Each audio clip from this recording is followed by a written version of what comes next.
person.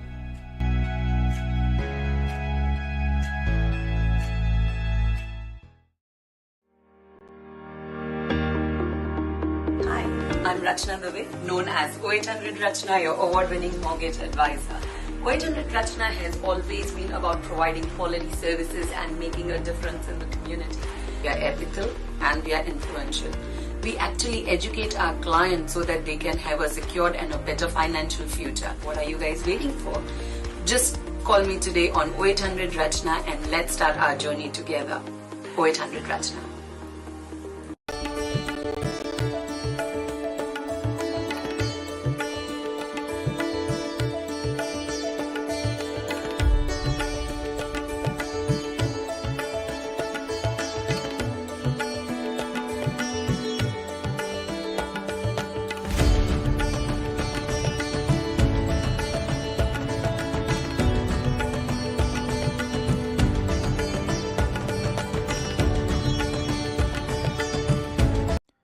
Bank of India, going beyond banking relationship.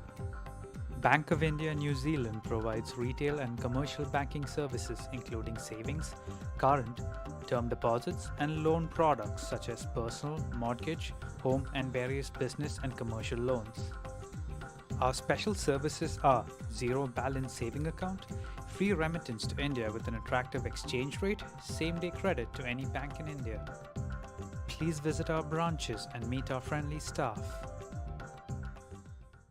Welcome to Shivani's Restaurants and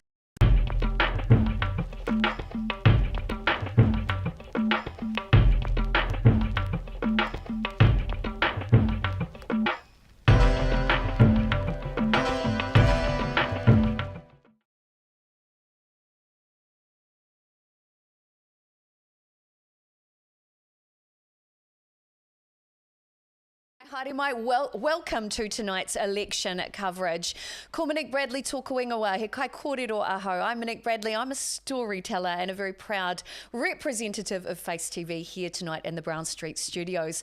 Tonight, to help you through the evening, I am accompanied by the very, very admirable co-host tonight in the studio. He is the editor, in fact, of Indian Newslink, a much respected publication here in Aotearoa, New Zealand and around the world. His name is Mr. Venkat Raman. Welcome to the studio, Venkat. Kia ora katoa. Welcome. Thank you very much, Monique. It's a pleasure to be here at the studio. We've got you, we've got Pete Ward, we've got our team from Indian Newslink, our lovely Nikita Patil and Daryl Garcia, and a lot of others outside. Mm-hmm. We are linked up with Radio Tarana. We sure linked up with Indians living in Auckland and Facebook page. I think we're just going to check, or we're just going to change the camera angle so that we can see you as well. Oh, wonderful. There we are. Now we can see your beautiful face, Wow. Venkat. So tell us, who are we connected with for those who are just joining? We're, of course, first and foremost, we're connected with Sky TV 83. Then we've got Radio Tarana. We've got Indians Living in Auckland Facebook page, which I believe is the largest group of its type with more than 50,000 members. And a large number of them will be hooking in and watching this program. And it's also streamed through Indian Newslink. We've got a number of platforms, Monique. Mm-hmm. So we're looking forward to reaching across to as many New Zealanders and people who are interested in this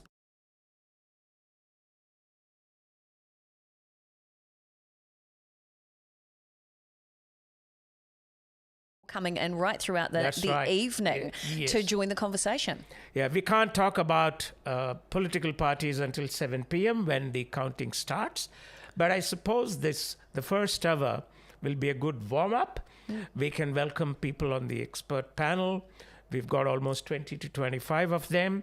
We've got our own correspondents from Hamilton, Wellington, Christchurch, and of course the correspondents of Radio Tarana, placed in all the political camps who will be reporting from 7 p.m. onwards when the counting starts. So it's a very exciting night ahead. And I know that there are a lot of people across all of our different platforms. So the first thing I want to tell everybody is while you're watching tonight, if you are watching through a social media channel, we would love you to be part of the conversation. We'd love you to send in your comments. I can see that there's people online watching right now, which is fantastic. Send in your questions, send in your comments. Tell us about your experiences on the ground today. But before we jump into all of that, Venkat, I want to know, especially for our Face TV audiences out there who may be new to you and to Indian Newslink, tell us about you and your incredible career as a journalist. I don't know whether it's incredible or not, but it's quite ancient. I began in the 60s as a journalist when the world of journalism was millions of years apart from what it is today. The only equipment we were given was a small Remington typewriter, a portable typewriter which we used to take. We did not even have microphones to be given to journalists, and we were taught shorthand and typing. Those were the two prime requisites for a journalist in the 60s. So we took all our notes in shorthand, and we used to cover news. We were trained in almost every aspect of it. The only specialization in those days was sports journalism. Unfortunately, I was not trained in that. So even till today, I may not be able to tell you the difference between a rugby ball and a cricket ball. But you do like to follow the sport, let's be honest. Yes, of course I do. I follow the matches. Yeah. So over the last 50 years or 60 years, journalism has undergone tremendous changes. It has progressed to such an extent that we are able to break news from whichever part of the world possible instantly, not only through the radio, but even through the visual medium of television, or made possible through the internet. Therefore, news coverage and news breaking has become a lot easier and therefore a lot more demanding. I will give you an example. In 1991, when the Iraqis had occupied Kuwait and Kuwait was liberated, thereafter, the United Nations appointed what was called UNSCOM, United Nations Commission for Disarmament of Iraq, and appointed a person called Rolf Ekéus, who was the chairman of the Atomic Energy Commission, to go into Iraq to find out if there was any weapon of mass destruction. And when he was in Iraq, it was our challenge. The challenge for us was how to reach our audiences, the news that whatever he had to tell us. So we used to run to our cars, and mobile was just about coming in. We had what was called brick phones, and they used to cost enormous amount of money. And we used to transmit news. I remember those old phones. Those were known as the giant brick phones. telephones. Yes. They cost around 10,000 American dollars those days, and each call would cost you something like $10 to $12. No way. And today, you have a smartphone through which you can do amazing things.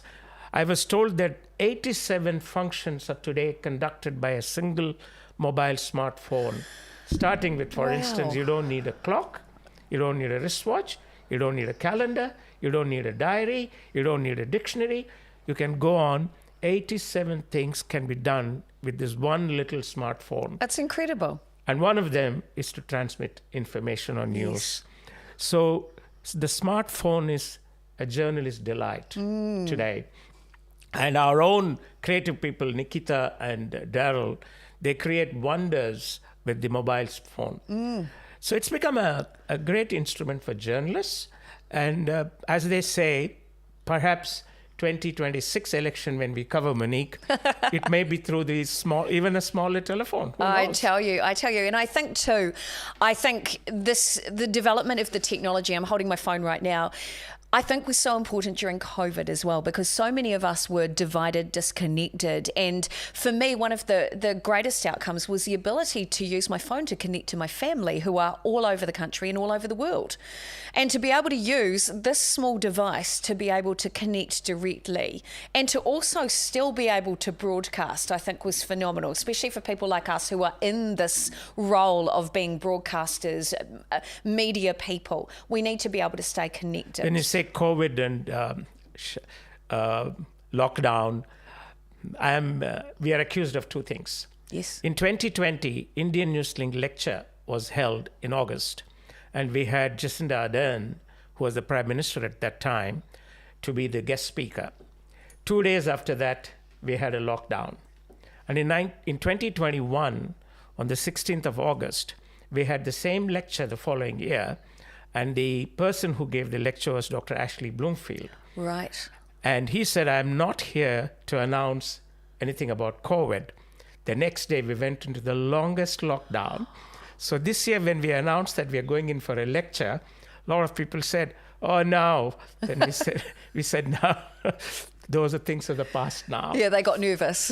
Yeah. I bet. So I said, there's no further fear of COVID or lockdown. We have come through all that. We've come through very hard. Yeah, so I think we are in for an exciting evening today. And we are quite excited to have this panel of experts. We have with us, I can see on the screen, Pushpa Wood, Dr. Pushpa Wood. She is the director of the Financial and Education Center of the Massey University, based in Wellington.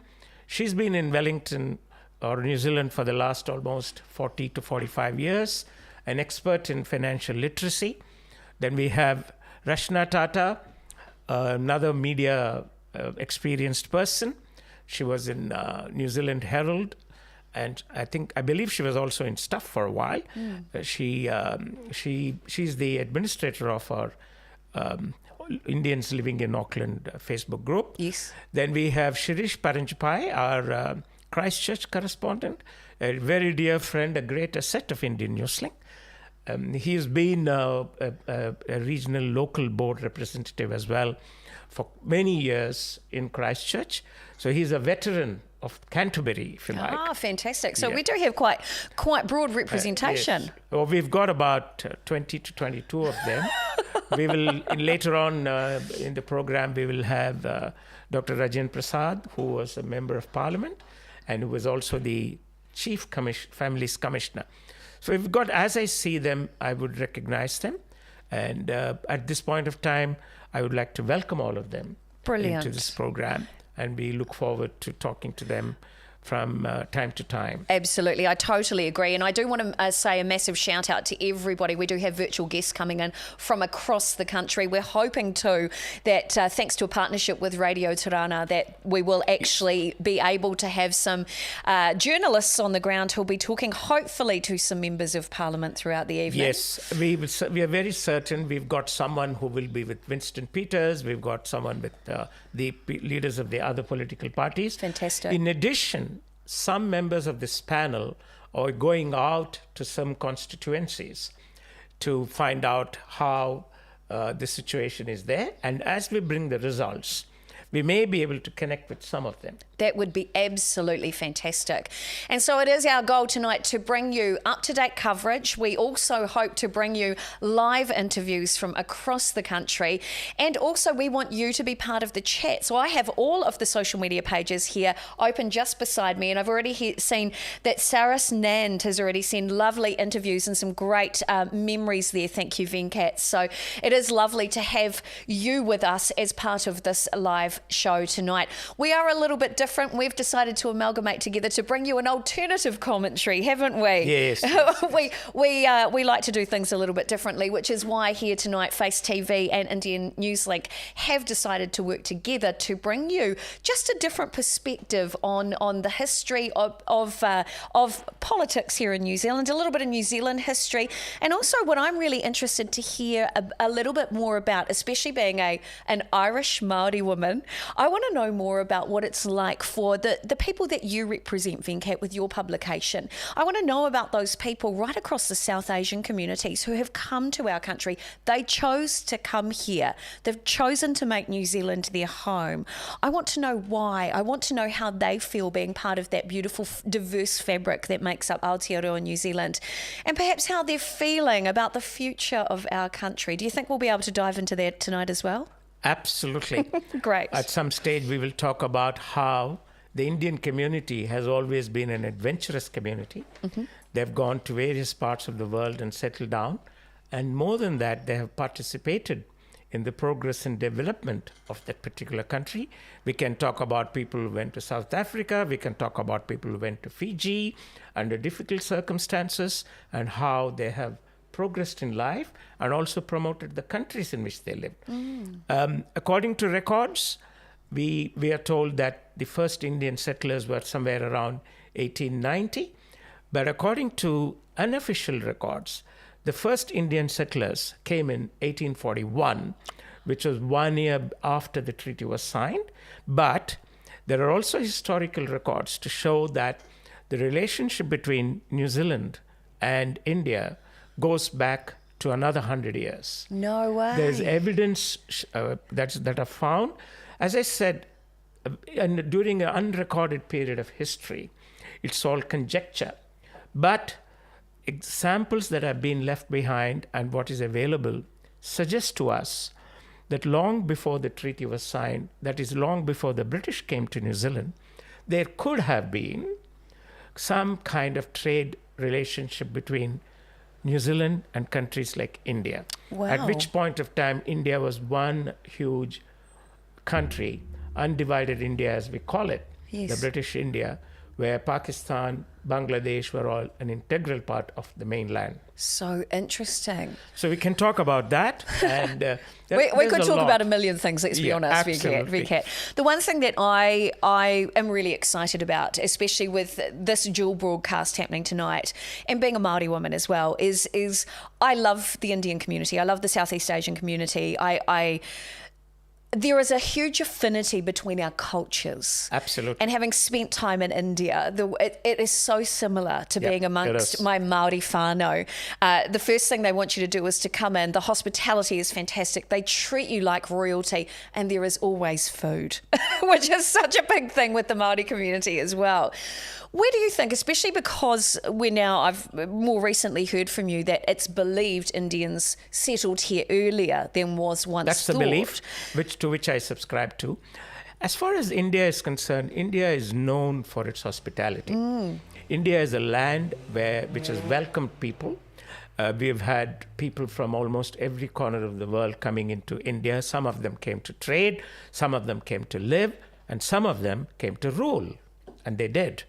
Like the Muslims came in 1526, Wow. and then they stayed on, so on and so forth. So India has always been a land of opportunities for people to come as excursionists, as students, as traders, or in whatever form, shape or form.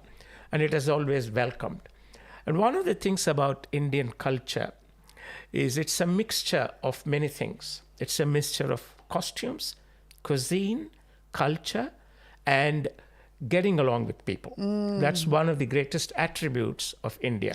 I did notice when I was in India the focus on developing relationships. Like even if you're doing business, just as a jump in, even when the way they do business is they get to know you first and then they share a meal. And we never talk business until way further down in the conversation. Is that a normal, No, it's very normal way of interesting you doing asked things? that. You made that comment. In 2007, when we were asked to engage with the government of New Zealand to promote a trade pact with India, what emerged was, during the study sessions, that some of the people who went to India found an amazing amalgamation of practices. When you go to work or do business with someone in Bombay, the approach to business was different. It's very brisk, business-like. Oh, If you really? go down to South India, the little boy, it takes a lot longer for you to mix with them. You're welcome to their offices. You never go without a meal. You're always welcome. That's one of the intricacies of Indian culture. So the way to do business differs within the country. Although now, over the last 15, 20 years, India has become an attractive destination for investments and businesses. It's emerging as one of the most powerful economies in the world. Agreed. According to the data that's coming out, New Zealand and other countries will do well to do business with India. It's aiming to be the 5th largest economy by 2030 and the 3rd largest economy in the world by 2035. The country is moving towards its first $5 trillion economy by 2030. That's incredible. It might achieve it even earlier than that because it's moving up. The growth rate is quite impressive. Yes. So the way India looks at the world in terms of doing business, in terms of being smart, investment-oriented, etc., is very different to what it was. You can compare New Zealand to a lot extent of what it was in the 1980s. It's an anomaly, and it's ironic that always left-leaning governments in New Zealand have introduced social reforms, have introduced market reforms. Yes. Same thing happened in India. In 1991, a socialist government introduced market reforms and liberated the markets and the economy. Just as New Zealand, it happened during David Lange's time in the 1980s, 1980, 81. So these reforms have helped countries to move closer together, and it is enabling individuals, businesses, and communities to work together. And you asked me a question about the Maori and the similarity between Maori and Indians is that's the Indian system of life is family oriented, very similar to Maori. The respect for women, the importance that's given to women in our communities, in our homes, or even our trade and businesses has always been enormous. Great, you might because hear a story. as a woman, I want to take over everything. So Yes. that sounds, Why you sound not? like my people. Carry on. Why not? We'll respect that because in India, if you take, for instance, the Hindu way of life, it's always exalted the woman. For us, the woman is the nucleus of the family. The woman is known as the epitome of power. Even in our mythology, it's been... So we have learned over the years the importance of working together as men and women, as younger and older generations. This is coming to the fore in the last 10 or 15 years. And India today is a country of young people. Almost 50% of the population is less than 40 years old. Oh, wow. So they say that it's the human capital of the world. The world will receive intellectual capital from India over the next 50 years. That's incredible. Which is why we are always saying that New Zealand should get smarter and get closer to India through the economy, through business, etc. We are close in many other respects. Yes. And that's especially important because New Zealand is an ageing population. Absolutely. And we need that support. Correct. Wow. So that's why they say that New Zealand will always remain a country of migrants. And what you need to do is to make sure that you get the right kind of people so that progress can be continuous. That's how it is. We can talk a lot, Monique, because between Maori population and the Indian community, there has always been amity. There has always been closeness. There has always been the willingness to learn each other's culture and habits. I can give you an example. About 20 years ago, the Hindu community in New Zealand started getting closer with the Maoris in various parts of the country. And the result has been enormous. The respect that the two communities have come to gain for each other Yes. is really good. Beautiful. And you'll be surprised that a lot of our community people enjoy learning Maori. They speak Maori as well as some of the Maori themselves. That's beautiful. And it's so great to hear. And of course, what I think is super important, especially about tonight's broadcast too, is while Venkat and I might talk about the Māori and the Indian communities because we love them and we are part of those communities, very proudly part of those communities. It's really important to understand that we're also broadcasting tonight across Face TV, Sky Channel 83, which is New Zealand's only community nationwide broadcaster on the Sky Network. And our goal is to actually serve the needs of all communities. And that's really what we're here about tonight. So while you're watching this broadcast, while you might hear Venkat and I talk specifically about the certain communities that we're involved in, we want you to be part of the communication as well.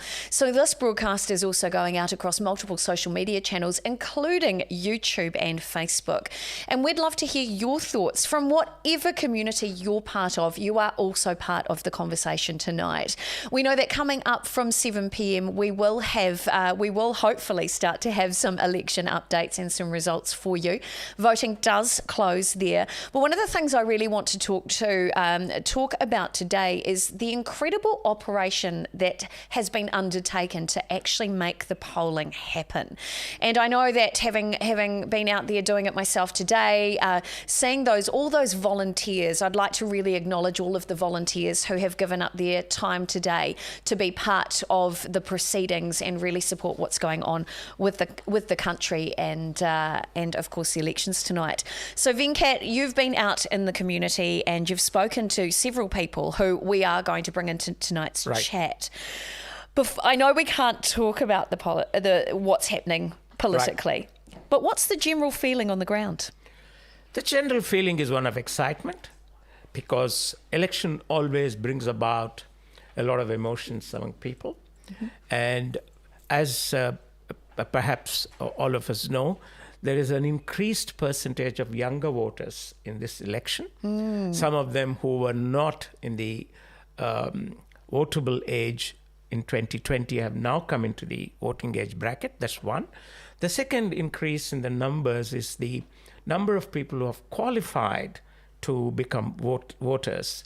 Those who are on temporary visas, who have gained residency in New Zealand. Mm-hmm. Many of them have become eligible to vote in this election today. So they would have voted, hopefully.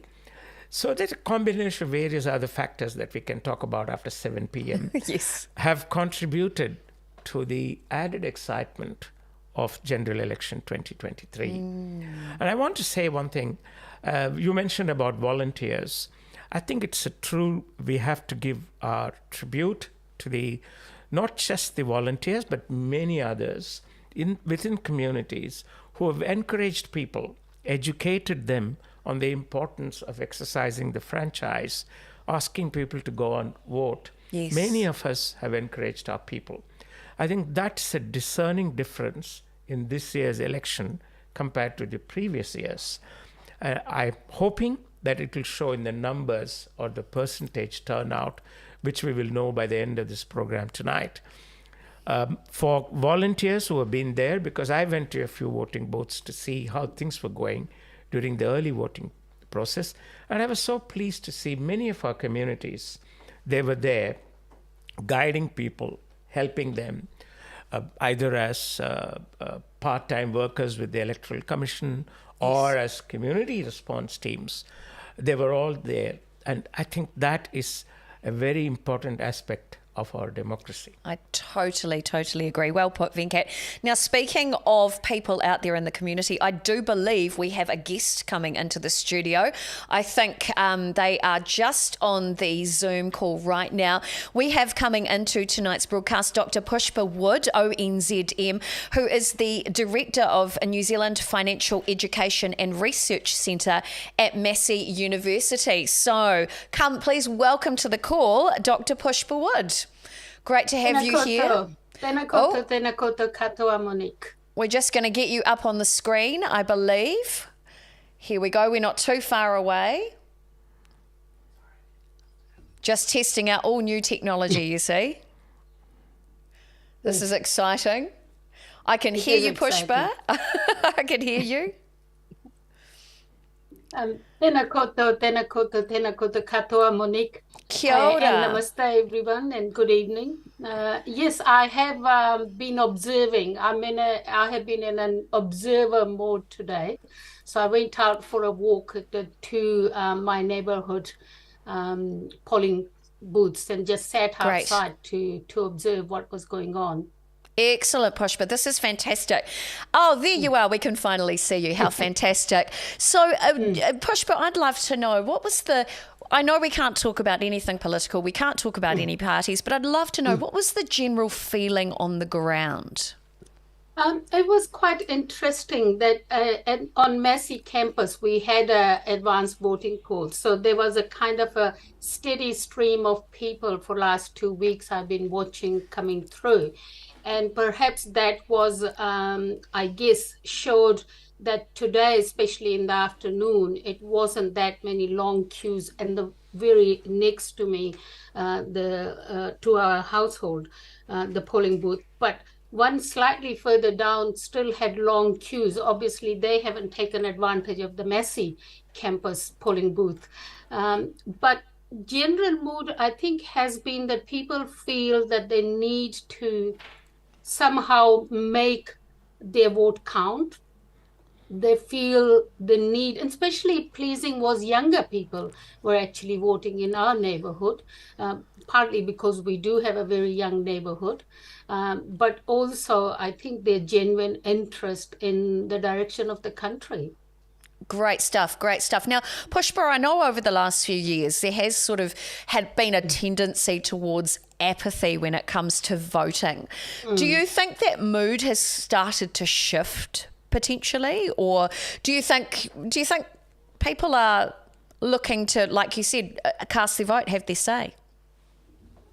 I think it very much comes down from community to communities. Some communities have been very proactive in terms of community leaders talking to their people and saying the importance of it, especially in ethnic minority, because some people have come from the communities where they're not used to voting. Right, so it has been quite an interesting shift that the ethnic communities are becoming more and more involved now in exercising their rights. And especially during COVID, we saw, ethnic communities were the highest one in terms of vaccination. We just, got behind it. It was needed to be done, and that has to be done. And same thing is, I think, in voting, and especially this year, this is the first time in my last 40 years I've seen so many Indians, especially, standing for election, and that has actually encouraged a lot of ethnic minorities that, hey, I can also make a difference. Oh, I love that. I love that. Now, Venkat, obviously you have invited Pushpa to tonight's stream, and you've had a long history with Pushpa. Tell us about that. Pushpa is one of our intellectual and financial capital of the Indian community, which is her expertise is available throughout the country to all communities. And I'm very proud to say that Indian Newslink is extremely lucky and fortunate to have Pushpa as a regular contributor. What Pushpa is all about is that, of course, apart from her passion for freedom of expression, individual rights and freedom, she's very passionate about promoting financial literacy among people, young and old.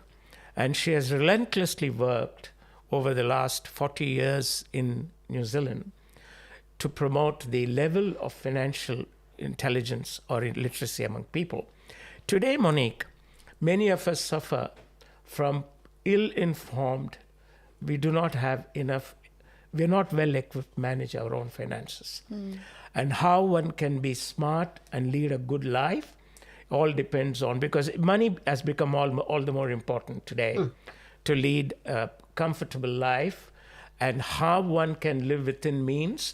Incomes differ, circumstances differ, expenses differ, and the rate of savings differ. There are so many differences among people. How can certain parameters be applied for individuals to live smartly and understand how they can be financially intelligent and literate is what Pushpa is all about. And Pushpa, I'd love to know from my perspective as well, do you think that differs based on cultural backgrounds? Is that different in the work that you're doing? Do you see differences in different areas across Aotearoa, New Zealand around financial literacy as well? Yes, very much so. And I think culture plays quite an important role in how people make money decisions. And that's what has been my work for decades, is trying to understand what are some of the trigger points in different cultures. And then you come down to the regions. And then, of course, you see the differences in age groups. And we're finding one of the biggest challenge I am finding at the moment is that money has become almost invisible. So our 5 or 6 year olds have no idea where the money comes from. I will doubt if majority of the 5-year-olds in New Zealand will even know what $50 note looks like, let alone, handle it. And so Wow. that is an interesting challenge for those of us who are trying to teach them value of money when they can't even see it. Wow, I had no idea. That's just an incredible insight. Thank you so much for sharing. Now, I'm aware, Pushpa, that your time is very precious, and that we also have to recognise and acknowledge our sponsors tonight. So, Pushpa, we're going to hear from you again throughout the evening, and I really look forward to you being able to share, once the polling closes at 7 o'clock, what you've seen, what the general feeling is about each of the parties, and perhaps some updates from your area. So, Pushpa, thank you so much for joining us so far. I've really enjoyed our chat. Thank you, Monique, and thank you, Venkat. Thank Thank you. you. Speak to you soon. Kia ora and welcome to the Link2 Group. We're made up of 3 entities that enable us to be the link between customer demand and personnel. We provide you with the means to help you reach your goals, be that finding the right person for your team, providing manpower where needed, or bringing your operations into our spacious warehouse. With pricing and location flexibility, over 400 staff, and a dedicated Link2 team leader assigned to your project, it's no wonder that 98% of our customers have stayed with us. Let us be the link to your business services. We are flexible, we are customer driven, we are unique. We are the Link2 Group.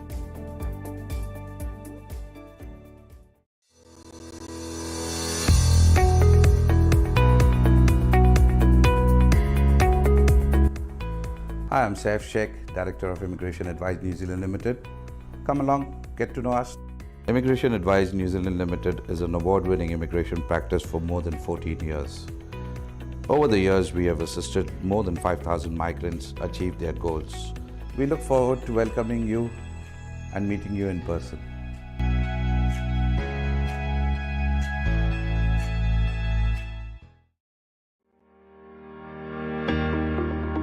Hi, I'm Rachna Dubey, known as 0800 Rachna, your award-winning mortgage advisor. 0800 Rachna has always been about providing quality services and making a difference in the community. We are ethical and we are influential.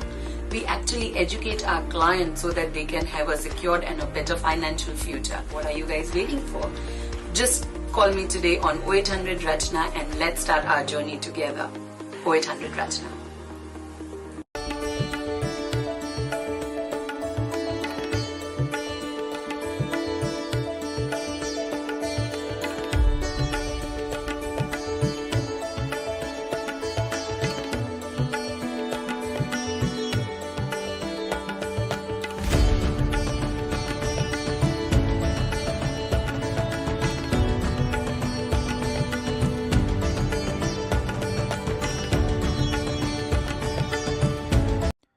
Bank of India, going beyond banking relationship.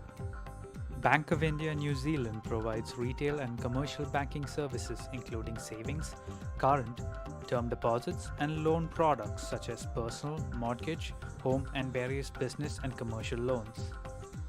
Our special services are zero balance saving account, free remittance to India with an attractive exchange rate, same-day credit to any bank in India. Please visit our branches and meet our friendly staff. Welcome to Shivani's Restaurants and Bakeries, a heaven of delicious vegetarian food, sweets, snacks, pastries and cakes. Made locally with heart because we believe you deserve the best and we'd love to be part of your celebrations. Serving fresh desi ghee sweets, cakes that melt away in your mouth and chatpata snacks that keep you coming back for more. Let's celebrate this festive season together. Come into one of our stores or shop online at shivani.co.nz. Shivani's, delivering you happiness since 2015. We are serving the Indian community and the Kiwi community at large through our 2 branches, one in Auckland and one in Wellington. We accept deposits at attractive rates and provide loans and loans to homes and loans to businesses as well. We also provide a very competitive remittance service. So I just hope that you walk in one of our branches and talk to us. Thank you. Kia ora and welcome to the Link2 Group. We're made up of 3 entities that enable us to be the link. Monique Bradley, welcome back to the Indian Newslink and Face TV live election night special. Obviously, polling is still happening right now, so we can't start talking about any of the good, meaty, delicious bits until 7 p.m. But right now, it is my great pleasure to introduce you to my co-host tonight. He is, in fact, the editor of Indian Newslink and a very well-respected journalist in his own right. Welcome to the studio, Mr. Venkat Raman. Lovely to have you here. Kia ora, Monique. Kia ora katoa. Yeah, it's lovely. Pleasure to be here. So lovely to be here with you. And what I've really loved about our chats over the last several weeks in the lead up to tonight's big show is the wealth of knowledge that you have, this incredible brain that you have, full of information about every member of parliament for as long as I know, not that we can talk about them right now, but all the political history as well. Obviously you've been involved in world events as a journalist. Before we tap into anything remotely political, can you share with our audiences tonight as well, who are across multiple social media channels? Thank you for being part of the chat tonight, and of course Sky Channel 83 Face TV. Tell us about your experience as a journalist. We've talked about your initial career, but tell us about some of those extraordinary things that you've covered from around the world. It's been a very long journey, Monique. But the first and foremost thing that we learned as journalists in the 60s is that we learned to listen, we learned to read, we learned to understand a subject before we approached, either before meeting a person or writing on a subject. We had to have full knowledge of what we are approaching. If I were to interview you, I have to know a lot more about you so that we understand what your moods are, what are the sensitivities that are involved, and how we can approach you. I'll give you certain examples of people who do not exist today. When I interviewed Margaret Thatcher, when she was the Prime Minister of Britain, at a conference, I was told that one has to be very factual with her, that one has to understand her moods, so on. It's very difficult because when you're called for a meeting and when you're doing an interview, it's not out of turn for leaders to say that your meeting is at 6 o'clock, but suddenly at 5:20 or 5:25, they said, can you do it now? So then you rush and do it, because it's easier to do after. If from 6, it's easier to shift 6:30, but if you're shifting from 6 o'clock, for the 6 o'clock meeting to 5:30, then you got to be prepared. Yes, of course. So when I went and met Margaret Thatcher and did a 20-minute interview at that time, it was one of the most illuminating interviews that I experienced, because here was a leader who was so well informed of the subjects that she was talking about, of international politics, her passion for Britain, her passion for the common market, and you name it, and her passion for doing business with, at that point of time, with the Arab Gulf and so on. And there are people with whom you gel well when you start doing interviews.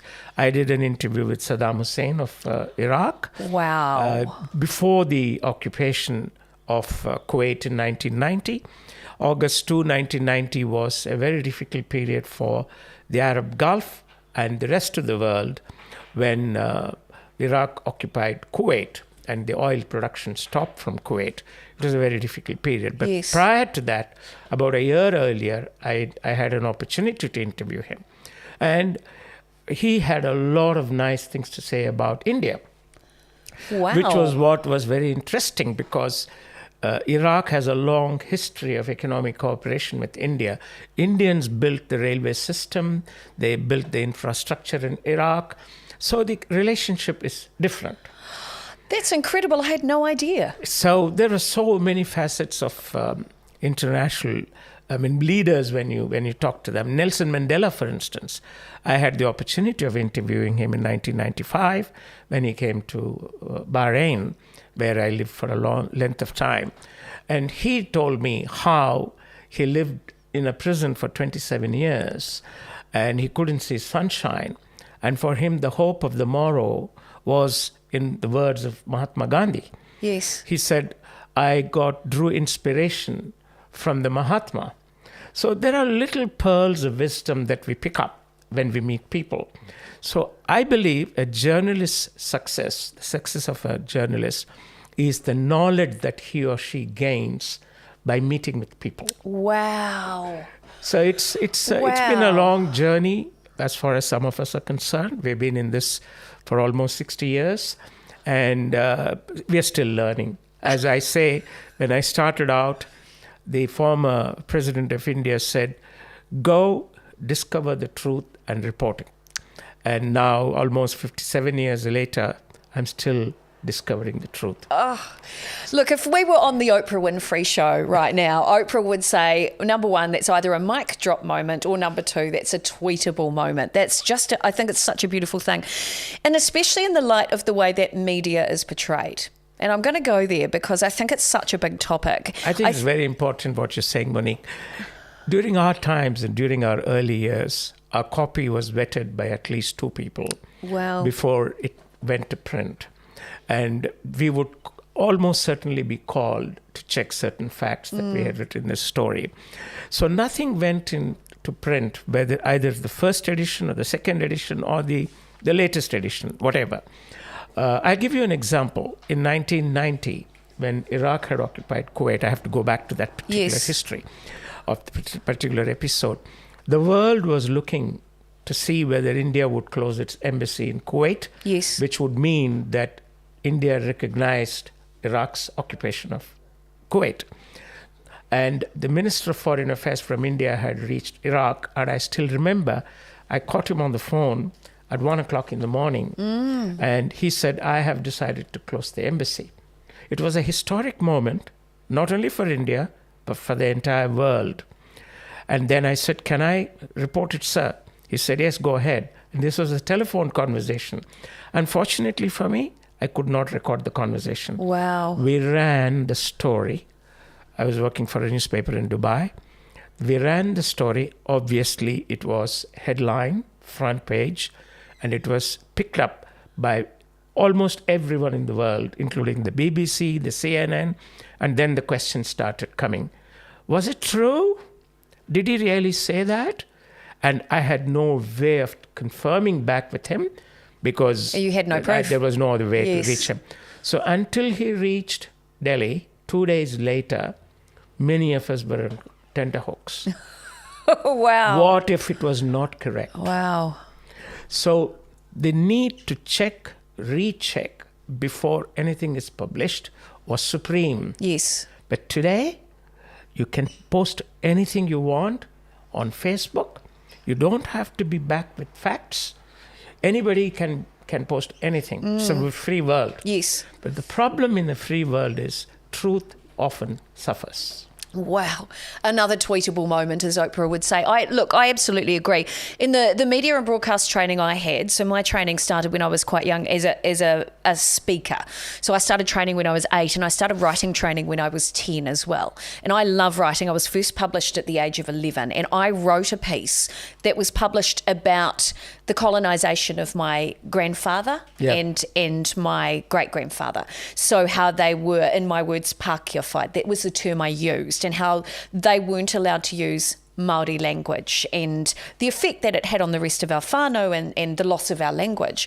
But to be able to write that article, I was told I had to have that history in there. I had to validate every claim. And even now, in the last 10 years, I've worked in TV shopping, and there's no way I could ever go on television without being able to talk about a product and being able to support everything I say with fact. Right. Now, earlier, Venkat, we were talking about the fact that these devices that we have are the new broadcast tool or the new tool that allows us to do everything. At the same time, do you think the evolution of these tools that make our lives a little bit easier have started to dilute the quality of the media that comes to market? I think any improvement in science does two things rather. One, it improves your ability to do things better. And the second is to take you a few steps backward in terms of either loss of credibility or loss of association. The joy of talking to people face to face has gone. Today, we've heard so many people talking, 4 or 5 people sitting around dining table and eating. They're all texting each other. Yes. I'm guilty. I do it all the time. I've heard of children texting to mothers next room and asking, Mom, what's for dinner? So it's had a gamut of changes in our living style. Perhaps we should ask people like Rachna Tata, who's also come through quite a bit of experience in the media, and she has a lot to do with people. We'll get her opinion on that. I'll make a note of that now, Venkat. We'll get her opinion on that tonight. The changes in media. I do know that coming up at 7 o'clock, we do have an interview with Shailesh Bagwe coming up, who is, I believe, on the ground as well in one of the constituencies. And we will actually be able to talk about some of the political changes or developments happening tonight as well. I do want to do a big shout out, though, to everybody watching, because I can see there's a number of people on social media saying, oh, thank you for the history. People talking about the fact that they've been following New Zealand politics for 35 years and they're on the chat tonight. Thank you so much for your comments there. And remember too, if you are watching on one of our social media channels, whether you're watching on Facebook or you're watching on YouTube, we can see all of your comments and we love to hear your thoughts. We'd love to know what your experience of going out and voting today has been like. And if you haven't voted yet, I do believe you have 11 minutes left before polling closes, so make sure you cast your vote. And of course, today we want to know what the experience was like. How were you feeling down on the ground? What were things like in your area? We do have a number of people who will be zooming in from around the country, and I'm pretty sure I can see that we've got a couple of people on our live chat. Our next guest will be coming in at 7 o'clock, and if you just joined the broadcast and you're wondering what the heck is going on here, I'm Monique Bradley. I'm really honoured to be part of tonight's broadcast through Face TV in association with Indian Newslink. And if you're not familiar with Indian Newslink, I really want to find out more and share with you their story. I'm joined tonight in the studio by Venkat Raman, who is the editor of Indian Newslink and who is also an esteemed and much respected journalist in his own right. Now, Venkat, tell us a little bit more about the history of Indian Newslink. Indian Newslink began as a community newspaper. We brought out the first issue in September 1999, and I have the honor and privilege of being the only employee so far left from the first lot. In September 1999, we brought out the first issue, which was a prized publication. The owner at that time believed that we can sell the paper. But although some of us told him it doesn't work in New Zealand, because if you're living in a large city like Auckland or even in places like Wellington, Christchurch, there are community papers available which come to your house 2 or 3 times a week. And they're available free. So who would pay for it? So we brought out, but he was very insistent of testing the market. So we brought out the first issue, which was an instant failure. Wow. So we had to go back to the drawing board and redraw the whole thing. No way. And it was in November 1999 that Indian Newslink in its name was published as a free publication. Yes. And until today, it remains free to read on our web edition, free to read on our mobile app, free to read through social platforms, and of course through almost 25 groups on WhatsApp. That's incredible. It began as a specific tool to reach across to Fiji Indians, because it was established by a person of Fiji Indian origin, and the support that we received initially were all Fiji Indian business people. Therefore, we gave a lot of coverage to the Fiji Indian community, which was growing at that time. Yes. This was in 1999. November 1999. And if you remember, in December 1999, New Zealand had its elections. 1999 elections when things changed. So we started as a community paper addressing the Fiji Indian community. And we were alone in the market. There were no other community papers addressing the Indian community. It started growing. So over the next few years, we expanded our coverage to envelop the rest of the Indian community, people from India and the rest of the world. Today, I'm very happy to say that our coverage extends to the whole of South Asian communities. Our readers are of Indian, Pakistani, Bangladeshi, Nepali, Sri Lankan origin. And increasingly, we are communicating and engaging with Maori and Pacifica. Beautiful. Wonderful. Because we believe that social and economic integration with all of our communities is very vital to create a strong information platform and address. So we have enormous pleasure in covering news events like Maori Language Week, Maori Art Exhibition in Hamilton, or the Pacifica events. You have the Polyfest in Auckland. Yes. So many. So I mean, we have such a culturally diverse communities here. I think a newspaper like Indian Newslink should celebrate it. Beautiful. And that's what we do. I love it.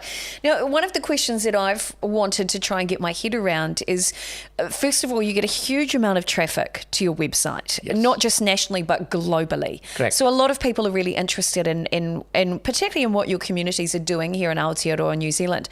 But what I'd love to know is how many Indians do you think, or Indian communities or South Asian communities, how many members of those communities reside now in Aotearoa?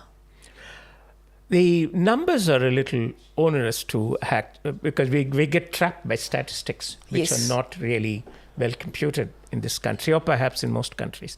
According to some estimates, there are about 250,000 people who call themselves of Indian origin. Yes. It may be correct, may not be correct, but it's somewhere in that neighborhood. Yes. And then of this 250,000 are people from India, people from Fiji, people from various Indian Ocean nations, people from West Africa. Then you have from Southeast Asia and South Asia, like Singapore, Malaysia. You've got quite a good number of people from these communities. Fantastic. And then you have people from Pakistan, Bangladesh. Those are the people who constitute the South Asian communities. Ah, fantastic. So they would be around 300,000 in number. And whether they're growing exponentially, we don't know. But there is significant growth in the number of these communities. The characteristic of people coming from South Asia is that they look for good life, better life. That's why they come to a country like New Zealand. And when they come here, they do very well. Most of them do well because they want to do well. They want to get a good job. They want to raise the standard of life, standard of living, raise a good family. And be good neighbors. This has been one of the traits of our South Asian communities. I love it. Which is why in crime, we are more represented as victims and not as offenders. Wow. And it's sad that we've seen that happen. Well, it's when you go in and settle into a country, you accept the whole of it. You accept the good aspects and you accept the not too good aspects. So this is a part of our assimilation of a country's environment, if you like, a country's practices, or a country's way of life. And we have seen in the last 25 years how New Zealand has changed its social characteristics and how it has undergone a significant amount of transformation from what it used to be in the 1980s and 1990s to what it is today. It's a complex, diverse, vibrant community. I love it. Now, I do know very shortly we have a guest coming into the studio to further discuss what's happening on the ground. And as we are 3 minutes away from polling closing, it's going to start getting very exciting. So if you have just joined us and you're wondering what's going on, welcome to the live broadcast. We are in the lead up to election results launching from hopefully after 7 p.m. At 7 p.m, we've got our next guest coming into the stream. What we'll probably do very shortly too is we want to really acknowledge all of our partners and sponsors as well who are supporting this. And we do want to say a big shout out to Radio Tirana. We want to say a big shout out, of course, to Face TV, of which we're also broadcasting on tonight, to Indian Newslink, and a big thank you to Indians living in Auckland as well, who are also hosting this live stream. Before we head into our live interview, we're going to have a quick break and a quick word from our sponsors. Kia ora and welcome to the Link2 Group. We're made up of 3 entities that enable us to be the link between customer demand and personnel. We provide you with the means to help you reach your goals, be that finding the right person for your team, providing manpower where needed, or bringing your operations into our spacious warehouse. With pricing and location flexibility, over 400 staff, and a dedicated Link2 team leader assigned to your project, it's no wonder that 98% of our customers have stayed with us. Let us be the link to your business services. We are flexible, we are customer driven, we are unique. We are the Link2 Group.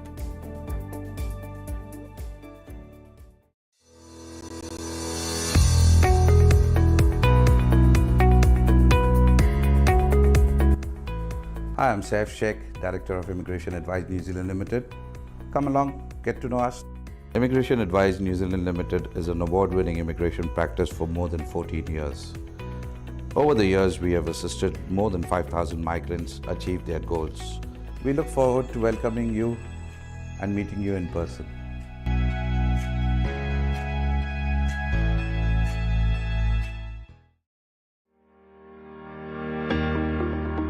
Hi, I'm Rachna Dave, known as 0800 Rachna, your award-winning mortgage advisor. 0800 Rachna has always been about providing quality services and making a difference in the community. We are ethical and we are influential. We actually educate our clients so that they can have a secured and a better financial future. What are you guys waiting for? Just call me today on 0800 Rachna and let's start our journey together. 0800 Rachna.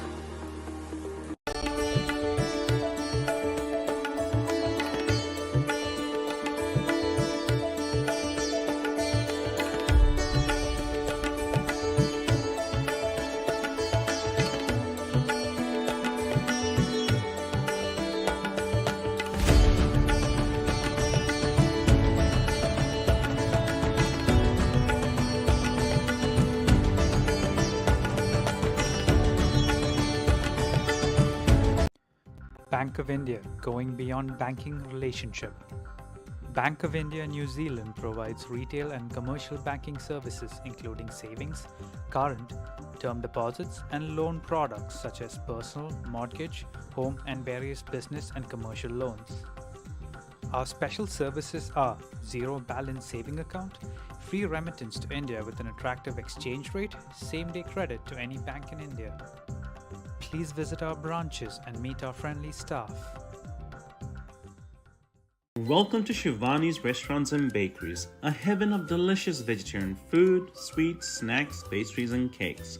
Made locally with heart because we believe you deserve the best and we'd love to be part of your celebrations. Serving fresh desi ghee sweets, cakes that melt away in your mouth and chatpata snacks that keep you coming back for more. Let's celebrate this festive season together. Come into one of our stores or shop online at shivani.co.nz. Shivani's, delivering you happiness since 2015. We are serving the Indian community and the Kiwi community at large through our 2 branches, one in Auckland and one in Wellington. So we accept deposits at attractive rates and provide loans and loans to homes and loans to businesses as well. We also provide a very competitive remittance service. So I just hope that you walk in one of our branches and talk to us. Thank you.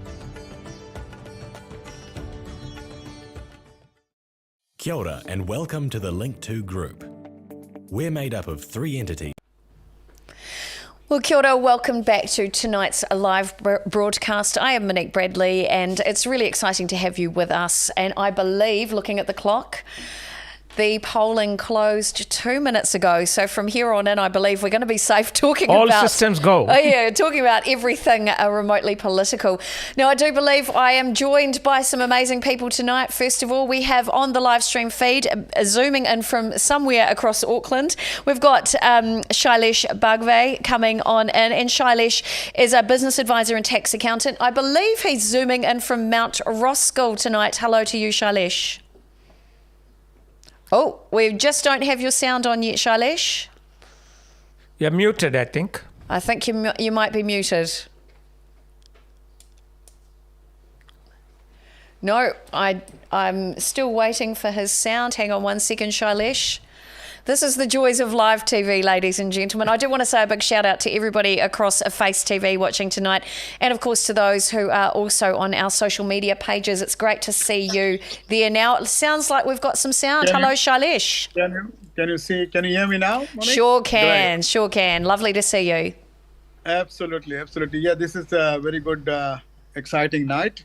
And I think Mount Roskill is going to be one of the, as we know, it's one of the key electorate and one of the most diverse and most ethnic background area. But one of the important parts of this area is there is lots of buzz here to see what's the result from the last time, how it's going to pan out this time. Because last time we had a good landslide for Labour. And I think this time is going to be very interesting for all the four parties, which is National, Labour, ACT and Greens. And there is no other small parties apparently this time in Shailesh, sorry to interrupt. What is the ground? What are you hearing on the ground? Because last time Mount Roskill has always been a Labour Party constituency since its formation. I think it was formed in 1996 or 1999, and since then it has been a Labour constituency. And last time, of course, in 2020, it was a landslide victory. There was a by-election in Mount Roskill on the 5th of December 2016. Upon the resignation of Phil Goff, and Michael Wood got elected. He had very good number of votes that were polled, and so did he do well in 2020 general election. So what are the people talking about here? Well, this election is very interesting because against Michael, there is all new candidates from all the political parties. If you look at from National, Greens and ACT. Yeah. They all are three new entrants, and for the first time they are contesting in this area.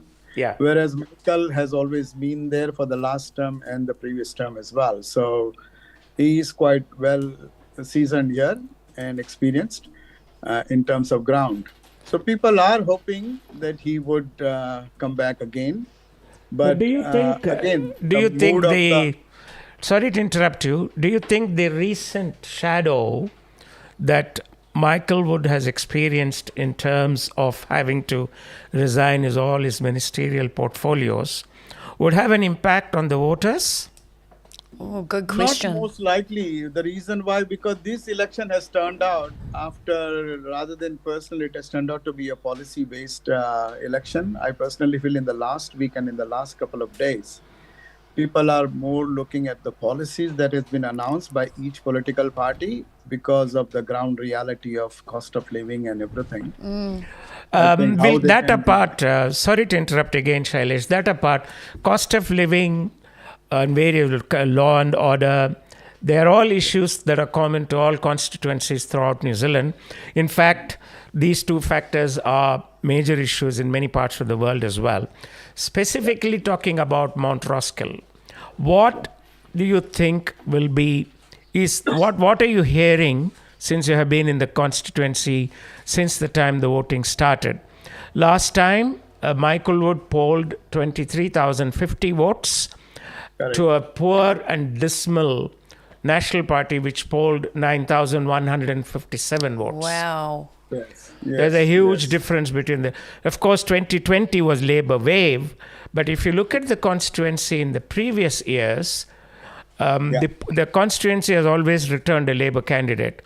So do you think there is a rethink among people in that constituency in this election today? There was a sway of votes that people thought that it could go to Greens, have lift up the game in this area as well. And I think I can see Greens getting more traction than the National. Anyway, we will know as the counting goes on. To know more about it. So what is you are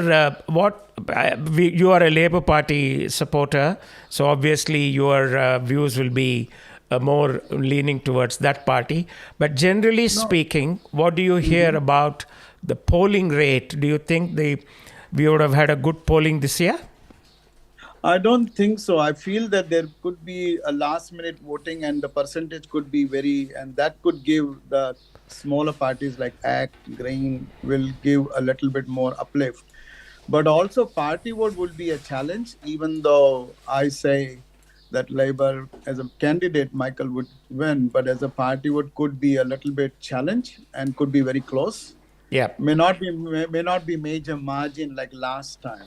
That's what my. But I think the National Party has campaigned well in Mount Roskill. We have also had the ACT Party candidate, another person of Indian origin, contesting in Mount Roskill. That is Rahul Chopra. But he's quite low on the list, so it will be difficult for him to expect anything to his like, unless the party does exceedingly well in the voting as in the polling. But is the Labour camp very exuberant in Mount Roskill? Yeah, I think so. It's much because, as you know, there are new candidates which are not known to the crowd or to the Mount Roskill area, whether it is ACT candidate or Greens or even, but they are all ethnic, national. Right. So we have got a very diverse ethnic candidate, which is good to see this year. Okay. And that's something that resonates with the Mount Roskill area, which is really perfect for this time. But it's a matter of time when the voting really starts count. We'll see, and I will be coming back in the middle. Also, we'll be probably trying to get Michael on the screen so he can see halfway down what's the mood. And it'll be great to speak to Michael. Yeah, and, Shailesh, that would be fantastic. He's a long-standing friend of Indian Newslink, like many other politicians of all other political parties. One of the things, Monique, that we have conscientiously promoted is our unbiased and totally free relationship with political parties. Yes. We are not aligned to any single political party. We conduct, we provide our platform to all parties equally, and we do not align ourselves with anyone. Fantastic. And in fact, this year we had what was called Election Link launch. Yes. We opened the pages of Election Link. We gave equal opportunity to all the political parties, whoever we were able to contact. 4 of them came forward, and we had 4 different events at which the leaders of the 4 parties came and launched the Election Link page. So although I'm talking to Shailesh, who belongs to a Labour Party, as the very first conversation in this evening, by no measure does it show that we are aligned to the Labour Party. Yes.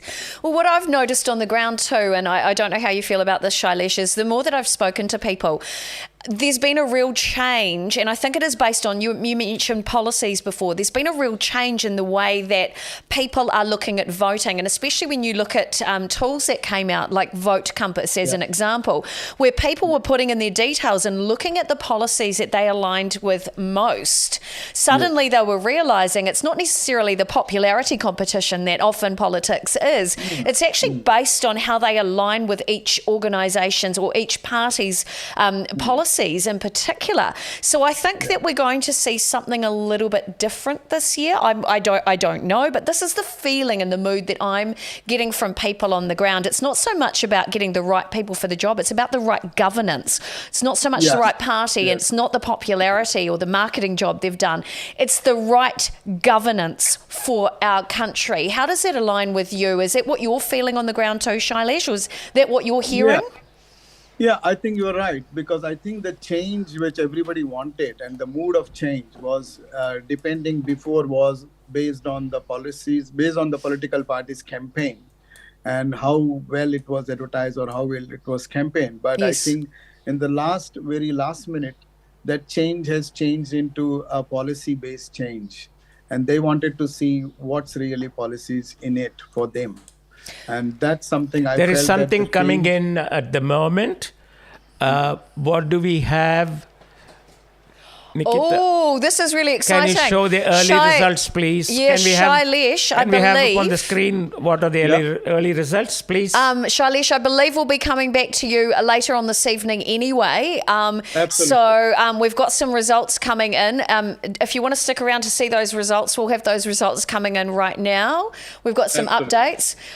Actually, Shailesh, I believe we'll be coming back to you later on in tonight's program. Keep us up to date from what's happening in your constituency, and thank you for zooming in. Yeah, thank you very much. See you soon. See you soon. Bye. Right. I do believe we have some early updates of some polling results already. So this must have come from some of the international votes that I think have been counted, and perhaps some of the special votes that were already cast early on today. Have we got some screen graphics coming up on screen? I do believe we have. Let's take a look at those. This is very exciting. I can't wait. Now, if you are watching on the live stream as well, make sure you zoom in and let us know your comments. Now, what are we looking at here? Let's have a wee look here. This is currently, we've got previously 32 seats of Labour of Labour seats that make up the House. If we have a look here, we've got 15 seats that have been assigned to the Green Party as well, and 51 seats from the National Party. Is this early projections? Is that what we're seeing? By Jingos, by Hokey, that's incredible. Let's have a look at what we've got there for ACT. 12 seats are predicted for ACT and 8 for New Zealand First. Venkat and 3 for Te Pāti Māori. Venkat, tell us about that live update. What are your thoughts at the first glance there? Wow, that's an incredible outlook. This is somewhere in the neighborhood of what we had predicted would be the direction of this election this year. Labour is currently sitting at 32. It's very, very early now in the polling, Monique. We can't take any call on this particular seat allocation or what we are seeing on the screen. But based on the opinion polls that we have seen over the past 3 months, the expectation is that the Labour Party might be somewhere in the neighbourhood of 30 to 35 seats. Wow. The National Party is likely to be in the same between 50 to 55, which would mean that if ACT performs well tonight, yes, then National and ACT will be able to form a government. If that doesn't happen, in the current scheme of things, they will require the help of New Zealand First. Yes. Because New Zealand First is projected to get 8 seats in Parliament. Almost all of them will be through party votes. That's incredible. And just even looking there at the moment at the Green Party, the amount of seats. Now, of course, they had one constituency and they had 9 list MPs, I Correct. believe, from memory. Yeah. So to increase that up to 15 seats in the House is quite a coup as well. Yes. Is there any chance, if we see a result like this, if we are in that situation where, say, National doesn't achieve 51 seats and it's a bit of a fight with Labour potentially and the Green Party, can they make a government? It's a little too early to say anything, Yes. because we have just heard that 5% of the votes have been counted. Wow, that's fast. It's far too early in the game to say anything that's likely to happen. But having said all that, Monique, the Green Party has been doing very well in the opinion polls. Yes, they have. But it remains to be seen whether they will return 15. They'll come back to Parliament, the 54th Parliament, with 15 seats. Yes. It's a little early to say. To me, it appears a tall order. But having said that, the Green Party has been out and about campaigning with a lot of policy reforms to its electorates. and so remain. One constituency that needs to be watched is the constituency where we are sitting, which is Auckland Central. Yes, that's a big one. Now, notoriously, it's been a green seat with Chloe, of course. Correct. This Auckland Central has been somewhat, the loyalties are being moving from Labour to National to now to Green Party in 2020. Mahesh Muralidhar, who is a candidate for National Party, has been very closely trailing Chloe, between 24 to 26%, as I remember, during the polling time. And both have campaigned very hard. Oscar Sims, who is the candidate for Labour Party in this constituency, has been trailing. But he's a lovely young man. In fact, all three are very promising candidates. Chloe from Green, Mahesh from National, and Oscar from Labour. And it's interesting that those three candidates are all quite young in such an important seat. That's the beauty of this particular constituency. Auckland Central has always promoted young people. Even in the times of Nikki Kay from National Party, and long before people like Judith Tissard, who represented the Labour Party, they were all young people. Jacinda Ardern was in this constituency. Oh, yes, of course. In the 2007 election. And of course, she did not win, and she came through the list. So the Auckland Central constituency remains to be seen whether Green will retain it or whether Mahesh from National will be able to grab it. And let's be honest, Chloe is a marketing machine. She has done a lot. She has, we were talking about this earlier today, she's done a lot to really appeal to the right target market. Absolutely. She knows who she's talking to. But at the same time, Monique, I have seen the way Mahesh has been campaigning. As have I. He's done well. He's a young entrepreneur. What we like about people like Mahesh, there are quite a few of them in the mix, in the political mix in this year's election. They are all passionate about one thing, and that is New Zealand. Yeah. They all say we need to improve as a country, and that's where most of these candidates make a difference. I totally agree. Now, I have had another message come in from social media. I'm looking across multiple devices right now.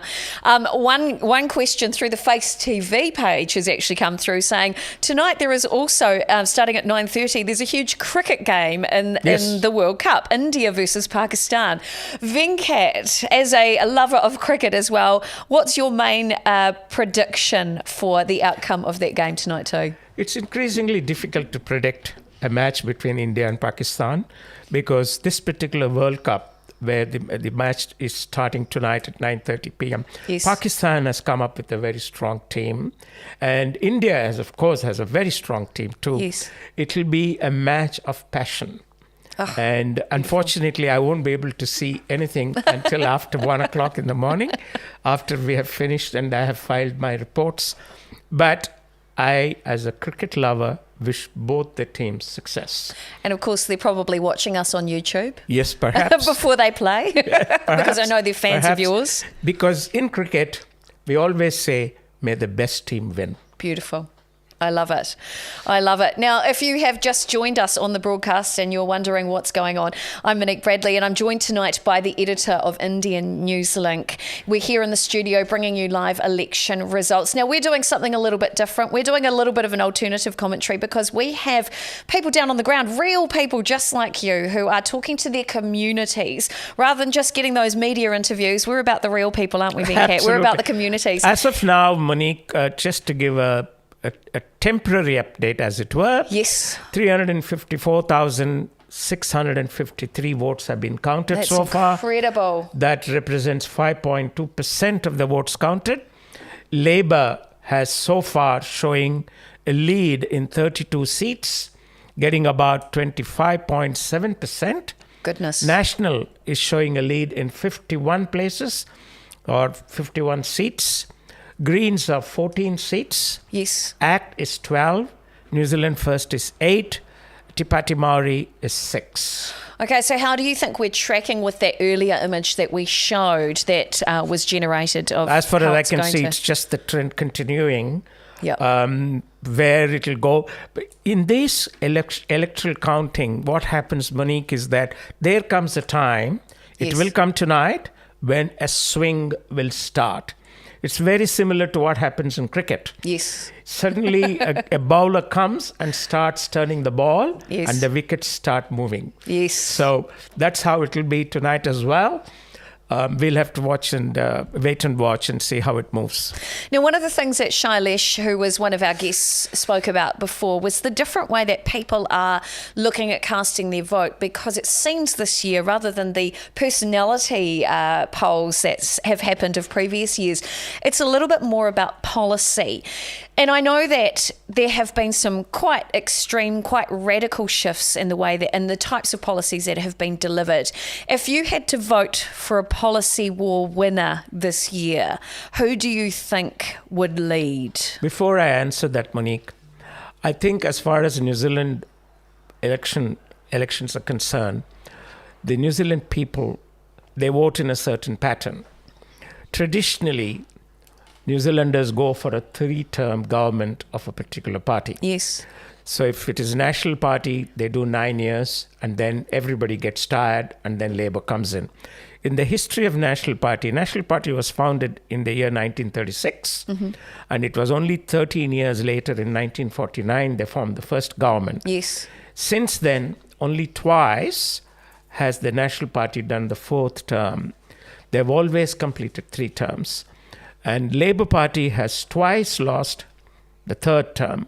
Whether they're going to be losing this term or not, you have to remember that Labour is going for the 3rd term now in this election. Right. So the way the people have voted under the MMP system over the last, from 1996 onwards, is that they've gone in for a 9-year term of political parties. And most of them have gone by policies and programs. But of course, after 9 years, it really doesn't matter. People want to change. Yes. In 2020, things were different. It was COVID that brought 65 seats for Labour, an absolute majority. But this time, it's policies.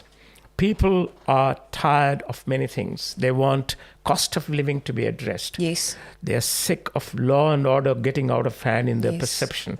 No matter what kind of statistics come out, that crime is down, etc., the public perception is that there is law and order problem in New Zealand.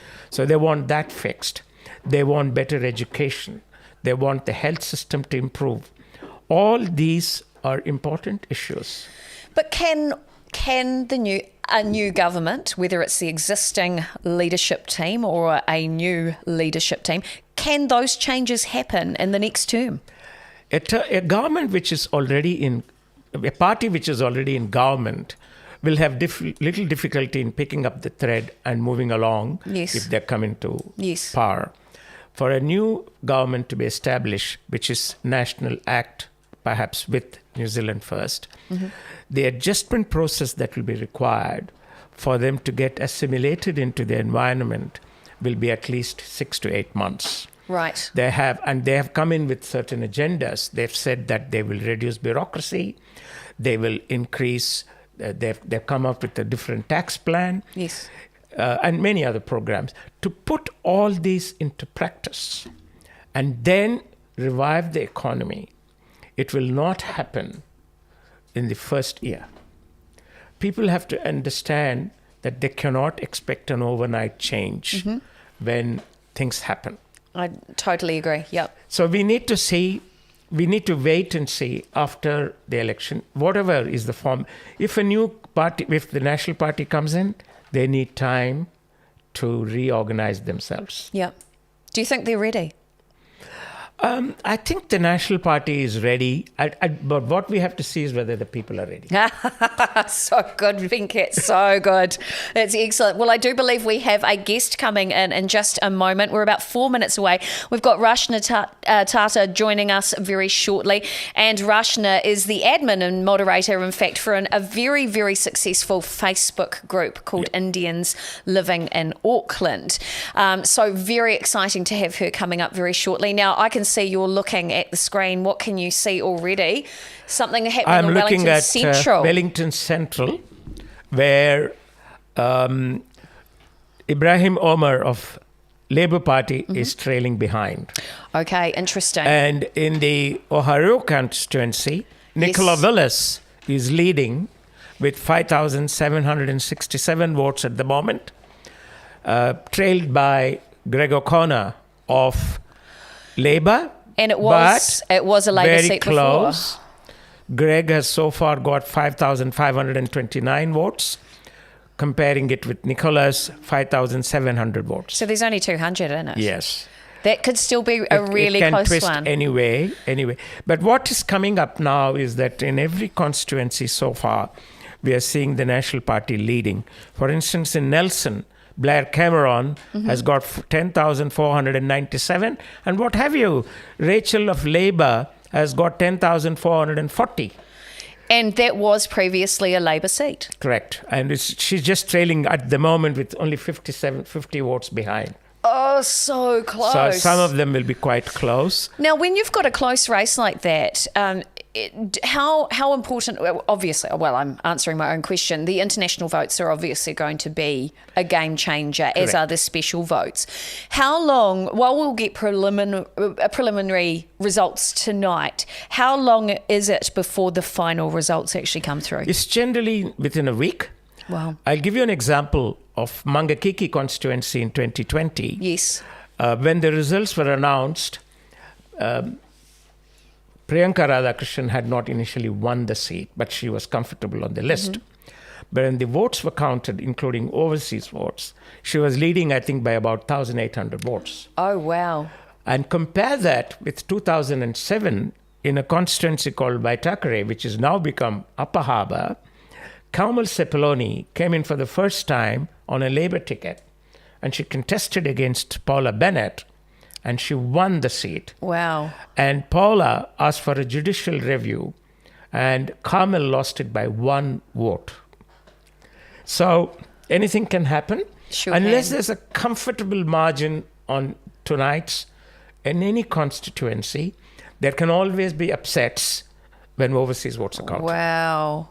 And the Upper Harbour seat is obviously one that's going to be worth watching as well with Yes, Cameron Brewer Vanishi Walters out is there. contesting as a sitting MP. Yes. She's contesting Cameron Brewer of National Party. Another marketing machine as Yes, well. And absolutely. he's done very well. I've watched him out on the trail. So that's going to be an interesting seat to watch. Now we're coming up for 7:30. So we do have another caller coming on into the Zoom via Zoom tonight. We've got Rashna Tata coming in. She is the admin and moderator for an incredible Facebook group called Indians Living in Auckland, which we are also broadcasting in tonight. She's also worked within the media industry at the New Zealand Herald. And she's worked with various community groups as well. Let's check in and see if she's here. Are you with us so far, Rashna? Just bringing her in right now, I believe. By the way, oh, hello. Hi. Welcome to tonight's broadcast. Lovely to have you with us. How are you feeling? Thank you for having me. Very happy to be here and be a part of this broadcast. Very happy that we are showing this live on our page as well. And, you know, I tend to sort of identify myself with the page, and I've become very, very sort of, you know, fond of the kind of members we have. And I also wanted to talk to Venkat. He's a very, very dear friend. And Venkat and I live in East Auckland. So what is basically one part of my road, one side of the pavement, is Christopher Luxon. The other side of the pavement is Simeon Brown. Wow. Yeah. She's in blue waters. So a very, very interesting electorate to be in. And what I have really noticed this year is that it's more about personalities in this area especially. Interesting. And not so much about, you know, the policies. This is a traditional, you know, blue belt, as Venkat will agree. But having said that, there has been, you know, some division about not so much of, you know, what policies worked or what policies did not. It's become more, you know, a personality war. And having said that, both, you know, the candidates have worked hard for these constituencies. Yes. They themselves are famous in their own rights. So I don't think it's been a very hard decision for anybody. What possibly could have affected them is the party vote. Gotcha. Yes, I absolutely understand. Now, one of the things I'd really love to know, because you are down on the ground, is I know over the years, especially with, and we saw this with the Auckland mayoralty election as well, is there's always been a lot of apathy around getting involved, having your say, voting. Do you think that's the same this year? Not at all. In fact, I was at a function yesterday and I was talking to Venkat last night and I said, the first time in so many years, and I've been here about, 23, 24 years now, I actually see the Indian voter who was always very apathetic and, voting in low numbers. Yes. There had been a great turnaround, this area especially, with the Indian voter and the Asian voters. Very, very interesting. Sorry, Venkat, you were going to say?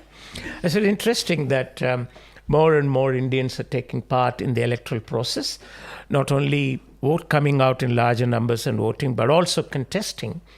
I believe there are at least 15 or 16 Indian candidates spread across the political parties, including a party started by an Indian called Protect and Progress New Zealand, by an Indian, a member of Indian community. So there's a lot more interest in politics evinced by the Indian community over the years, which is a good thing because we would like to see as many communities as possible to come forward and not only vote but also participate in the electoral process. It's good for the country. Totally agree. Totally agree. Now, Rachna, just coming back to you for a moment, you have a long background, obviously, in working with the media, and it seems in the last few years, and I think COVID was potentially a trigger, the manipulation of media on the decisions we make in the decision-making process. As an expert in media, I'd love to know your thoughts around that, and did we see perhaps some of that in the way media was played out in the lead up to this election? Very much so, Monique. I think, everybody will agree on that. More than any other previous year, we've had great media involvement, whether it be radio, whether it be television, whether it be the print media. And I think it was partly to do with COVID because people were within their four walls. The outside world existed for them, basically through what they read or what they heard or what they saw. So yes, there was considerable manipulation in the sense that, you had one media telling you something else and another media telling you something completely opposite. Yes. It was left for you to judge. Again, the wiser and the more savvy voter understood that, decided what they wanted based on, a lot of other things. Now, for my area, for example, there is a very high number of, owner-occupied sort of, businesses. And a lot of them were affected because of COVID. A lot of them were affected because of, the ram raids and, every other possible security incidents that happened. And this has influenced people's decisions, people's mindsets to a very large extent. You hear that constantly. Yes. Well, it is my hope that whoever happens to get into government and manages to get the media, the broadcasting portfolio, can make some really positive changes to perhaps how the game is played, Rachna. Absolutely. Yeah. Monique, there's one thing I always do when I look at the New Zealand Herald. I read the story very briefly. What I find far more interesting are the comments that come below it. Yes. And those comments give you the mood of the country. There it is, right there. Well, look, Rachna, thank you so much for joining us. Are we going to see you again later on in the evening? Absolutely. Excellent. Well, thank you for joining us. And thank you, Venkat, for introducing Rachna to the stream as well. It's a pleasure. At the moment in Tamaki, Brooke Van Velden is leading, although it's, as I said, it's early time. Brooke has got so far 2,446 votes, followed by Simon O'Connor, the incumbent, with 1,999 votes. It's a tough fight between the two. That's the constituency where we are living. Our office is in Glendowie. Wow. And our MP is Simon O'Connor, a very dear friend. And another dear friend is Brooke. She's contesting from ACT Party. Now, the one thing, I mean, we were just talking about the media, and the one thing that I have noticed in this election is the impact of those who have done a good job of their marketing this year. They've really humanised themselves. So Brooke was a great example. So while she doesn't have a seat, she is a list MP, but I know all about her. It's the same with Chloe. While she does have a seat, she's done an incredible job. Absolutely. Now, Rachna was just saying that in her area, of course, it has been about those higher profile members of Parliament or those going for seats. And yet I'm hearing very different opinions from others who are hearing that it's not so much about the people, it's about the policies that have led. What are your thoughts on that? I think it's a bit of both. If you take constituencies like ours, like Rachna and I, we belong to East Auckland, Pakuranga constituency. In Pakuranga, there's a very high degree of visibility of the National Party for the last 35, 40 years. And they engage with the communities. The problem with constituencies like Pakuranga, Botany, is that opposition parties seem to give it up, saying that, oh, we're not going to win there anymore. Yes. So why do we bother? So you do not find any MPs of other political parties active in, say, places like Papakura, Pakuranga, Botany, and some other constituencies. Just like you do not see the National Party active in red zones, as we call, in places like Kelston, Manuriva, Mangere, where the Labour Party is strong, you do not find the presence of the National Party people, except in election time. Interesting. So the communities, they normally will interact with people with whom they are engaged over a period of time, like 3 years. So if, for instance, if I were to give you two examples, one is Simeon Brown in Pakuranga. He engages with his constituents very well. Yes. He's young, energetic, and very helpful. Yes. Take the second example on the other side, Mount Roskill. You have Michael Wood. Michael Wood travels in buses, trains, and in bicycles, etc., and he's in touch with this community. Whereas you do not find the National Party people in that constituency at all after losing. Very, very interesting. So it's a mix of how people vote for a particular party or a candidate. They like the person, they vote for that person. In some cases, it's policy driven. But in most constituencies, I would hazard a guess and say it is the person, the personality of that person who drives voters to vote for that person. So do you think that the move to MMP all those years ago allows us to vote for the personality and vote for the policy? I think it does. If you go back to the history of New Zealand Parliament, yes, until the late 18th, until 90s or 1990 to 20s or so, you had only independents, right, who were members of Parliament. There were no political parties. Yes. Later on, with the establishment of the Labour Party about 100 years ago, that you started having the political party system. And until the National Party was established in 1936, and they came into Parliament only 13 years later, that they themselves were a part of two other parties. Yes. So whether people vote for a political philosophy or not came about after MMP, when you give your vote to a party, and then another vote to a person. To a person. So this is what the MMP system has brought about, giving every individual two votes, which is why you do not hear people like David Seymour and Christopher Luxon saying party vote, National Party Vote Act. They don't individually go and canvass for anybody, because they say, let me get as many party votes as possible, I'll form the government. Wow. Winston Peters hasn't even campaigned for himself. No, he hasn't. Yes, he has said party vote New Zealand first. Yes. Yeah, very different strategy. So whether that's the right approach, still we're discovering. I guess we'll see. After all these years. Yes, that's right. We adopted the MMP system from Germany, but we are not willing to go where Germany has gone. That's a grand coalition. Oh, very, very interesting. I'm so glad that I'm working with you tonight because you are such a fountain of knowledge. So many years of working with every member of Parliament, I believe, and we will have more information about that and the history that Venkat, the Hive of Knowledge, has with his dear relationships with many of our much-loved members of Parliament. Now, I do believe very shortly we will have more interviews coming up, people on the ground who are telling us what's going on in the different constituencies. But we also do need to say a very big thank you to our sponsors that have helped make tonight's show happen. We have a couple of quick ads to share with you to show you what they're all about. Let's take a look. Kia ora and welcome to the Link2 Group. We're made up of 3 entities that enable us to be the link between customer demand and personnel.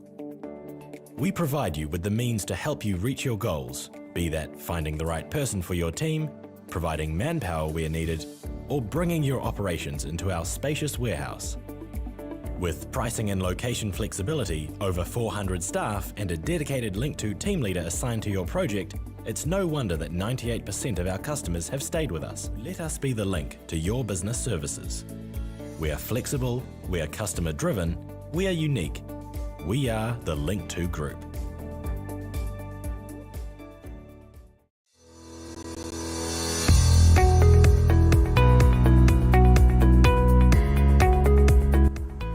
Hi, I'm Saif Sheikh, Director of Immigration Advice New Zealand Limited.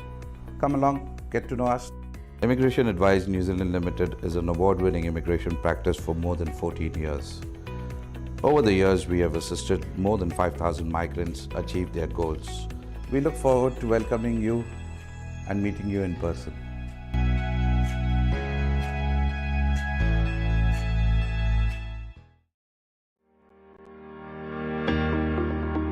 Hi, I'm Rachna Dave, known as 0800 Rachna, your award-winning mortgage advisor. 0800 Rachna has always been about providing quality services and making a difference in the community. We are ethical and we are influential. We actually educate our clients so that they can have a secured and a better financial future. What are you guys waiting for? Just call me today on 0800 Rachna and let's start our journey together. 0800 Rachna.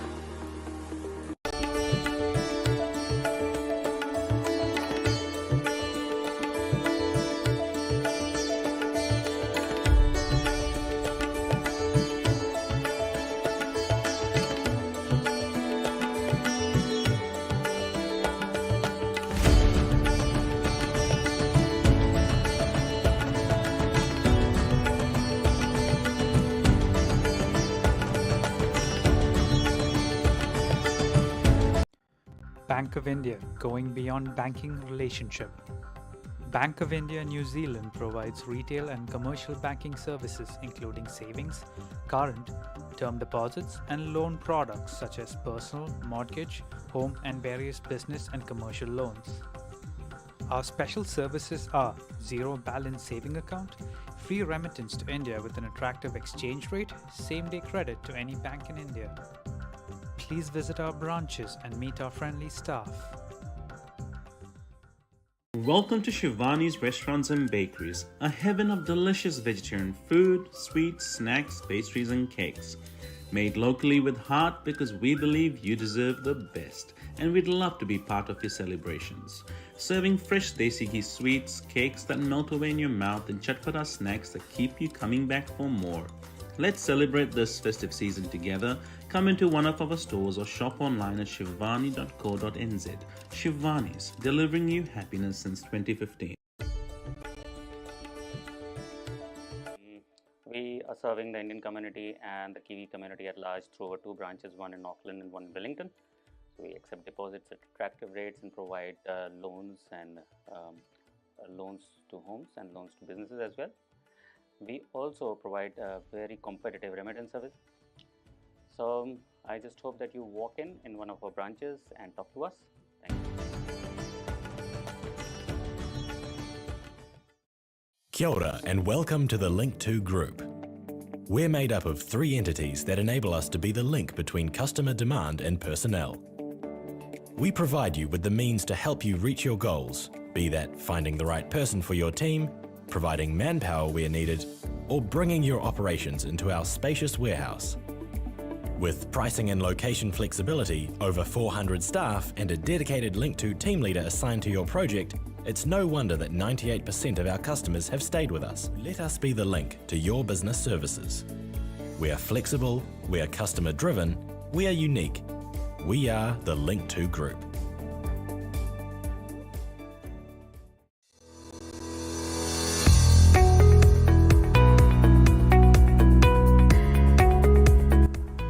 Hi, I'm Saif Sheikh, Director of Immigration Advice New Zealand Limited. Come along, get to know us. Immigration Advice New Zealand Limited is an award-winning immigration practice for more than 14 years. Over the years, we have assisted more than 5,000 migrants achieve their goals. We look forward to welcoming you and meeting you in person.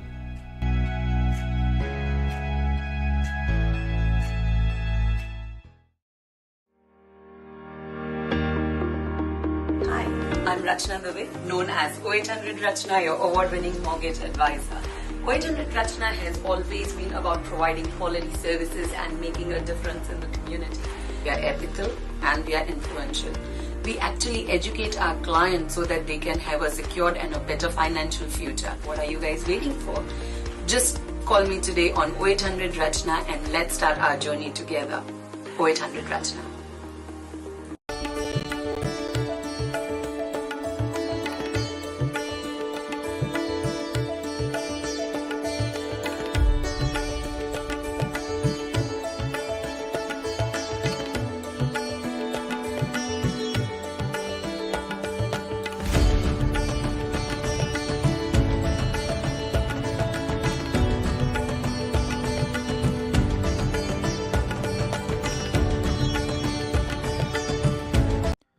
Bank of India, going beyond banking relationship. Bank of India New Zealand provides retail and commercial banking services including savings, current, term deposits and loan products such as personal, mortgage, home and various business and commercial loans. Our special services are zero balance saving account, free remittance to India with an attractive exchange rate, same-day credit to any bank in India. Please visit our branches and meet our friendly staff. Welcome to Shivani's Restaurants and Bakeries, a heaven of delicious vegetarian food, sweets, snacks, pastries and cakes. Made locally with heart because we believe you deserve the best and we'd love to be part of your celebrations. Serving fresh desi ghee sweets, cakes that melt away in your mouth and chatpata snacks that keep you coming back for more. Let's celebrate this festive season together. Come into one of our stores or shop online at shivani.co.nz. Shivani's, delivering you happiness since 2015. We are serving the Indian community and the Kiwi community at large through our two branches, one in Auckland and one in Wellington. So we accept deposits at attractive rates and provide loans and loans to homes and loans to businesses as well. We also provide a very competitive remittance service. So I just hope that you walk in one of our branches and talk to us. Thank you. Kia ora and welcome to the Link2 Group. Kia ora and welcome back to the live election link special. I am Monique Bradley. Lovely to have you with us here on Face TV, Sky Channel 83, across multiple social media pages in association with the wonderful people at Indian Newslink. And joining me tonight as my co-host is in fact the editor of Indian Newslink, Mr. Venkat Raman. Welcome to the studio. Thank you, Kia ora. Look, Venkat, it's a real honour to be here with you. You're an absolute fountain of knowledge. You've worked with every political leader and every political party and every member of parliament that I can imagine over the last how many years. I daren't even ask. But you seem to know so much about what's going on. And you like to make predictions as well. Well, I wouldn't like to make predictions because journalists don't make predictions. No, that's true. You're a listener. That's right. They report. The trend at the moment is that there are about 850,000 votes have been counted so far.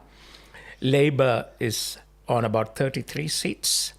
National is on 52 seats. Wow.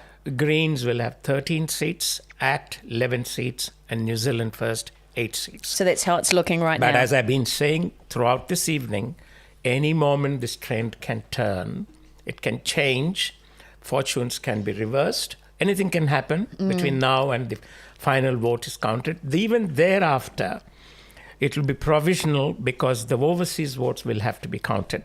It can make a difference in some constituencies as it has in the past. Therefore, unless a candidate has had a wide margin, really wide margin, that then it's still risky to predict in a particular constituency. As we are saying, the Tamaki constituency, in the party vote platform, National is leading, and in the electoral vote, candidate vote, Brooke Van Velden of ACT Party is at the moment in the lead. Interesting. So interesting. So we were talking earlier about the fact, Venkat, that some constituencies are really still following that who is the biggest personality in the area. People are sort of driven by that. Whereas we're also seeing for the first time, quite a big lean towards people who are deeply interested in policy. And great tools like Vote Compass this year and the incredible website that the Spin-Off released, which really talked through the policies, have been high traffic sites and have had a lot of engagement. Right. From your perspective, you've run your own polls through Indian Newslink. Yep. What has that been the general consensus of how people have preemptively indicated they might be voting? Indian Newslink polls this particular time in 2023, they have been singularly favouring National Party. Right. We have had 3 polls. Believe us, the difference between Indian Newslink poll and other polls is that this is not a phone-in poll. Right. We give substantial time for people. We give them almost 2 weeks to think over just multiple choice questions. What affects them most? This is all based on the feedback we get from our readers. We frame the questions. And these are answered in about 30 seconds. And it's all done online. And therefore, the first poll said 60.3% of people said they want National Party.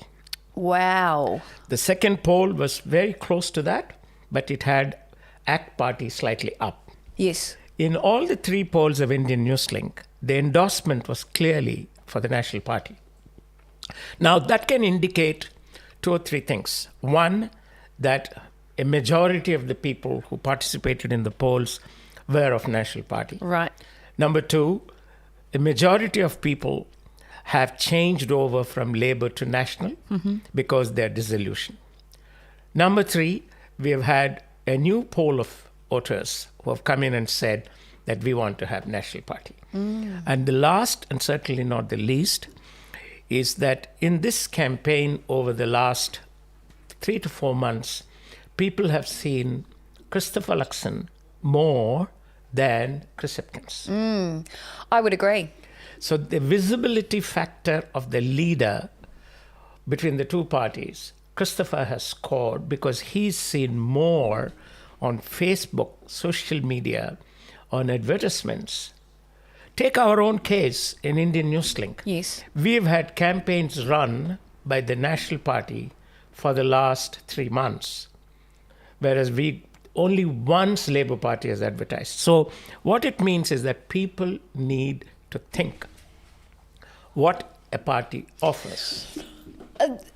I just want to jump in there based on that stat. Do you think it's because Labour feel like they can't win, that they just didn't bother advertising as much? What's the feeling? I think the feeling is... Such a contentious question, right? No, I think there's, if I can hazard to say this, because we are now in the counting, the period of counting, I think Labour ran somewhat half-hearted, disheartened campaign. It's only towards the end of the campaign period that many of the leaders whom we've been wanting to talk to came running and said, let's talk. Now, you don't tell your voters 2 days before the polling that this is what I'm going to do. You've got to do that months in advance. Yes, that's right. Because people are educated, our people are very intelligent, New Zealanders are very capable of taking good decisions, but they need to be informed. Yes. They have to take informed decisions. So if we do not ask the people their vote based on your policies and programs, what people wanted to know 3 months before, 4 months before was from the government, from the Labour government, what are you doing for my cost of living problem? Yes. Do you think that's been the biggest issue? I think so, Monique, because take people like us. We are ordinary salaried people. We are not business people. We are among the worst affected when it comes to cost of living. I do shopping. When I know how much my dollar brings me every week and I go shopping compared to what it was 3-4 years ago. I would agree with you there. Wayne Brown, the mayor of Auckland, tells us the rates will not go up. Today, we are told that ordinary people like us will have to pay another $2,000 a year. Wow. Water, no matter how much we conserve, I don't know how the water rates keep going. The result of all this is the cost of living. And in a democracy, it's always the government of the day which has to take the blame. Yes, I would agree. That has been the single largest factor that might go against Labour if it does tonight. The second aspect is law and order, felt mostly in places like Auckland, perhaps some in Wellington, and a few in Hamilton. Yeah. The other cities do not have this problem as much as these 3 cities. But if you take health, the waiting list in hospitals, the waiting list for procedures, then you come to education, the dropouts you have had of children from school, the number of children going hungry, these are all factors that have compounded the mental state of the average New Zealander. Totally agree. We are hardworking people, Monique, in this country. Yes. So we need a government which will guide us through all these problems. And of course, tax has been quite a high topic of contentiousness how as it well. will play out for national remains to be seen.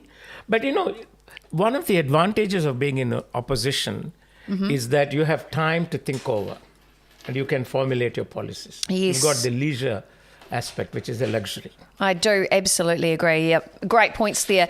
Now, I do believe, Venkat, that we actually have a guest coming into the studio, coming in via Zoom. Hopefully we can bring that up on the screen for you. It's Himanshu Palmer, who is the ACT candidate for Hamilton East. Again, another very important seat, and I believe Himanshu is coming through on Zoom right now. Himanshu, can you hear us at all? Coming through very shortly. Hello, Himanshu. Hello, Ash. Are you with Pranita there, our reporter in Hamilton? No, I'm actually in Viaduct at the ACT Party event. Oh, you're in Auckland? Yeah. Oh, welcome to the program. How are you feeling? I'm feeling quite excited. I've just got here 10, 15 minutes ago, and it's quite a scene. You got hundreds of people very, very excited, looking forward to the real change. Wow, big words you've spoken already. So you're feeling that change is in the air then? You can just kind of sense it. People are quite energized, but the night is young. There's a lot of water to go under the bridge still. So, excellent. Venkat. Monique, Himanshu is a man in very high spirits all the time, because apart from being a very spirited individual, he also makes whiskey. Oh, how fantastic. We love a good backstory, don't we? And from what we can see and hear, Himanshu has run a very, very good campaign in Hamilton West, isn't it, Himanshu? Hamilton East Bank. I'm sorry, Hamilton East, I beg your pardon, yeah. So he's been a very active member of the ACT Party. Great. And he's number 13 on the list, and we are hoping that he would make it to Parliament tonight. Himanshu, we will be closely following the trends in your constituency. What is it right now? Do you know? Venkat, I'll be very honest with you. I've generally not checked because it's not the electorate vote. Obviously, I was campaigning for was the party vote. And as you're quite acutely aware, it was a crime that I wanted to be involved in politics for. So I'm incredibly proud of the campaigning I've done in that very space and made crime a big part of election 2023. Made people stop and think about before they vote, you know. So right now I'm just watching the ticker of the party votes coming in. As you know, that would be my potential pathway into Parliament. So, yeah. So I'm hoping that I'll be able to talk to you later on in the program. Of course. Thank you, Ash. All the best. Give our best of regards to David Seymour and Brooke Van Velden there. I will. Brooke's doing really well, by the way. She's leading by a big margin. Yeah, I know. We're following the trend in Tamaki. Yeah, of course. Yeah. Right. Very good. Thank you so much. Thanks for popping in. Thank you. Fantastic to have that guest come into the studio tonight. A candidate for Hamilton East there, Himanshu Parmar, who we are following throughout the campaign trail as well. And I do believe we have a bit of an update on the seating arrangement in the House. We're going to have a quick look at that now. Check out these results early on. Check it out. Venkat, 52 seats with National. How are you feeling about that? Well, as I said, as the night advances with counting, there will be ups and downs for all the political parties that are involved. At this point of time, the National Party is leading in many constituencies. Mm-hmm. And my prediction, you asked me about my prediction some time ago. I was of the view that the National Party would have not less than 55 seats tonight. But that remains to be seen. Because anything can change as the counting goes on. So we can see the Labour is currently sitting at 33 seats. Yeah. Now, if National has 52 seats, is that enough to lead? No, they require 61 seats. If the number of seats in Parliament is 120, they will need 61 seats. If it is 121, they will require 62 seats. So it's likely that it would be a national, if National does take it, it'll be a National Act coalition. Where does Winston Peters fit into the picture? If Winston Peters comes in with 7 or 8 seats, as it is currently indicating it is 7 seats, if Winston comes in with 7 or 8, I am sure a leader like Christopher Luxon would like to have a conversation with him, because you do not leave a party out which is wanting to align with you, because they have future insurance. Of course. But we've heard through the media that ACT have quite clearly said they won't work with Winston, and vice versa. How does that arrangement work? But somewhat there is a softening of attitude as far as David is concerned. Okay. David point blank refused to deal with New Zealand First in the past. But since he himself has been dropping in opinion polls, he has now softened his stand. And I'm very sure that when push goes to a shove, there will be a change of attitude. And he will say, all right, let's sit around the table and talk. Is it a case of having to preserve one's space in the government? Absolutely. But again, David Seymour had made some statements in the past that he would rather sit outside the government and just give confidence and supply. At one stage he said, I'll just give confidence and not supply. That's not good enough for a government. Wow. A coalition government not only requires confidence, but also requires supply. It's going to be interesting to see how it all plays out tonight. And we've got lots of details coming in and lots of people coming into the chat as well.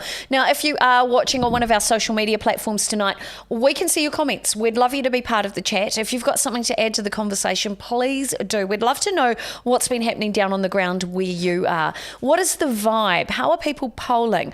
One of the things that I have heard through the grapevine today, and I do know we've got another couple of guests coming in very shortly, but one of the things that I've heard, considering there's been apathy with voting for so many years, today I've heard something different, which has been the exorbitant wait time when it comes to actually casting your vote. Is it a sign that perhaps the voting system wasn't up to scratch, or a sign that we're actually getting more voters, Venkat? What are your thoughts? That could be owing to a lot of reasons. One is that if they're talking about a city like Auckland, getting there is a problem because of traffic. And in many other places, including some of the shopping malls, parking is a problem. Yes. So all those things add up to the waiting time, and people go and stand in a queue. And what happens, you have seen, Monique, as you have voted, and I have voted. It takes a good 2 minutes or so, or 3 minutes, for each candidate to go through a counter. Because we don't have electronic system of voting. Not like India does, yes. Not like even India.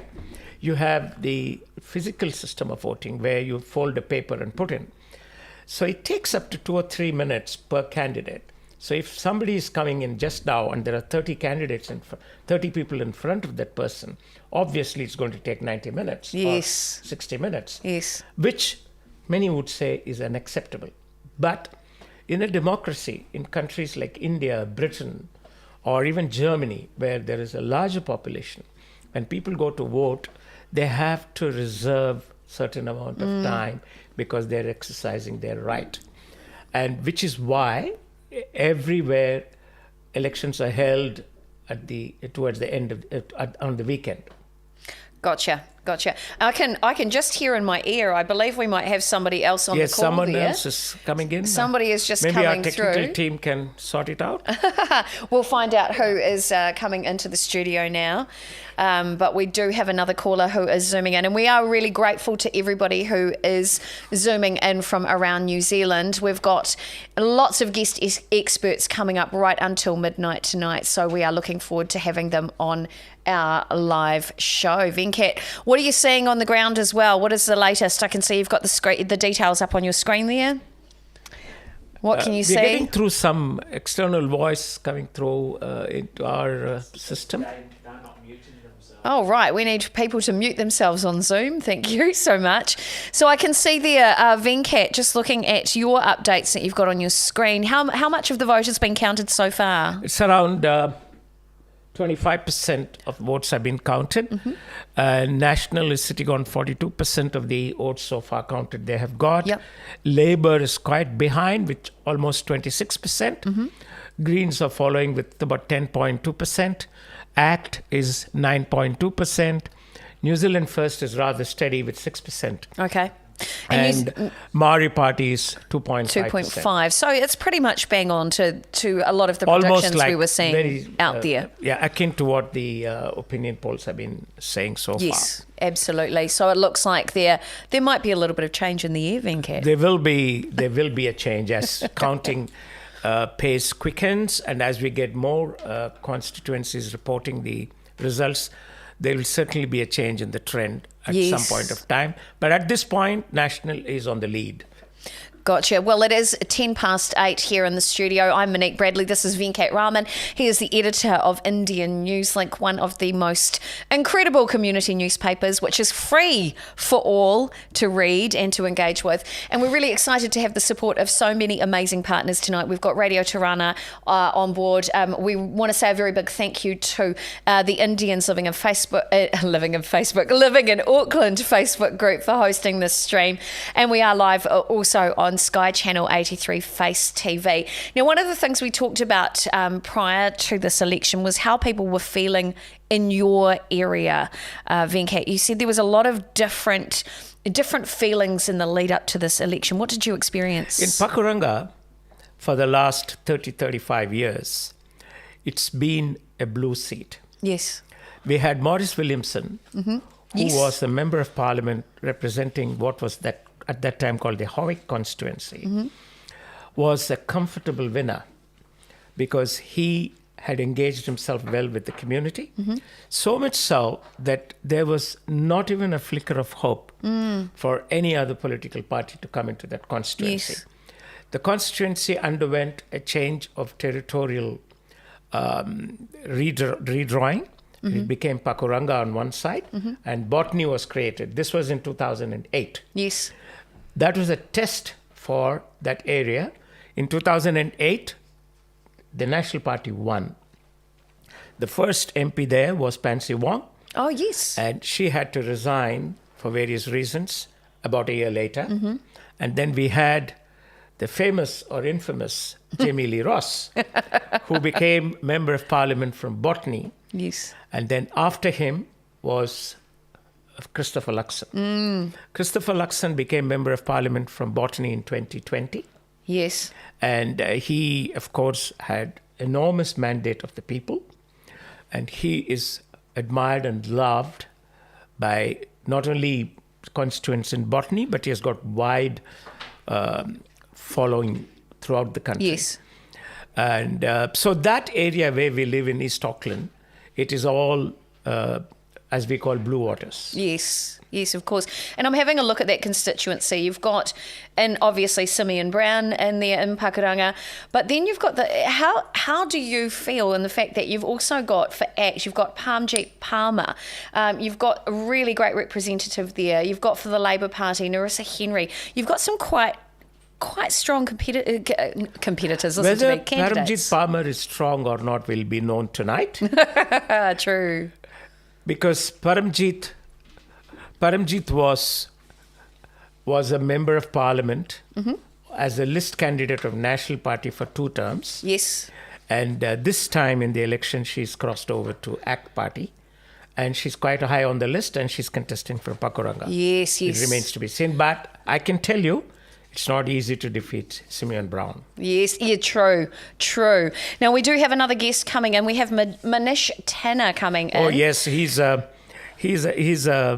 teacher by profession and a great political thinker and a very dear friend of Indian Newslink. And Please welcome him, Monique, on our behalf. I absolutely will. And I believe Manish is also the Secretary of the National Party for Panmure Otahuhu electorate. Welcome to the live stream tonight.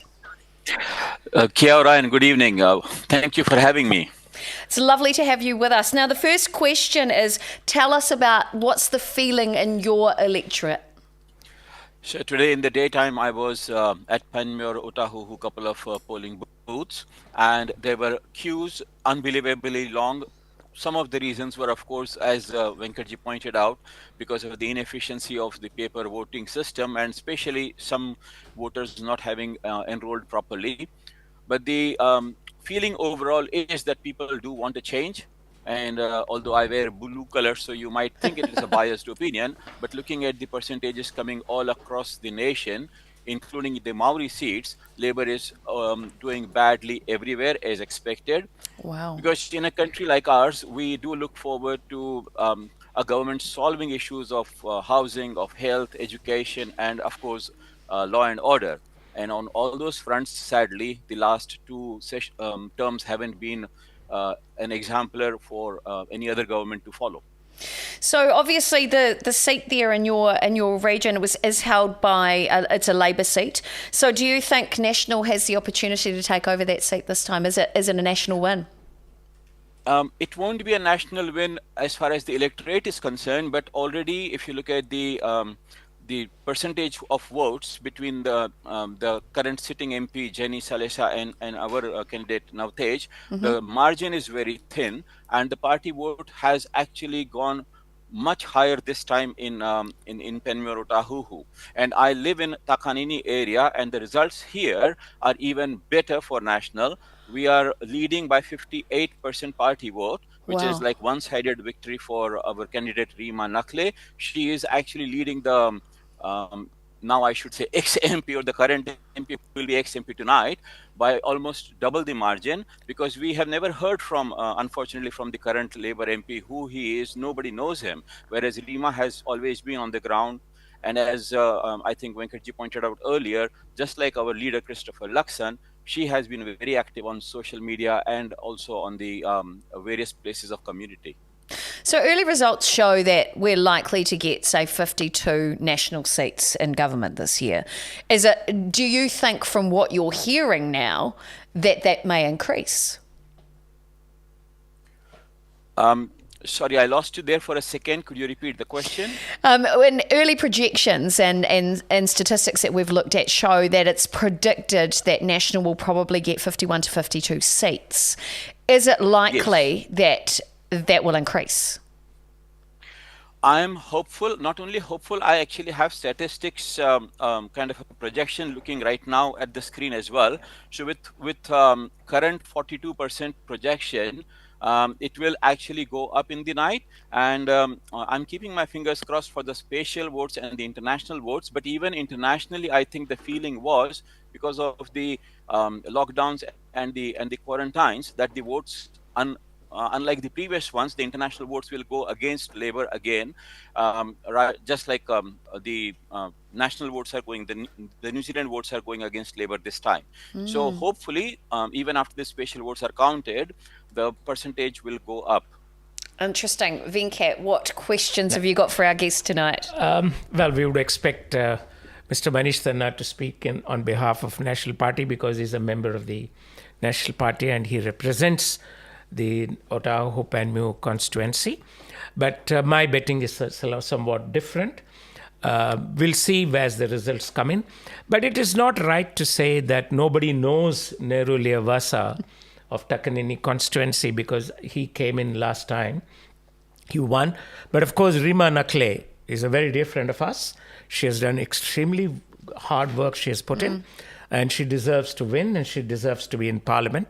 But let's see what happens. As the results are coming in now, Monique, we have Mangakiki constituency, where Priyanka Radhakrishnan, Minister of Ethnic Communities, is the incumbent Labour MP there. She's trailing behind Greg Fleming of National Party by about 3,000 votes so far. Wow. So we'll have to see how things move there. And I've always said that Mangakiki will be a difficult constituency for Labour to retain, because it has been since 2008, it has been with National. It went to Labour Party only in 2020. It may not stay with them this time, because Greg has done extremely good work, and is also a good friend of Indian Newslink. I can give a little tribute to Greg. Greg was involved with our business awards in 2008. Great. As the chief executive of Maxim Institute. He's done a lot of work for the National Party. Now, Chris Bishop in Hutt South is leading. He is likely to overtake Labour Party's Ginny Anderson, who is the police minister. Chris could not win in the last 2 or 3 elections. This year, he might have the luxury of having won, but it's still early time. We'll have to see. In as far as Greg O'Connor is concerned, yes, he is trailing behind in the Waihauru constituency, with Nicola Willis leading, but the margin is very thin. At the moment, it's just 200 votes. Oh, so tight. So I have to ask you, Manish, hearing all of those updates, how does it make you feel as a member of the National Party? Individual constituencies do affect, but in the MMP situation, it is the final percentage that is going to be the more important figure to look at.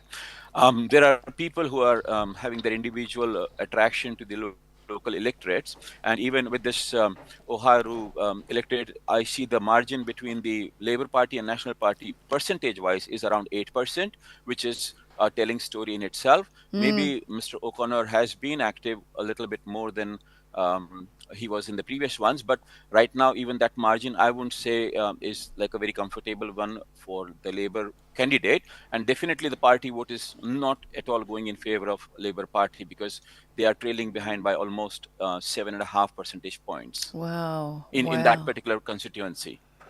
Well, that's absolutely brilliant. Thank you so much for the update. As in, it's brilliant that we've got the update from you. Thank you so much. Absolutely.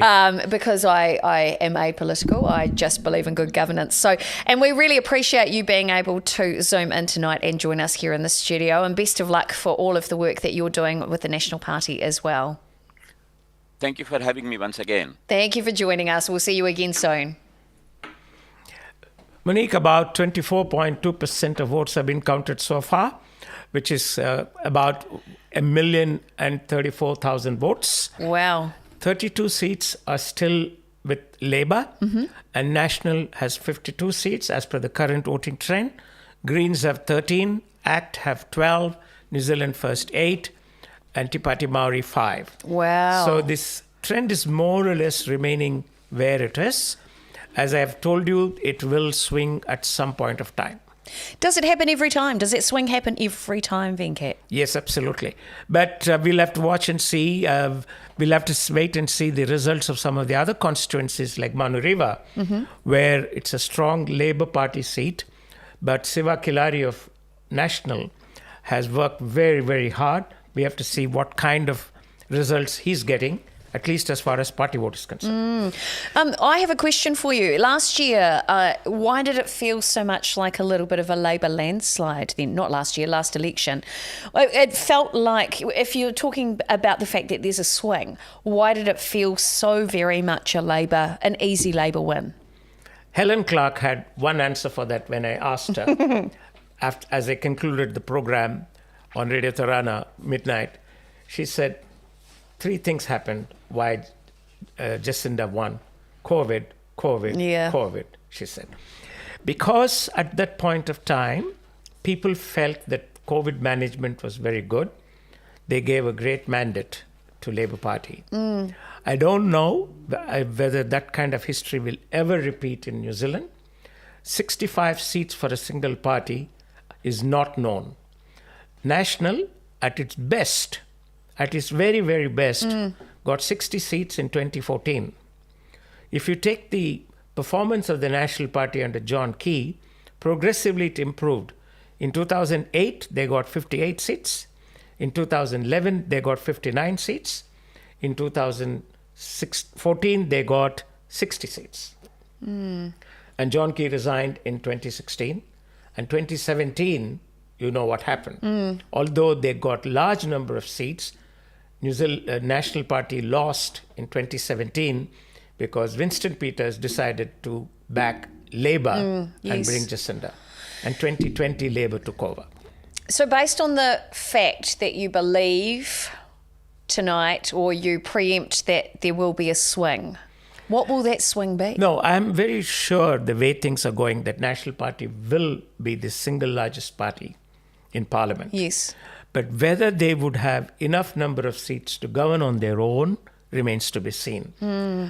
If we go by the history of the National Party, or history of any political party, especially under MMP, since 1996, you have never had a majority government except in 2020. It has always been a coalition government. When Labour Party returned in 1999, December, Helen had to form with 3 political parties, with what was called at that time Alliance. Yes. Oh, Jim yes. Anderton, Yes, that's right. And then United Future, Peter Dunn. Yep. She formed the first government in 1999 with these 3 parties. And then in 2002, it was a repeat. And in 2005, it was Winston Peters who came in. He sat outside the cabinet, but he was the foreign minister. So throughout the history of MMP, New Zealand has not had, except in 2020, the luxury of a single party majority government. I do not think it would happen this time today, no matter how heavy the National Party swing is, unless there is such a swing, such a wave that National will get more than 60 seats. Do you think, though, if National gets the majority and they don't have to govern with another, would they do it anyway? Yeah, that's been the history of politics in New Zealand. To anyway form a coalition government, because 1, it gives a stronger mandate for the ruling party. 2, they will always look for the next term. Yes. That is why in 2020, when Labour was not obliged to have any partner, they went in for partnership with Green Party. They had absolute majority. They had 3 seats more than what was required, the Labour Party. They still went in for coalition with Green Party because they know that they will need them later.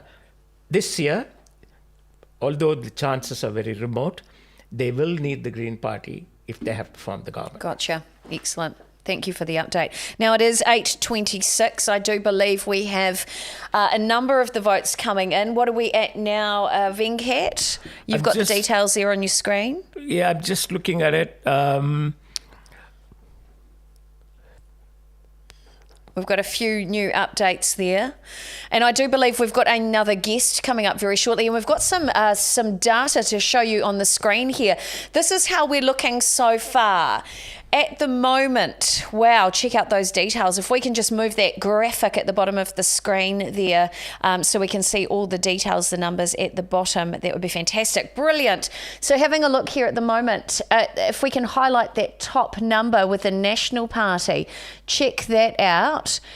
Percentage of votes, 307,214 votes for National. If we move down to Labour, we're looking at 199,560 votes for Labour. Yep. Wow, significant. Green Party. Certainly showing some trends. Yeah, Green Party, we're looking at 78,394. If we move down to ACT, we're currently looking at 68,000 votes, 760 for ACT. And New Zealand First, 46,745. How are those numbers? Or we'll just have a quick look at Te Pāti Māori as well. Māori Party has been doing very well. They're leading in 6 of the 7 seats at the moment. They've got 18,495 votes there. Now, one of the things I want to highlight is the increase in the smaller parties. We've got new parties that have arrived, for example, like the one led by Liz Gunn with the Freedom Party. Is it the Freedom Party? Yes, and we've got the likes of the Freedom Party with 2,194 votes there. But you've got some big independents there. You've got the Animal Justice Party, New Conservatives, of course. What is their impact? What it means is that there is democracy at work. Great. What it means is that people in our country have the freedom to vote, and they have the ability to back a party, even if they know that the party may not make much of a difference, the number of votes. It shows that people are active politically, and that some parties can start making a difference. For instance, ACT Party, about 15, 16, 17 years ago, they had just 1 or 2 MPs. Today, you're talking of 2 digits. Yes. So there is potential for any party to grow if it starts spreading its policies properly and not just wait till the election time. So you have to start right from the ground. See, some of the parties have left their run right till the last minute. Helen Clark used to say that I start campaigning the day after the election. That's what she used to say. There you go. Now, the ticker's showing us 29.4% of the votes have been counted. That's 1,187,008 votes. National are still looking at 42% of the vote there. Labour on 25.66%. Green Party there with 10.31%. Is that above average, Venkat? I think it's continuing the trend between the race between Green and ACT is somewhat continuing in the same range as 10% and 9%. Yes. It's likely to continue, but if the results of a constituency like Auckland Central comes in, and depending on the number of party votes there, Green Party's fortunes can change. Yes, of course. Now, I do believe we've got another guest coming into the studio very shortly. We'll let you know who that is. That's not far away. But one of the things we did want to highlight is to have a look at some of the bigger seats that would potentially change and impact. And you were talking about Mangakiki earlier. As I said, Mangakiki has been with National since 2008. Yes. In 2008, it was called Ellerslie. It was won by Pesita Sam Lotoliga for the National Party. He went on to become a Minister for Corrections. Yes. And then he dropped out of cabinet in 2016 after Bill English took over. And in 2017, it was won by Dennis Lee of National Party. It was called Mangakiki by then. 2020, it went to Labour with Priyanka Radhakrishnan as the incumbent MP. She was confirmed as the winner of the electorate seat after the overseas votes came in. Now, this time, Greg Fleming, as of now, continues to lead in that constituency with 3,000 votes. As I told you, Monique, I've known Greg. He is a very hard-working man, and he stands for a lot of National Party's values. So it will be no surprise if he makes it to Parliament.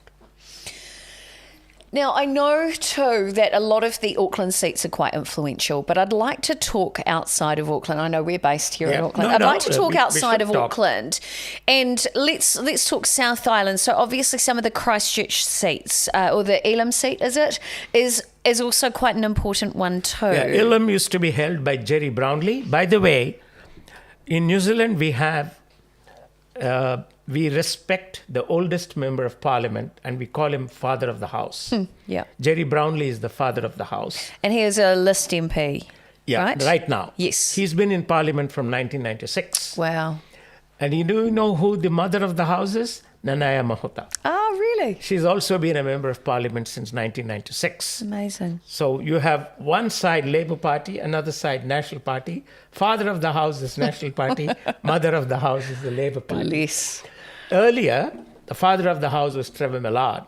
When Trevor left Parliament to become the High Commissioner to Ireland, Jerry Brownlee became the oldest member of Parliament. So interesting. So in that Elam seat, you've got Sarah Pallett from Labour, who's currently in there. She's a sitting MP. Yes. It's likely that she will lose.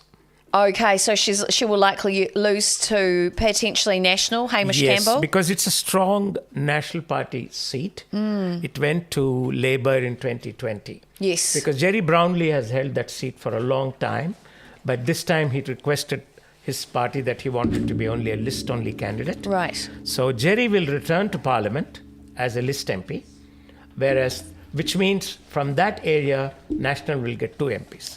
Gotcha. You got to talk about Port Waikato, which we have not talked about. That's true, yes. It's unfortunate that the ACT ACT candidate, Neil Chazen's son, he passed away a few days ago. That has made it imperative for a by-election in that. This is one of the few occasions when an electorate goes to a by-election without having gone in for an election. Wow, yes, of course. So tonight, Port Waikato will have party vote, but not the electorate vote. Gotcha. Excellent. Thank you for the update. Now, I do believe we have another one of your dear friends and commentators coming in tonight. We have Shirish. I hope I said that correct. Shirish Paranjapai is our correspondent in Christchurch, a man with great political acumen. He's known very well in the communities in Canterbury. Shirish, tell us what is going on in your neck of the woods. No, thank you for having me and lovely coverage. I have been listening in from 6 o'clock. Oh, thank you. It's a mixed bag here. As Venki talked about ILM, the current MP Sarah Pallett is trailing to both the national candidate Hamish Campbell and Raf Manji. So Sarah will lose her seat to national. Elsewhere in Christchurch, Christchurch Central and Christchurch East, we have the Labour candidates leading. Christchurch Central is currently held by Dr. Duncan Webb. He is leading and most likely to return to the Parliament. Christchurch East, you might remember, was held by Megan Wood. Otto Williams for a while. Yep. And then she stepped out. So we have a new face there. Ruben Davidson is leading the Christchurch East. ILM, as we said, Sarah is trailing to Hamish Campbell. Banks Peninsula, currently the national candidate is leading. The seat was held by Tracy McLennan of Labour, but she is trailing at the moment. The surprise, one of the biggest surprise currently is Wigram, which is held by Dr. Megan Woods, who is quite high up in the Labour hierarchy. She was jokingly called Minister of Many Things. She is trailing, although not hugely, but currently she is trailing to the national candidate there. So that will be an interesting race to watch as the evening unfolds. What about Dunedin, Shirish? Sorry? Dunedin. I haven't checked Dunedin, but let me cover the constituencies just north and south of Christchurch. So, north of Christchurch, Waimakariri, the national candidate Matt Ducey, who holds the seat, is leading. And Selwyn, again, the national candidate Nicola Grigg is leading there. So you might remember Selwyn was held by Amy Adams for a while before she left the parliament. I will, if you like, check on the other South Island and come back to you a little later. That would be fantastic. Thank you. I do have one more question before you head away. Obviously, being out on the ground today, talking to people who are voting, what's been the general feeling on the ground from the communities that you're part of? Yeah, in Ireland, it was always going to be a tight race. Ralph Manji was a city councillor before. He ran a good campaign aimed primarily at youth. But like Venkatji explained, the ILM constituency was held by Jerry Brownlee for many years. So it was expected that the national candidate will do well. Sarah Pallett has been a new MP. She has only done one term of 3 years. And she fought quite a tight campaign, very active. So it was always going to be interesting to see how it unfolds. And it may have taken some people by surprise to see that Hamish Campbell has actually a significant lead over Ralph Manji. If you had asked me before 7 o'clock, I would have said it's going to be neck and neck. But I think situation has shown to be different. But, who knows? We still have many votes to be counted. People on the ground were expecting a change. So I was thinking that Labour will not retain the seat, but whether it will go to National or the top party, the Opportunities Party, remain to be seen. So let's see how it unfolds through the night. Excellent. I can tell you, thank you, Shirish. We'll be back with you.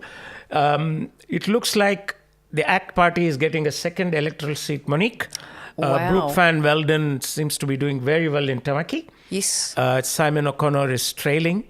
And as we know, David Seymour is likely to win. He will win the Epsom seat. So ACT might have, at this point of time, 2 elected MPs. Okay, well, this is a bit of a change then, isn't it? Yes, it is. It is. will be. Also, thank you so much, Shirish, for joining us. We really appreciate that. Do keep coming back to us with those updates. Yeah, I will have a look at the rest of South Island and come back to you. Thank you. Thank you. Oh, it's a big night. And look, thank you so much for joining us. I'm Monique Bradley. Welcome to Face TV, Sky Channel 83. And also a big thank you to everybody out there on our social media channels across Indians Living in Auckland, the Facebook group. Also to all the other channels, Radio Tirana. Great to have you on board with this. And also to everybody watching on the Indian Newslink Facebook page. We really appreciate you joining us. Now, we are live here in the studio with election ideas, predictions, commentary, a bit of an alternative broadcast from us, looking at not just the stats, but what's the stories on the ground. We care deeply about our communities and we want to know how your people are feeling down there on the ground, which is why we're bringing in so many experts into our studio from across the country. And of course, I am joined tonight by one of the best experts in the business because he's worked with pretty much everybody in the game. I am joined tonight by the editor of Indian Newslink, Mr. Venkat Raman, a much loved journalist, a bit of a celebrity in the media community as well. All the adjectives are subject to question. See, if I was a politician, I'd say, well, I don't have the information at hand, so I can't tell you. What do you think is the general consensus? We're seeing some shifts happening. This is something which was foreseen or predicted. As we went around and started talking to people about specifically election, 3 or 4 major issues were brought up by the people, not necessarily just the Indian community, but right across the board. Yes. Was that their charges against the current Labour government was that they have not addressed cost of living. Yes. They have not addressed education. They have not addressed health. They have not addressed law and order. Yes. If you go around the world, Monique, countries which are now facing election this year or early next year, this will be the difficult challenges that all the incumbent governments will face. Now, if you see why Labour has not performed, there could be several reasons. One of them could be COVID. We went too long into it. We had shut down our borders for too long. We are not a country which can survive without our borders open. That's right. We are a trading nation. We did not allow people to come in for almost 2 years. That has had a toll. This is not Europe, where people can move within the borders, within the country, within the continent. So there was a disconnect there. I think Jacinda, the problem that she faced was that she did not connect with the people. So when we went around and asked, there was a general discontent. I'm being very honorable to the Labour Party. It was more than discontent that we saw in the communities. Okay. I just want to qualify, when you say she didn't connect, can you give me some context around that? The reason was that I think if she had connected with the people, she would have been told that closing the borders is not the answer. The way things were done, asking people to necessarily vaccinate was not the solution. Yes. There were quite a few things by hindsight which people now say went wrong during that particular time, say 2 years after 2020 election. There is no question, as far as people are concerned, that the management of COVID in the first section was excellent. In fact, I was with Jacinda in Australia the day we got the information. The first COVID case was reported in Auckland on 28th of February 2020. Yes. I had gone with Jacinda to Fiji and then to Australia. She came out extremely well in a meeting with Scott Morrison, the Prime Minister at that time, about 501 Act. But it was completely damped because of the COVID, the first case reported in COVID in New Zealand. And then, of course, events took over. So that was the first problem. The second was the increasing violence in the dairy industry, which affected mostly the Indian community. Right. Because most of the dairies are owned by people from this community. That's the second. The third one, of course, is the situation that we have in hospitals, where the reports coming in say that there's a long waiting time. It's not because people are neglecting. It's simply because we do not have sufficient manpower. We do not have the human resources to address this issue. What can doctors and nurses do if they are equipped to serve 10 patients and 100 people come in? It's just not possible. So true. So we have not prepared our country for growing demand. Gotcha. I'm not saying that it will be done by national immediately, but they've got something to work on. Well, so if we think about the fact that cost of living is worse than ever, we've got so many issues with crime, there's a lot of problems. Are we likely to face a challenge similar to what our new Auckland Mayor is facing, of having to pick up a broken country? Yes and no. I'm not hoping that it would be the case. New Zealand has the resilience to come through any difficult time. We came through a recession in 2008 when National Party came to power. We did not have the brunt of recession that the rest of the world faced. Similarly, we did not face the brunt of COVID like the other countries in terms of fatalities and so on. But we became a fragmented society for a number of reasons. I think the turnaround has come and it will start tonight. Excellent. That's what we love to hear. Now, we do have another guest about to join us here in the studio. She is, in fact, the principal lawyer for Edezi, I hope I said that correctly, Legal, a specialist in immigration and refugee law. Kamil Lakshman, are you there? Hopefully, yes. Jumping across in the Zoom, hopefully. The joys of live television, fantastic. Oh, yes, we can see you. I was looking at the wrong screen. Hi, Kamil, how are you doing? Can she hear us? Perhaps she needs to turn up her volume. Well, she is there. And before we get her onto the call, tell us about Kamil. Kamil Lakshman is an enormously successful lawyer. She does immigration services and other legal issues. And she's a very dear friend of Indian Newslink.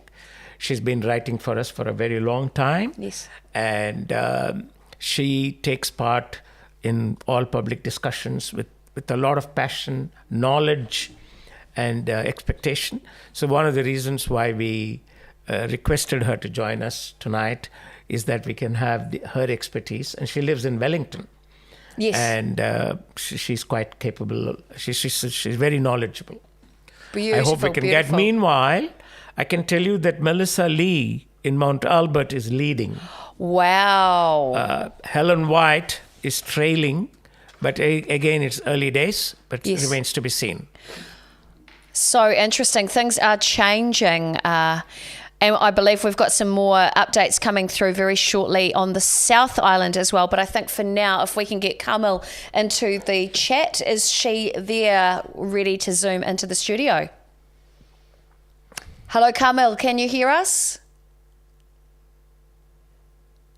No, she cannot. No, I think we're only seeing her photograph. We're not able to connect with her. Maybe our technical team can try and connect meanwhile. Hopefully. I do understand that Suresh has some new updates as well from some of the South Island constituencies and breaking news on Wigram. So hopefully we can get Suresh. Is Suresh on the Zoom? Excellent. Excellent. Suresh, let's jump to a quick chat with you with those updates. We'll just get you to Zoom into the studio right now. Thank you. Here we go. Hello, Suresh. Welcome back. Tell us about those updates. Thank you. In the few minutes between the updates, the Wigram lead has swung in favor of Dr. Megan Woods. Okay. Wow. So like you said, it's a long night and things could change different ways. Absolutely. Other than that, Dunedin, the Labour candidate is leading. 33% votes have been counted there. In Invercargill, further south, 25% votes counted, and national candidate is leading there. Wow. North of Christchurch, Kaikoura, 28% counted, national leading. Further north, Nelson, 49% counted. Extremely tight race, but currently national is leading, and by difference of less than 30 votes in 10,000. Oh, gosh. Also promises to be a very tight race, which I'll keep an eye on. Excellent. And come back to you as things move. Thank you so much, Suresh. It's great. Thank you for that update. Do keep us posted as well with any further updates, and if you hear anything on the ground, we really appreciate it. Monique in East Some Suresh. more quick ones. Rangitata, national, 40% counted. Southland, also national. But Thyri, which is part of Dunedin, larger part of Dunedin, is Labour, and 28% counted. Oh. And on the West Coast, again, there is a close contest with just a gap of 10 odd votes between the two. So again, let's watch that race. Wow, that's amazing. Thank you so much, Suresh. We'll see you again back in the studio very soon. Thank you for the update. Thank you. Bye. All right, Venkat, you said you've got some updates too. Pakuranga, Simeon Brown is leading. He's got 43% of the votes, trailed only by Labour. Performance of ACT Party is very, very dull in Pakuranga. So far, Paramjit Parma of the ACT Party has been able to get only about 683 votes. Oh, wow. So it's still early days, but I can't see anything swinging against Simeon Brown in Pakuranga. It is a National Party seat. Okay. Mount Albert, it is still, the votes are being counted. Melissa Lee is on the lead on the National Party. Yes. And Helen White of Labour is trailing, but close behind. So let's talk Melissa Lee, Mount Albert. Now, I believe she was previously the Member of Parliament for that seat. Is that She's correct? been a Member of Parliament from 2008. Yes. Earlier on, she was a media person. That's right. She was running what was called at that time the Asia Down Under television I loved program. that show. I was a huge fan of that show. Yes. And Melissa herself was brought up in Malaysia. She's of South Korean origin. Oh. And she came to New Zealand many, many years ago. And she evinced interest in politics. And in 2007, she joined National Party. Mm-hmm. And I remember she came for our Election Link launch in 2007. And I told her, I said, one day you should become an MP. Little did I know that a year later, she would be National Party MP. Fantastic. And in the 2008 wave that National swept, she became a Member of Parliament. She was allocated Mount Albert. From 2008, she has been an MP. And this time, if the trend continues, she would have the honor of winning Mount Albert, which has never been won by anyone other than Labour. Interesting. Yes, I'm just looking here, and currently Michael Wood is in the seat. Michael Wood is Mount Roskill. Oh, he is too. I'm looking at the wrong piece of Mount paper. Albert is... Currently, it was Jacinda Ardern. Jacinda, of course. After What was I she thinking? remitted her seat, there was no by-election. But Helen White was in Auckland Central. She went over to Mount Albert to what was called caretaker MP she was in Mount Albert for the last less than 6 months. But she's a list MP from Auckland Central. Gotcha. So it remains to be seen how the electorate will move. Still another 40-45% of votes are to be counted. That's true. Now, I do believe I can hear in my ear that we actually have another guest coming into the studio. We have Pranita Mahajan. Pranita is our reporter in Hamilton. Yes, She's fantastic. a very active person, as you will see in a moment. Pranita, welcome to the program.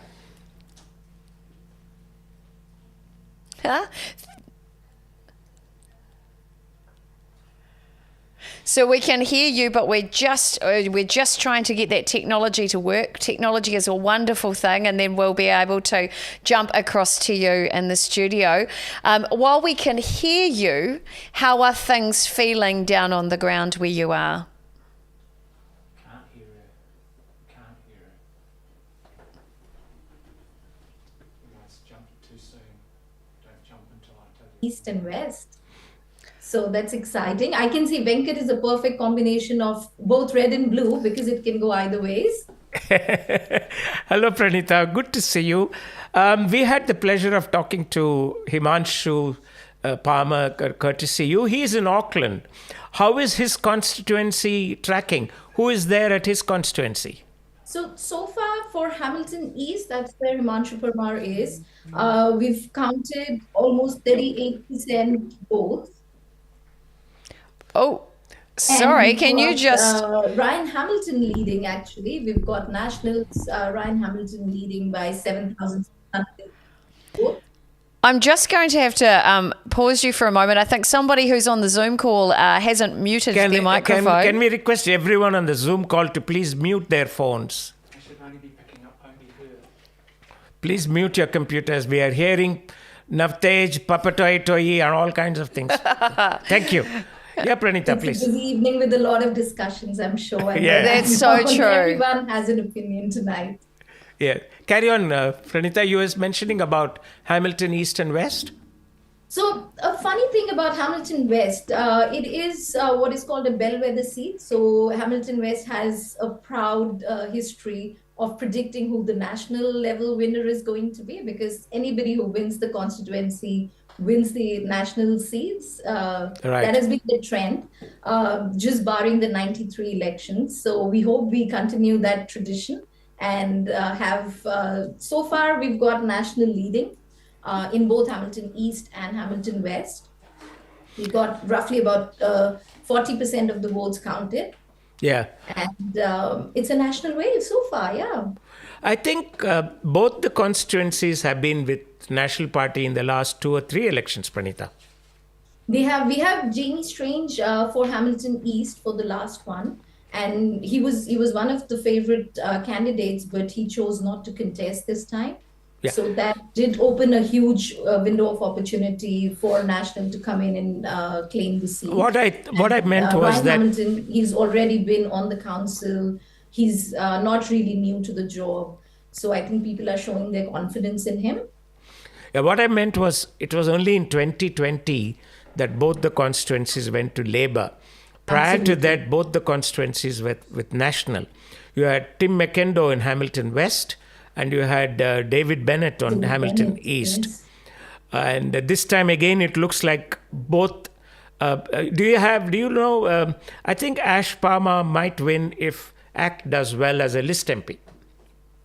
I think so, because now with Ash Parmar, he has the support of the retailers and the community right behind him, because he has been very vocal about all the challenges that the retailers have been facing even before he entered politics. So I'm sure that will reflect on the numbers that he achieves tonight, and he would definitely have some support behind him. But do you think he will be able to win in the electorate? Because National is quite strong. Too early to say, but I think Hamilton definitely goes either blue or red. So I think National definitely would have an edge over everyone else. But it'll be great to see how Himanshu Parmar does, because he has been very active. His campaigning has been very, very, very assertive. And he has made some very good points, which the community has responded to. So it'll be interesting to see how it plays out. Great updates. Thank you so much. And I do believe we'll be hearing more from you throughout the evening as well, because we're nearly at 9 o'clock. We've got 3 more hours of the broadcast tonight. Yes, absolutely. I hope you're hanging in there. Look, thank you so much for joining us, and thanks for the update of what's happening in your electorates. Thank you for having me. And it certainly is a very long night, isn't it, Venkat? Absolutely. Very long night. Now, I am aware too that we have to thank some incredible people very shortly. I'll do that. But in the meantime, I believe we've got some updated details of how the race is going. Let's have a wee look. We've got a screen graphic to share with you. This is how things are looking. Check out all the blue, Venkat. Yes, 53 seats for National. I can tell you at this point of time that Mount Roskill, unfortunately, Michael Wood is trailing. Okay. Unfortunately for Labour Party, we still do not know how it will move, but it might take a little more time for us to know. Similarly, in Mount Albert, National Party, Melissa Lee is leading. Yes. Some more votes have to be counted. Now, if these 2 seats go to National, then Labour is having bloodbath. Wow, that's a big call. Good turnout there for Green, good turnout for the ACT. Yep. And is that an increase in seats for Te Pāti Māori as well? Yes, correct, yeah. Yep. I think the way in which things are going, National Party will come with a little more than 55 seats. ACT, meanwhile, also seems to be doing quite well. And don't forget, Monique, the Greens are doing very well at this point of time. And Winston is swinging between 7 and 8 seats. Great. Okay. Those are some good live updates. And I think we will be coming back to the studio as well now. Fantastic. So general consensus, Venkat, how are you feeling about it? I think the way the results are coming in, people are gone in for a major voting in favor of National Party, which is something that we predicted would happen because there has been a lot of outrage among the people against Labour Party for the way they handle the economy, the way they handle law and order. So, and let us be very honest about it. Christopher Luxon ran an extremely good campaign. Yes. Yep. He must be one of the few leaders to have visited almost every constituency in New Zealand, and he has connected with people. I think today he will yield the results. Totally agree.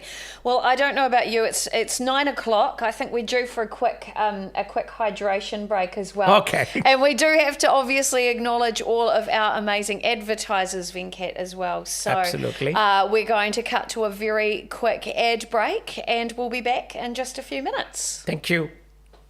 Kia ora and welcome to the Link2 Group. We're made up of 3 entities that enable us to be the link between customer demand and personnel.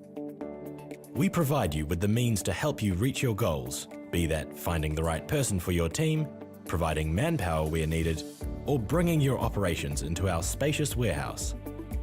With pricing and location flexibility, over 400 staff, and a dedicated Link2 team leader assigned to your project, it's no wonder that 98% of our customers have stayed with us. Let us be the link to your business services. We are flexible, we are customer driven, we are unique. We are the Link2 Group.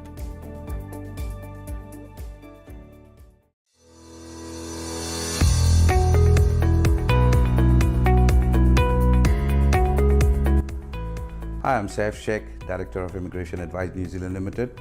Come along, get to know us. Immigration Advice New Zealand Limited is an award-winning immigration practice for more than 14 years. Over the years, we have assisted more than 5,000 migrants achieve their goals.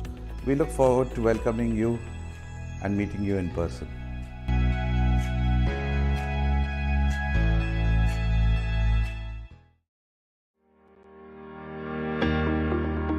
Hi, I'm Rachna Dubey, known as 0800 Rachna, your award-winning mortgage advisor. 0800 Rachna has always been about providing quality services and making a difference in the community. We are ethical and we are influential. We actually educate our clients so that they can have a secured and a better financial future. What are you guys waiting for? Just call me today on 0800 Rachna and let's start our journey together. 0800 Rachna.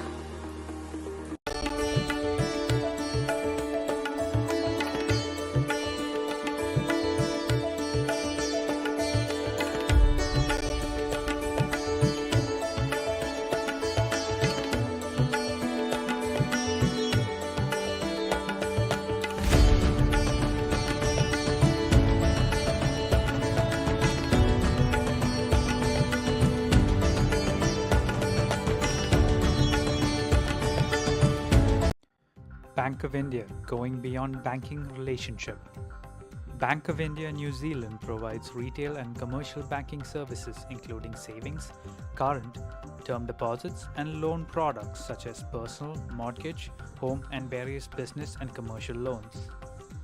Our special services are zero balance saving account, free remittance to India with an attractive exchange rate, same-day credit to any bank in India. Please visit our branches and meet our friendly staff. Welcome to Shivani's Restaurants and Bakeries, a heaven of delicious vegetarian food, sweets, snacks, pastries and cakes. Made locally with heart because we believe you deserve the best and we'd love to be part of your celebrations. Serving fresh desi ghee sweets, cakes that melt away in your mouth and chatpata snacks that keep you coming back for more. Let's celebrate this festive season together. Come into one of our stores or shop online at shivani.co.nz. Shivani's, delivering you happiness since 2015. We are serving the Indian community and the Kiwi community at large through our 2 branches, one in Auckland and one in Wellington. So we accept deposits at attractive rates and provide loans and loans to homes and loans to businesses as well. We also provide a very competitive remittance service. So I just hope that you walk in one of our branches and talk to us. Thank you. Kia ora and welcome to the Link2 Group. We're made up of 3 entities that enable us to be the link between customer demand and personnel. We provide you with the means to help you reach your goals, be that finding the right person for your team, providing manpower where needed, or bringing your operations into our spacious warehouse. With pricing and location flexibility, over 400 staff, and a dedicated Link2 team leader assigned to your project, it's no wonder that 98% of our customers have stayed with us. Let us be the link to your business services. We are flexible, we are customer driven, we are unique. We are the Link2 Group.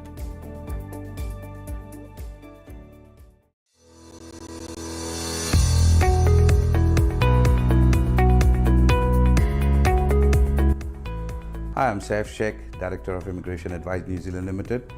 Come along, get to know us.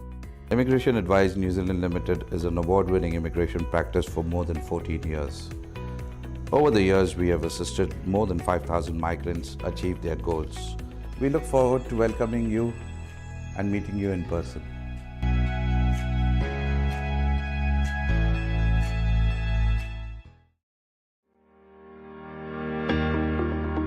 Hi, I'm Rachna Dave, known as 0800 Rachna, your award-winning mortgage advisor. 0800 Rachna has always been about providing quality services and making a difference in the community. We are ethical and we are influential. We actually educate our clients so that they can have a secured and a better financial future. What are you guys waiting for? Just call me today on 0800 Rachna and let's start our journey together. 0800 Rachna.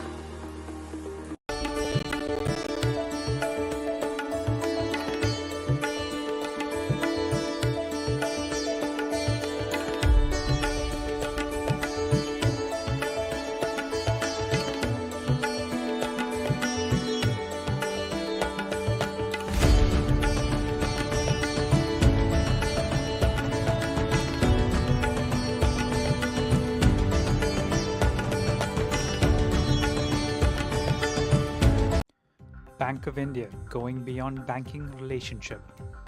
Bank of India New Zealand provides retail and commercial banking services including savings, current, term deposits and loan products such as personal, mortgage, home and various business and commercial loans.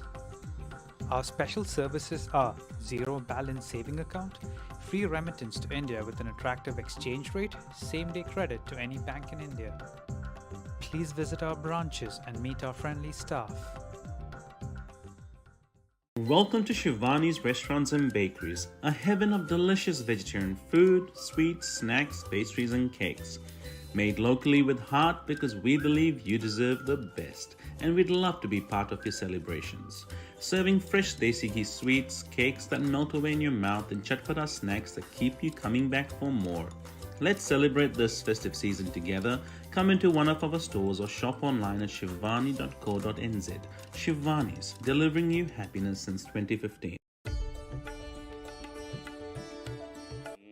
We are serving the Indian community and the Kiwi community at large through our 2 branches, one in Auckland and one in Wellington. So we accept deposits at attractive rates and provide loans and loans to homes and loans to businesses as well. We also provide a very competitive remittance service. So I just hope that you walk in one of our branches and talk to us. Thank you. Kia ora and welcome to the Link2 Group. Welcome back to tonight's broadcast. Call Monique Bradley, Toka Whengawa. I'm Monique Bradley, and this is the Indian News Link and Face TV live election night coverage. Just had some updates come through that have just been sent. Apparently, Wellington Central update: Green is leading by a big margin, only 200 votes difference between Labour and National in that electorate. And then we've got a Rongotai update as well. Green candidate is leading and only 1 vote difference between Labour and National. That's a tight race. Thank you to Pushpa for those updates there. Now, we do have a number of guests who are coming in from around Aotearoa, New Zealand, who are down on the ground. But in the studio with me is my very special guest. He is the editor of Indian Newslink and a very well-respected journalist in his own right. He is Mr. Venkat Raman. How are you doing, Venkat? Good, thank you, Monique. It's always a pleasure to be with you. Oh, it's very exciting, and we are now 3 hours and 11 minutes in. Yep. 3 hours to go. At this point of time, the number of votes that have been counted are 1,277,063 votes, or 35.2%. Of that, Labour has 32 seats, National has 53 seats, Greens have 13, ACT has 12, New Zealand First has 7, and Te Pāti Māori is 5 seats. The trend is more or less continuing, but what's of interest are 2 constituencies in Auckland. One is Mount Roskill, and Mount Roskill, Carlos of National Party is leading with against Michael Wood by about 2,000 votes at the moment. Interesting. And in Mount Albert, Melissa Lee is leading, not with a very high majority, but she's certainly leading at this point of time. But a lot more votes have to be counted. If these 2 seats go to national, then we can be sure of what is called a Labour bloodbath.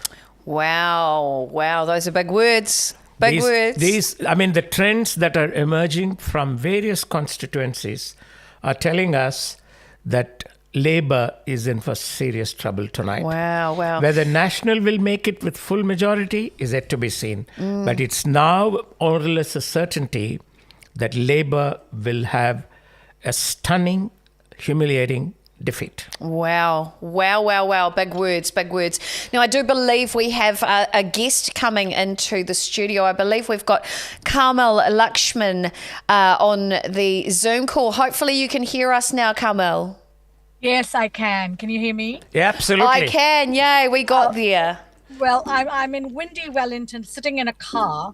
There's a Fiji day happening. So I've just come out.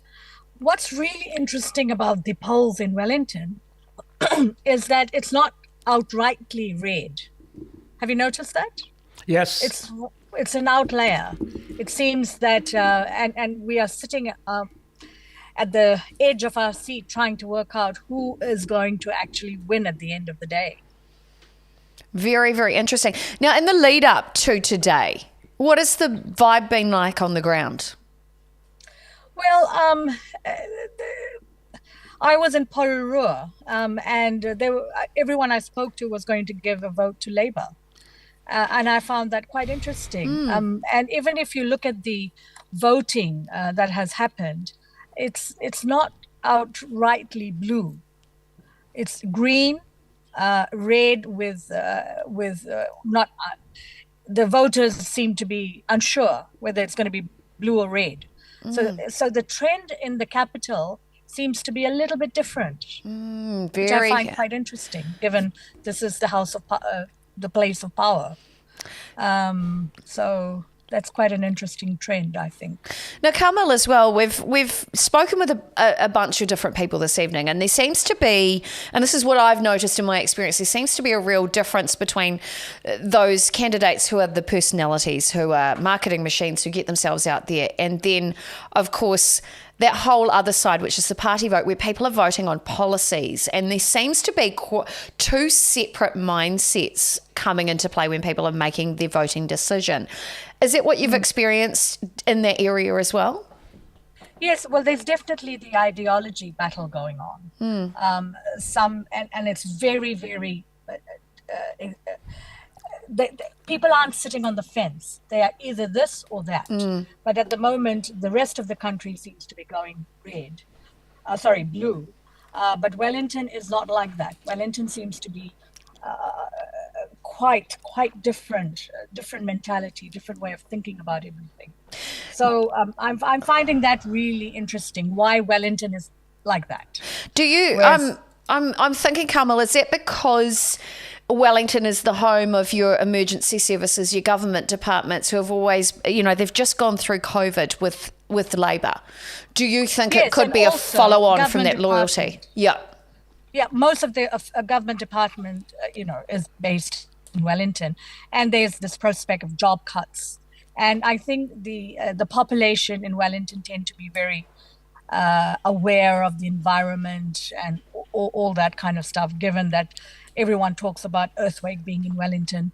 Hasn't happened, but it's those kinds of things that people are very, very aware of, and it's in the forefront of their mind. But Ohio Valley, that's where I'm from, and it's Greg must be sitting at the edge of his seat because it's sort of so close that really we don't know which way it's going to go, and I don't even think we will know by the end of today which way it's going to go. We'll still have to wait for another 2 weeks. Yes, totally agree. All the votes are counted. Totally agree. As a former Wellingtonian myself, I was always very politically aware. I grew up in quite a political household, and so was always quite aware of what was going on. I grew up in the era of the Peter Dunn heydays in Ohio as well, always very strongly a Peter Dunn seat, even though he was with a party, obviously. We always knew it was the Peter Dunn seat. And really interesting to see that is now a Labour seat, is that correct? That's right. So when Peter decided not to stand, Labour won the seat. Greg O'Connor did. Yeah. And he's been a very, very active local member of parliament in Johnsonville and the outer areas. He's well known. He's done a lot of work. He's been very forward thinking about what the suburbs needed. Yes. And so he's popular in that way. But there is this blue and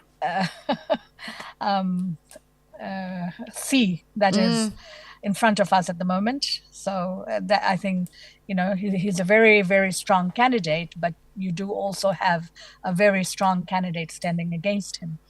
Totally agree. So in Wellington, you've obviously got Ohio, you've got Wellington Central, you've got Mana, of course, as well. You've got Rongotai, you've got the Hutt seats as well. So what are you thinking across all those seats? Is it strongly red? Green is very, very strong here, isn't it? If you look if you look at the numbers, Green is really coming up in front.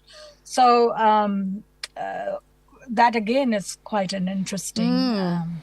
So the Labour had a very strong seat in Wellington Central with Omar there. Yes. But now he's really not making it there, making the cut. So interesting. Well, look, thank you so much for the updates. Do you have anything to add, Venkat? Kamal, why do you think in Wellington Central it's not getting decisive? Why do you think Green Party is doing so well in Wellington? Well, that's what this is just my hunch. This is not a researched opinion, but I'm thinking that Wellingtonians are very aware of the climate issues. They are very, very much concerned and worried about what's happening in New Zealand with all the weather changes and the natural disasters we've had, and we've had many. And as was rightly pointed out just now, this is the heart of where things happened and decisions are made, and government department officials live here and are very much part of that decision making. And I don't think they get caught into the marketing hype that has happened over the country. There's been a certain narrative that has been put out. And people have bought that narrative. It's been a very successful marketing and branding strategy that has been put in place by the blue side, and that has worked successfully. But you can't fool people that are decision makers. Thank you, Kamal. People that have been in the seat where they've actually had to do things. They're the active players. Okay, thank you. Thanks, Kamil. Something else is coming in now. Thank you, Kamil. We will have to go. Thank you so much. Thank you. Okay, thank you. We've got Monique. It looks like in Tamaki constituency, Brooke is leading by 3,000 votes. Yes. It looks like she will win. And Takanini, we can be very sure that Rima Nakle will win. She's leading already by 6,000 votes. Oh, wow. That is against Nehru Leyavasa, the sitting Labour Party candidate. So we will take Manish Tanna shortly after we've got... who do we have now next to come up? I believe we've got Rachna Dave Yeah. coming up very shortly on Zoom call as well. I'll And just I can also double-check. tell you that in Auckland Central, Chloe is leading by 1,400 votes. So it can Is go... that a surprise, Venkat? Pardon? Is that a surprise? It is somewhat a surprise because Mahesh has been campaigning very well. He has been doing well. So it may not be a surprise for many people because Chloe has held the constituencies very well, as a Green But then Party. could he get in under the party vote? He's on 43. His list number is 43. Okay. It remains to be seen how the party does. Yes, so true. All right, I do believe we've got Rachna Dave on the chat as well. Hello, Rachna. Is she there? I think maybe she has frozen. The joys of live TV, Venkat. And we're back to the studio again. So we were just talking about some of those changes that we're seeing starting to happen. Yes. Is it as you thought? What is surprising is Labour strongholds look to be shaking.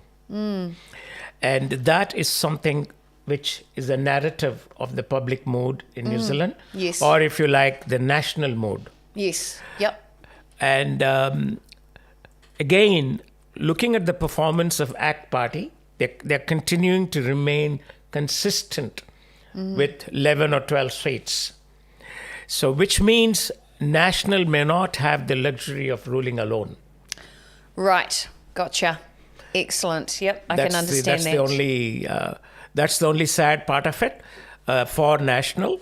As far as ACT is concerned, they will be quite happy to note that they have almost won the second seat in Tamaki. Yes. All right, I do believe we've got another guest coming in on Zoom right now. I believe, is it Rachna Dave? I do believe. Now, Rachna is, of course, one of our supporters here tonight and is a financial advisor with over 17 years of experience in the finance industry and has been a financial advisor for over 9 years, specialising in home lending and construction loans, business loans, and is on the board of directors for New Park Home Loans as well. So I believe we have Rachna coming into the studio, hopefully. Hello, Rachna.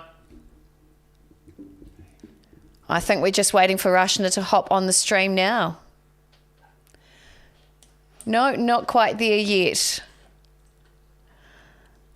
Okay. Rachna hopefully will be there with us very soon. So it looks like there's lots of changes going on, Venkat. I think there are lots of changes going on, but frankly, these changes are expected.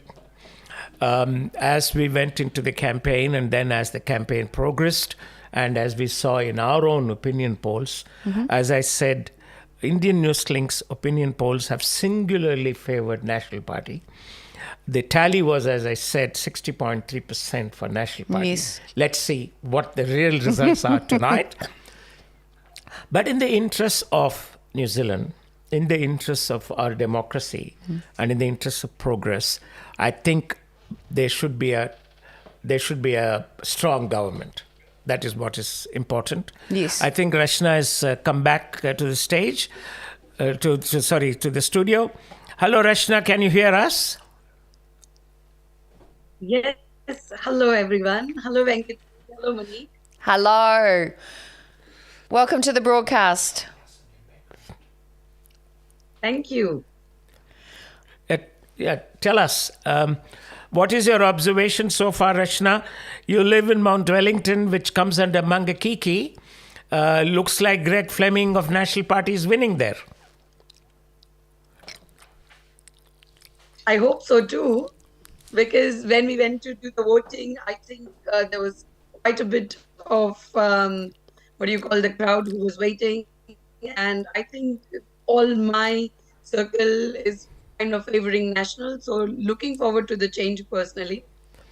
Very good. Yeah. Rachna, what's been the general consensus when you say looking forward to the change? What's been the feeling on the ground of everybody in your constituency, particularly over the last 6 months? We've had lots of changes, lots of challenges with cost of living. How are people feeling? it's mainly people are feeling the pain point around the inflation side of it. And me coming from the financial industry and from the mortgage background,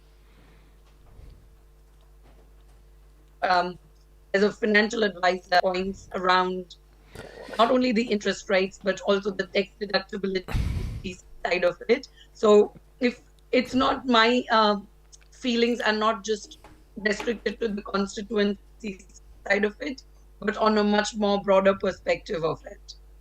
Gotcha. So, Venkat, what sort of changes are you feeling for that constituency as well? In Mangakiki? Mangakiki is not a surprise, as Rachna has been telling us. It has been a National Party seat since 2008. It so happened in 2020, it was swept away by the Labour wave that came in that particular year. Now we are seeing most of the National Party constituencies going back to the party.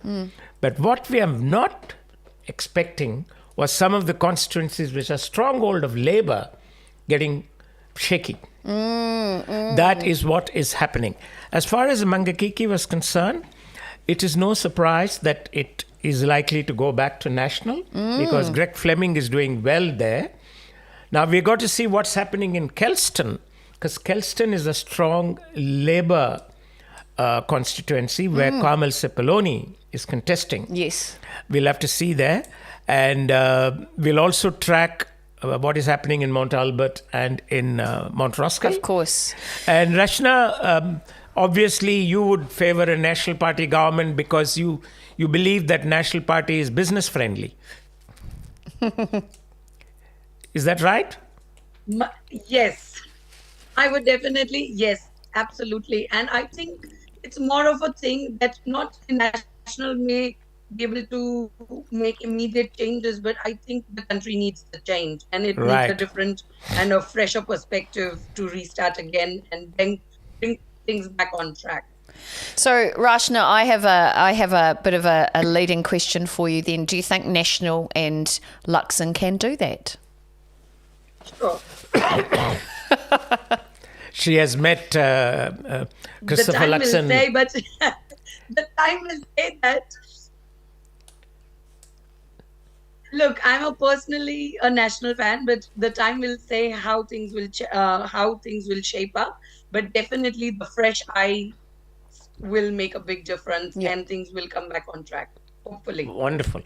Great. Yeah, we're sure that's what all of us want. We want the country to do well, Rachna. We want the economy to prosper. We want all our businesses to do well. And if it can be delivered by National Party, National Act, or National Act in Winston, why not? But from where we are, we can tell you, Rachna, that Chris Hipkins is heading towards a crushing defeat. And the predictions are that he will quit tomorrow as the leader of the party, as it stands now. Wow. It's quite bad. Even in the Maori constituency, Nanaya is trailing behind. Oh, wow. Sorry, Rachna, you were just sharing something? Yes. No, so I was just sharing on the debate side of it as well. So, we would clearly see that because there were no certain answers, and that's why there was a lot of unprofessional behavior as well. And I think that is kind of also one of the points where people are not that confident with what Hopkinson is saying, that is he going to be even able to deliver what he's saying just by, and maybe with the new government, people may at least have some kind of a hope where they have lost the confidence from the existing government. So I completely agree with what you guys have got to say. Well, Rachna, thank you so much for joining us here in the studio. Hopefully we have some time to chat with you again later on in the evening. Thank you. Thank you, Rachna. Thank you very much. Right. All right, so we're back in the studio. It is 9:30. We have 2.5 hours more of broadcast time. Venkat, I can see you've got some details up on your screen there. By the way, if you're just joining us, welcome. This is Face TV Sky Channel 83's broadcast in association with Indian Newslink. We also want to say a very big thank you to the team at Radio Tirana who are also broadcasting out our show tonight. Also to our wonderful sponsors and partners. We want to thank the Facebook group of Indians living in Auckland. Amazing. There's 50,000 people in that group, and it's great to be broadcasting through your channel. And also to, of course, the people following the Face TV Facebook page as well. Great to have you with us, and YouTube as well. Venkat, you're seeing lots of updates starting to come in. Are we getting a clear idea already of who our next government is? Not yet, Monique, but it's getting more and more clearer and clearer, rather, that Labour is in for a major defeat. It looks that way. The way the votes are going, most of them are going to National, ACT, Green, and New Zealand First. As of now, New Zealand First is looking at 8 seats. Wow. And with the votes counted, 45% of votes counted, they've got about 6.1% of the votes, which will translate to 8 parliamentary seats. That's incredible. This is what Winston has always said, that never count me out. You can't bury me. That's what he used to tell me.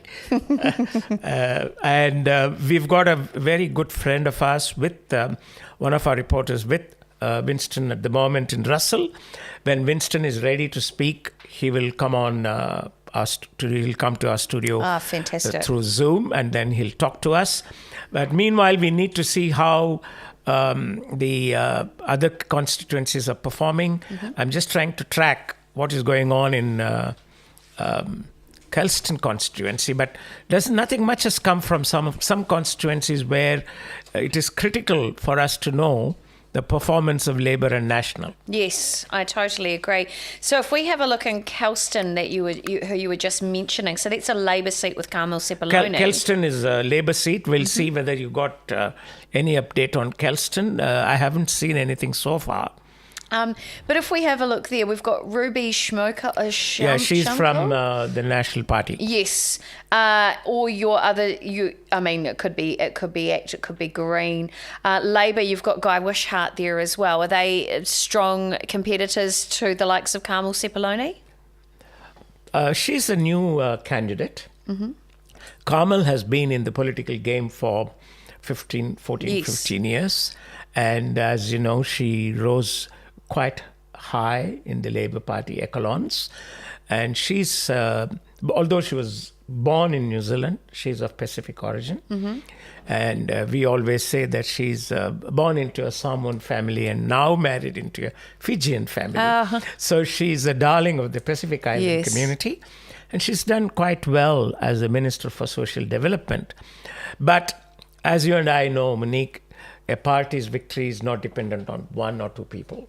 It has to be a collective effort. Yes. And at this point of time, it looks like many places where currently the Labour Party is holding a seat, many places they are shaky. And one of them, as I said, is Takanini. It's really good that we will try and get Rima Nakle on the line. She's a very dear friend of Indian Newslink. She belongs to the Lebanese community. Oh, right. And she was born and raised in Sydney, and she married Roger Nakle in Manuriva in Auckland. And if you go to Manuriva, you'll find a road dedicated to the Nakle family. It is known as the Nakle Way, because they have been in New Zealand since 1967. They have contributed hugely to the development of the Manuriva area. You might have heard of the Gardens. Gardens is a very important area in Manuriva. Yes. That was developed by yes, I do know of the Gardens. That was developed by the Nakle family. Oh, wow. And Rima worked really hard. And in 2020, she came in for the first time as a candidate of National Party. She could not get.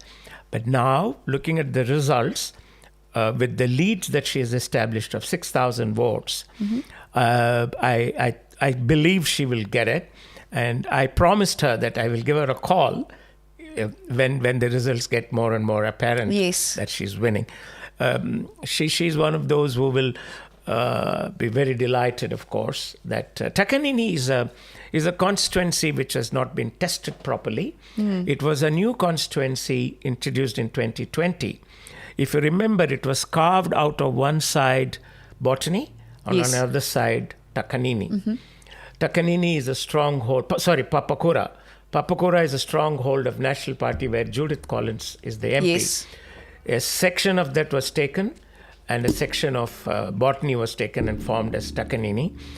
It is important because about 14% of that constituency has Indian community. Mm. And it has got a sizable Pacifica community. 2020, Nehru won for the first time. He contested and won. Mm. And now it looks like it is going to national. Wow, so big changes happening there. Changes all night. Well, it's great to have you with us. I'm Monique Bradley, and it's a real delight to have you here with us in the Brown Street studios here for Face TV in association with Indian Newslink with some live updates. Now, these are live interactive broadcasts. We're a little bit different from some of the other channels in the fact that you can be part of the conversation as well. We are live on social media as well as on Sky TV channel 83, and we'd love to hear your comments, your thoughts. We'd love to know what's the feeling down on the ground where you are. What are people in your electorate, in your family, in your home saying about how they're feeling? Will we see a change in the government? It's actually looking likely tonight. Now, I believe we may have another guest coming into the studio in just a moment too, which is fantastic. We have guests coming in from all around New Zealand who are all commentators, experts, thought leaders as well, and it's a real delight to have them with us. We've even spoken to upcoming potential members of Parliament tonight as well, hopefully, yes. Which is fantastic. And I do believe we've got another guest just on the line who will be hopping into the broadcast. But if you are watching one of these social media channels, we would love to hear from you. Please feel free to leave your comments. I can see there's quite a few of you on Radio Tirana as well at the moment. So do feel free to let us know your thoughts, your comments on what's happening. And I do believe we have a bit of an update coming on with regards to Kelston. We do have a live update for you right now. Let's take a look at that. Currently now, if we have a look, Kelston, in Kelston, Labour is just ahead. Let's take a look at the number of what the votes are like there. The number, we've got 5,435 votes for Labour. National is currently polling at 5,070. Okay, so there's 400 votes in it. Yep. Green Party, we're looking at 2,114 votes, and ACT is currently sitting on 1,010. Monique, this is very unique. Where National and Labour are neck to neck, we are seeing smaller parties trying to split the votes. Yes. As you can see in Kelston, it is Green and ACT which is taking away some of the votes. It'll be interesting to see how this progresses. We'll keep a track on from Kelston, and see how it goes in the next half an hour or so. Excellent. Thank you so much for that update. And I just have to thank our team who are doing an incredible job of bringing in all the graphics and then bringing in callers from around New Zealand and then doing all the live switching. Thank you to our team who are helping us make this possible. We do have another guest coming into the studio. Manish Tanna is coming in. Now, Manish is going Zoom. to be very happy to report to us that Manishji, Takanini, I think, is going to national. As I mentioned before, when I crossed over, that Takanini, the lead was so fantastic right at the beginning, and it has gone better. Also, the other Labour electorates where the people have now awoken to the fact that supporting red every time has actually seen them going more into red and not turning them into a better life. So I feel that's the story repeated in Mount Roskill, in Newlyn, and also in Mount Albert, where our friend Melissa is going to be the next MP. Wow. I was slightly surprised at one of our contributors saying that it was a good marketing campaign, because actually it was not needed at all, because everybody was already totally disappointed and frustrated, and also angry at the state of the nation, also the state of education and health. So I think people have replied back, and they have said that coming on the TV every day for COVID and asking people to be kind does not translate into votes every time. So this is basically people going back to their senses. Wow. That's a very heavy statement. Big call. Yeah, big call back to the senses. That could be one of the quotes of the night, Manish. Well, I hope that people remain sensible. Big call. Now, I can see you're in the car and off to somewhere. Are you off to a National Party celebration? I am just with family at the moment, and we are trying to gauge the mood of the city. Right now, I am in Viaduct, and we find that quite a lot of enthusiastic people are going around. If I see some gathering, or if I join some gathering, I'll definitely that time request Daryl to keep me back in. But at this point, I'm not going to any formal gathering as such. It's just family time. Perfect. Well, thank you so much for the update. You can see my good young fellow here.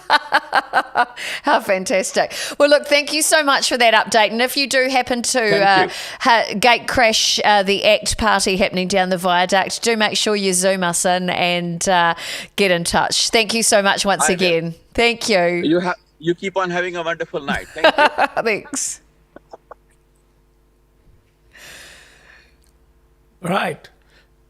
What a delight having Manish there and his furry companion in the car, down on the ground, finding out what's happening with voters out on the streets tonight. See, we've got real people. This is what our channel is all about, real people, real stories, and connecting with our communities. And I'm joined here in the studio tonight with a very lovely Mr. Venkat Raman from Indian Newslink. Venkat, you've got some updates for us. Sure. Not really. The trend is continuing. I'm trying to see what's happening in Mount Albert, in Auckland, Mount Roskill, and Kelston. Kelston, we have just seen that Labour and National are very close to each other. In Mount Roskill, the results are still coming in. Michael Wood seems to be trailing behind Carlos of National Party. And in Mount Albert, Helen White is trailing behind Melissa.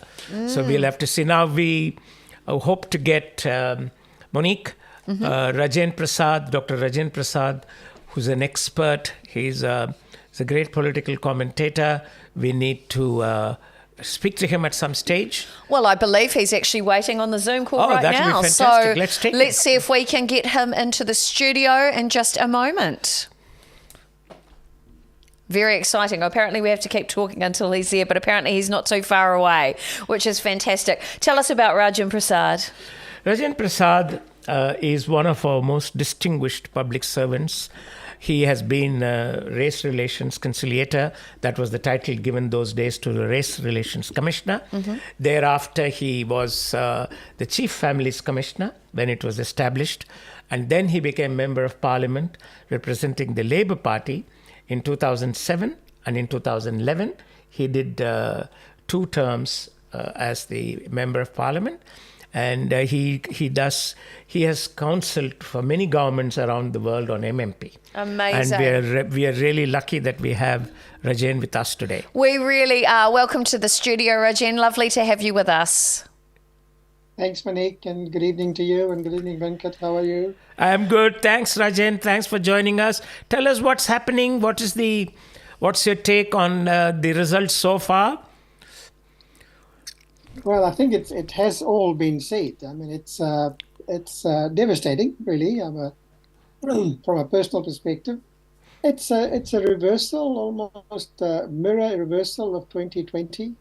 When the country just voted for one party and the then government lost, blue seats went red, and it looks as if that has turned quite dramatically this time. But for Labour, the result is disastrous.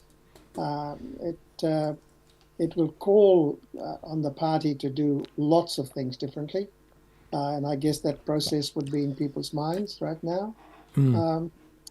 If you ask me what went wrong, I think just too many things went wrong, and probably for 2 years, and the party was not nimble enough to really identify those and rectify those issues, and I think that's a strategic failing of the government. What it gave the public, the antagonists, if you like, the opportunity to do was to pick on every itch pick on every failing, and they gave many opportunities to be attacked. So I think when they begin to review, which will happen, no doubt, it will happen, really a brutal review of what happened this year and why did it happen. There has to go back to 2017, the COVID period, post-COVID, and then the last 2 years was really the period in which the party began to lose quite significant support. At the same time, I think the rhetoric, the framing of New Zealand's issues from the opposition was quite novel, and I think quite different from what we've heard in the past. And I think so, and that leads to that could be a real strength in what they will be doing, the new government will be doing. But I just hope they haven't overpromised that we will now fix everything up and everything will be back on track. Because you and I will be having this conversation 3 years from now, saying, "What have you achieved? Interesting. Have you fixed all those problems that you gave promise that you would fix?" And I think that's where we are. Those are the implications for the party. I still support. But Rajan, don't you think that, in a sense, it shows that we've got a very sound democracy, and people are expressing their satisfaction or disappointment in no uncertain terms? It's a good strength. It's a good indication.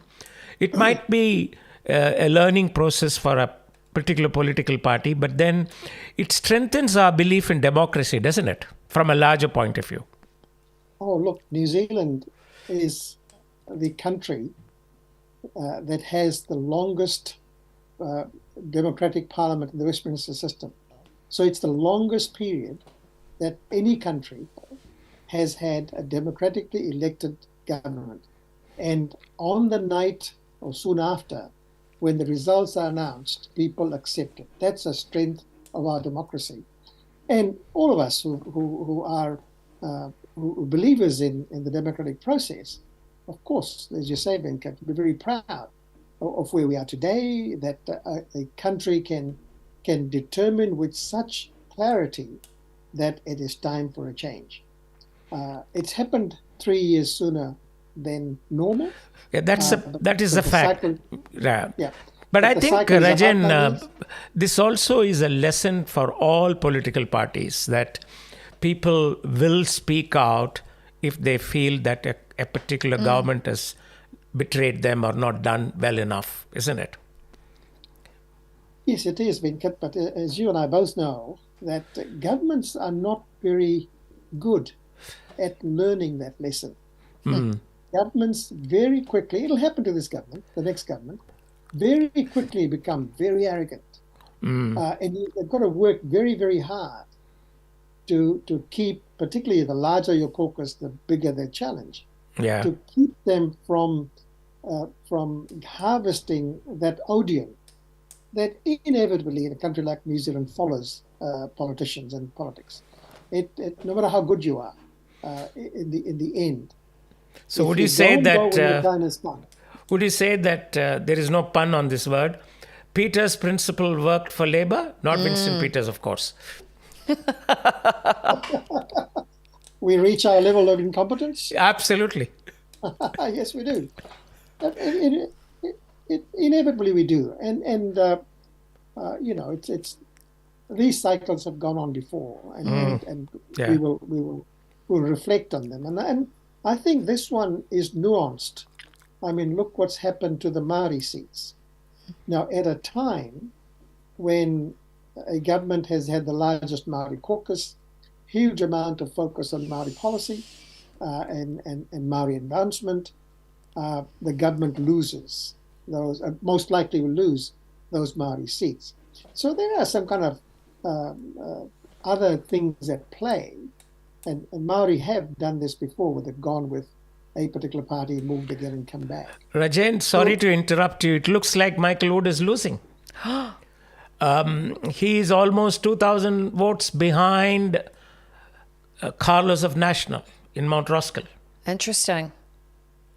I think this election has paid no service or has not respected those who have served their communities. Yeah. This is a tsunami. This is a real. Let's clean this out, and people have got in the way. Some good people have got in the way, and I don't think it's Michael's indiscretion that gets into this point.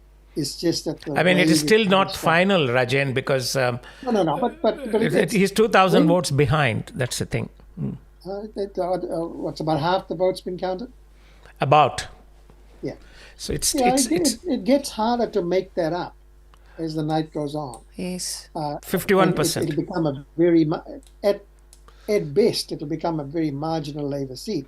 Yeah. These were safe Labour seats. And Mount Albert, Mount Roskill, I think Carmel is doing all right. I think Tieritu is in doubt. Hobsonville is most likely will go. Mangakeke will change. Yeah, I think Mangakeke is already going. Mount Roskill is getting to be very doubtful, extremely doubtful.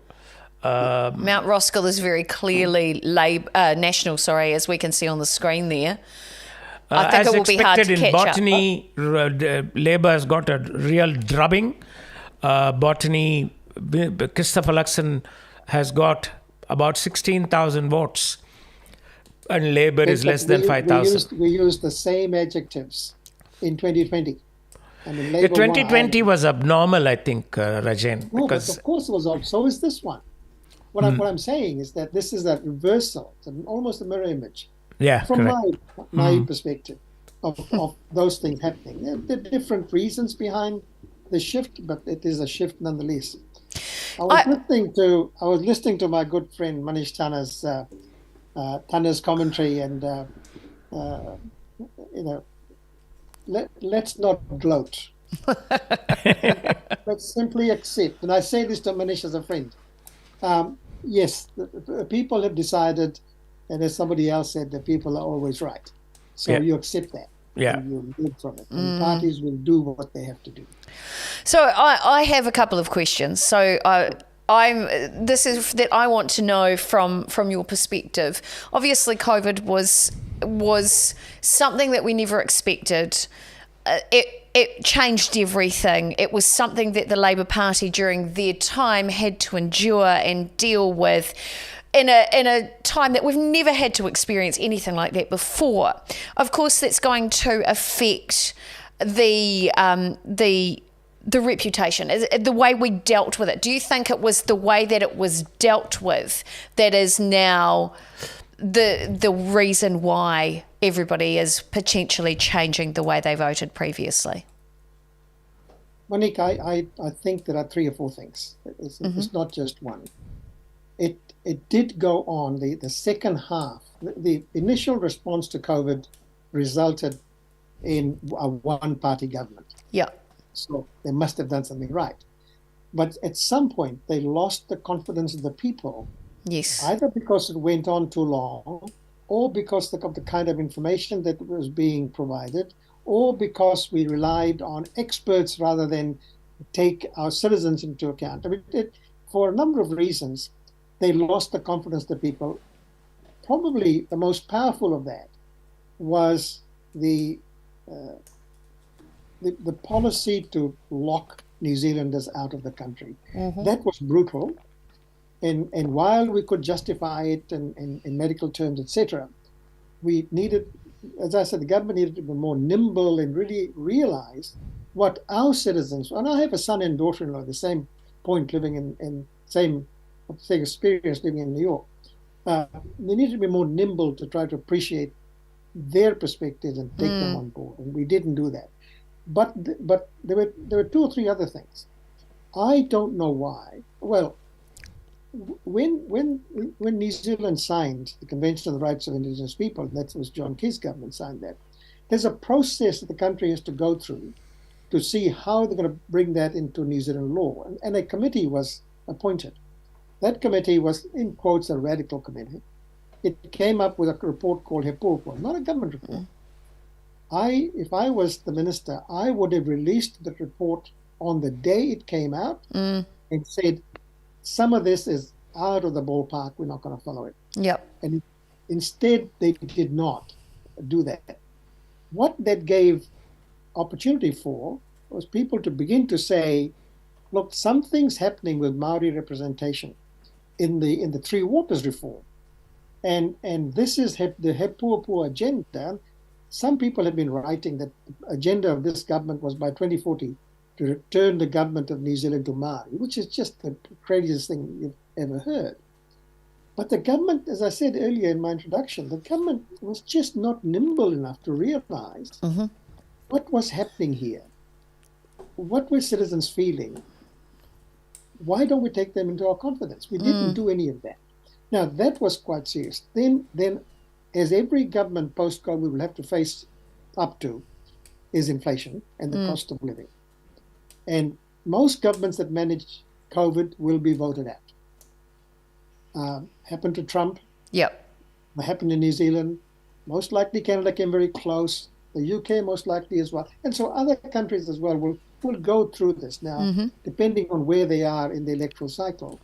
So I think, Monique, a very good question. I don't have an answer. I think holistically.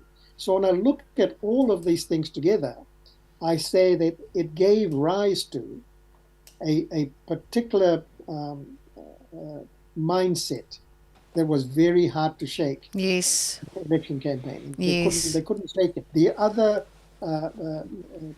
commentary gained precedence and was very well conducted. Yes. The problems of New Zealand haven't gone away. The government's got to deal with it. Yes. My final question to you on this trajectory of chat would be around the question of and this is, you don't have to answer, but I've got to ask the question because it's been sitting in the back of my mind. Was Hipkins the right person to follow on from Jacinda? Look, I had to ask. No, it's a good question. The right person is the person who's willing to take it on. Good answer. And he was the person willing to take it on. Now, I went into Parliament with this group of cabinet people who are in cabinet now. So we were the class of 08, we say. Now, and so, and they were well schooled. Most of them were trained by Helen Clark in her time as Prime Minister. That they were part of the Wellington Brigade. They were clever people. They're not silly people by any means. So and when change occurs, you find the next person who's willing to take it up. When Helen Clark left, was Phil Goff the right person? When every government now will go through, every government that loses goes through a period of different leaders. It happened to us in Labour about 4 or 5 times. It happened to National in this last 6 years, several times. So it'd be interesting to see what Chippy does now, and how the party comes back together. I mean, that's the challenge. Yes. The party will accept this. The party will accept this as a drubbing. The people have decided they will determine to be a strong opposition, and of course they will have plenty of information to critique the government. So they'll have all of that. But then the review and how to reposition the party to get into the next cycle will be its challenge. I hope I've dodged your question. You did. I was listening to you going, it was a fair answer. Is he actually going to answer? Spoken like a true politician. Thank you so much. No, don't say that to me. I answered probably as a true academic. Yeah, okay. I'll take that. I my way through it. I remember when I went into politics, my niece was saying to me, "Oh, you're just only saying that because you're a politician." Yeah. I said, yesterday I was your uncle, and last week I was your uncle, and I was right. How come I'm wrong today? You can't tar us all with the same brush. But I'll take your point. I'll take it on the chin. Yeah, thank you. Thank you so much for answering Thank you, Rajan. For talking your way around it. I really appreciate your time. Thanks for joining us in the studio. I hope to hear more from you later on tonight. Thank you, Rajan. I think that was extremely well handled, Venkat. What did you think? Rajan is not just an academic. Oh, he's an smart intellectual. and fun. He's an very intellectual. clever. And he doesn't have those kind of hang-ups of a politician. He went to Parliament after, he was really, really rich with experience. Yes. As a bureaucrat, as someone who sat in a totally impartial position as a race relations conciliator. So he went rich with knowledge and experience. And it was unfortunate that he went into Parliament when Labour was in opposition. He was not there at the best of the Labour's time, but he did the best of what a parliamentarian should do. Yes. And he did extremely well as a member of Parliament. Yes. And when we were chatting with him the other night, I thought, he's somebody I want to see if I can push the boundary a little bit. So I'm glad he was open to my questions. Now, have you got some updates from your end? Yeah, it looks like in Mount Roskill, National Party is leading. Mangakiki, National Party is leading. Mount Albert, National Party is leading. Epsom, of course, David Seymour has won. Yes. In Tamaki, it looks like Brooke will be winning. Takanini, again, it looks like Rima Nakle of National Party will win. I've sent her a text message. I'm hoping that Rima will come on our program so that we can greet her and find out what her feelings are. Great stuff. Right now, the Green Party is not doing badly at all. They're looking at 13 seats. Oh, fantastic news. Wow. Congratulations to them. I do believe we've got a screen graphic as well to show what's going on in Auckland Central right now as well. Let's see if we can get that. Yeah. What's Look at that. Auckland Central? National. Is it Auckland Central? That is Auckland Central. Excellent. Wow. How many votes have been? 5,420 for National. Green Party, 3,805. Oh, that's quite a leap. It is. And then we've got Labour there, 3,403, followed by ACT with 1,536. And then you've got New Zealand First, 556 votes. So how's that for Auckland Central, Venkat? This is excellent. Mahesh has done very well. The party has done very well. Because just about 40 minutes ago, Green was leading in Auckland Central. Let me just double check and make sure that those results are correct. Yes. And is that the party vote or is that the candidate vote? We just need to get some clarity on that. It's That's the party vote. It's party votes. Party yeah, vote. Okay. Just as well, we had that clear. We don't want to give anybody the wrong idea, of course. Sorry. What we just now saw was the party vote position in Auckland Central, where National is leading, trailed by Green Party in the party vote. Candidate vote, electoral vote, we've still got to get some more figures, which are later ones in Auckland Central. And I believe we've got Rashna coming back very shortly as well. It's 10:04, ladies and gentlemen. We've got 2 more hours of broadcast and we've got loads of updates happening right now. Venkat, I can see you've got some more updates that you can see there. In Ramutaka, that is the constituency of Chris Hipkins. That's right. He is leading with a very comfortable majority. He has polled 12,733 votes so far, trailed by Chatterton of National Party by 7. His count is 7,964 votes. So there's a clear majority for Chris Hipkins there. The Labour Party is now sitting at 26.2%, Monique, with 15 candidate seats leading and projected 33 seats. Okay, how does that fare with what you were originally thinking? My original position for Labour was 35. So it may be close. I mean, I always say give or take 1 seat. The rule of era. Kaikoura of Stuart Smith, as expected, National Party is leading very comfortably. He's leading with almost 6,000 votes in lead.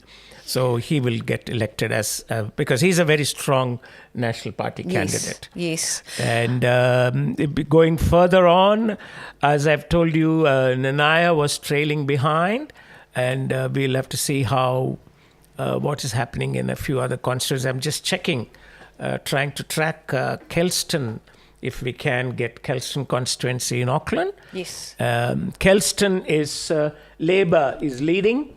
Carmel Sepuloni has so far got 6,768 votes. Wow. To something like 5,000 and odd of National Party. Party vote also, Labour is leading with 35.8% in Kelston. In Mana, Barbara Edmonds of Labour has got 10,000 and odd votes. And we heard that from Carmel before, that a lot of the Wellington seats were tending to go Labour. Yep, correct. I think that trend is going on. In Mangere, Labour is leading as expected, 6,803 votes, followed by Nationals 2,475 votes. So that's pretty clear there. Very clear. 60% of votes have gone to Labour. Okay, interesting. And I do believe we've got another guest coming into the Nanuriva studio. is another important constituency. Yes. 8,353 votes for Arena Williams and 4,782 votes for Siva Kilari, who campaigned very, very well for National Party in Nanuriva. Great stuff. All right, we do have another a person coming into the studio, another guest. We've got Rachna Tata. She joined us earlier in the evening. She's the admin and moderator for Indians living in Auckland in their Facebook group there, and has worked in the media industry and at the New Zealand Herald for some time. So I believe she is coming in via Zoom into the studio. Come on through, Rachna. Hello, how are you going? Thank you, Monique. Just, No, you're muted. Can't hear you. Oh, we're just working on that. We've just lost the sound again. No I'm worries. I'm not sure that we can hear her. Hello? Hello. We've got you. Excellent. Just going a little further from what, Dr. Rajan Prasad just said. And I personally think that, COVID's come and gone. But a lot of the pent-up emotions, the anger, the resentment still goes on. It affected people's lives a lot more than we thought. Yes, everybody said we were being kept safe. Friends in India would say, aren't you lucky living in New Zealand? You have such excellent care where everybody else is dying. But, there were families kept apart for years and years. And the reality of COVID coming back is still not lost. So, are we going to go back to that same situation again? Is that the way any of us want to, ever live again? The second thing that I actually did put in words yesterday, and I said, I really, really feel sorry in some ways for Christopher Luxon. He will win. He's put in the hard slog. He's done everything. New Zealanders are going to expect urgent results. And he does not have a magic wand. Will disillusionment sort of set in really early? Or are we going to give him a fair enough chance? Great questions. And I've been sitting here for the last week going, are we going to see a national takeover? And is that the result of a COVID casualty for Labour? Was it the fact that COVID just was so tough for everyone, or is it what we saw from the way they handled COVID? Did they do the best with their intentions? And are we now, having suffered those effects, like you said, people were locked down, we couldn't see our families, are we responding because of that anger and that resentment because of that time? But were they doing what was best practice? There's so many unanswered questions. I think it's such a hard one, but all we're seeing is change. So, it's a hard one to gauge, isn't it? Absolutely. And it's something that, in your own personal life, you never thought, you'd have to see a day where you couldn't fly if you had a dead parent somewhere else in the world. It happened to me, and I still live with that guilt every single day. Yes, and I know, and firstly, I'm sorry for your loss, and secondly, I know so many people with that same story, even stuck in the same country and couldn't get through, stuck here in New Zealand and couldn't get to a family bereavement and things like that. it was a tough time, and they kept saying it was an unprecedented time, and I still agree. Could there have been a better way to handle it? Exactly. And could there have been more compassion, more empathy? You had a Russian roulette where, you were picking up numbers out of a lottery system. There was no sense of urgency for, who had to be here first? What were their reasons? Was it challenging to, go through all that? You could have had a better system. And in some ways, this anger and resentment is now coming out. Interesting. And we're seeing that change. So question for you in your area, your constituency. Tell us about what's happening for you and for the people around you. Well, in our area, there was going to be no other result. I mean, we knew that these two people, one of them was, of course, Christopher Luxon, and one of them was Simeon Brown. They both have done excellent work in the community. Yes, they were going to win. We haven't, of course, Christopher Luxon has, had to go right through the country. So, obviously he wasn't going to be in Botany all the time. But at the same time, we were really proud, that he was representing Botany to the best of his abilities. So, having said that, Botany was right behind him from day one. Gotcha. Great feedback there. Thank you so much for your comments. Now, Venkat, I'm sure you're a man of many words. I'm sure you've got something to add to the conversation there. Yes, there in many ways it was the anger of the people that is being displayed here. People who are affected during COVID, but that's not entirely the picture. It's not just COVID affected many countries. I know people in America who were not able to travel. I know people in Britain who are not able to. That's a part of the pandemic situation. But I think more than that, what the results coming out here are showing is that people have come out of COVID, but they're looking at other aspects, which they feel betrayed about is the way Labour Party handled some of the major issues that confront New Zealanders. I think at this stage, Monique, I can give you some updates which will give you the trend of what is happening. Thank you, Rachna. Yes, thank you so much for joining us, Rachna. We really appreciate it. You're welcome. Thank you. Upper Harbour, Cameron Brewer, with 61% of votes polled. He has got 13,398 votes. If you're just joining us, we're just having a new update. Come back to us, Venkat, with Cameron Brewer's update. Upper Harbour looks like it is going to National Party. Cameron Brewer is far ahead with 13,398 votes, trailed by Vanishi Walters of Labour Party at 5,687 votes. So that's Upper Harbour for you. Northcote, Don Bidwa of National Party has 13,159 votes, and the current incumbent Shannon Halbert is 7,266 votes. Clearly national. Yes, and the next one is North Shore.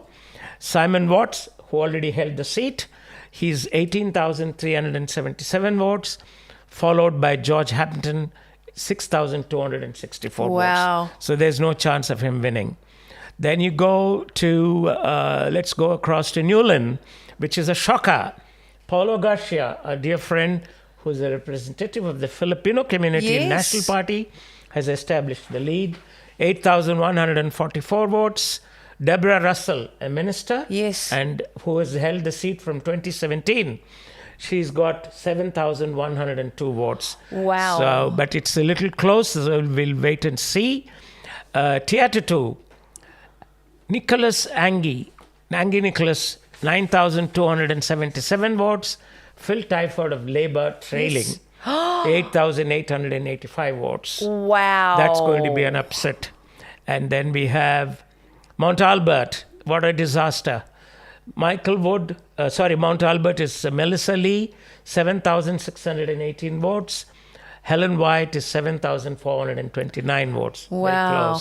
Very close. Very close. So 200 votes, that, special votes or international votes can affect a possible outcome? Can up to 100,000, 1,500 votes. Yes. Auckland Central, Chloe is 7,541 votes for the Green Party. Mahesh of National has so far got 6,199. I would say it's still early days because only 54% of the votes have been counted. Then you go across to some of the red areas in Auckland. Kelston. Carmel Sepuloni is in the lead. It's only 46% of votes have been polled so far, counted rather. She's in the lead with 6,810 votes.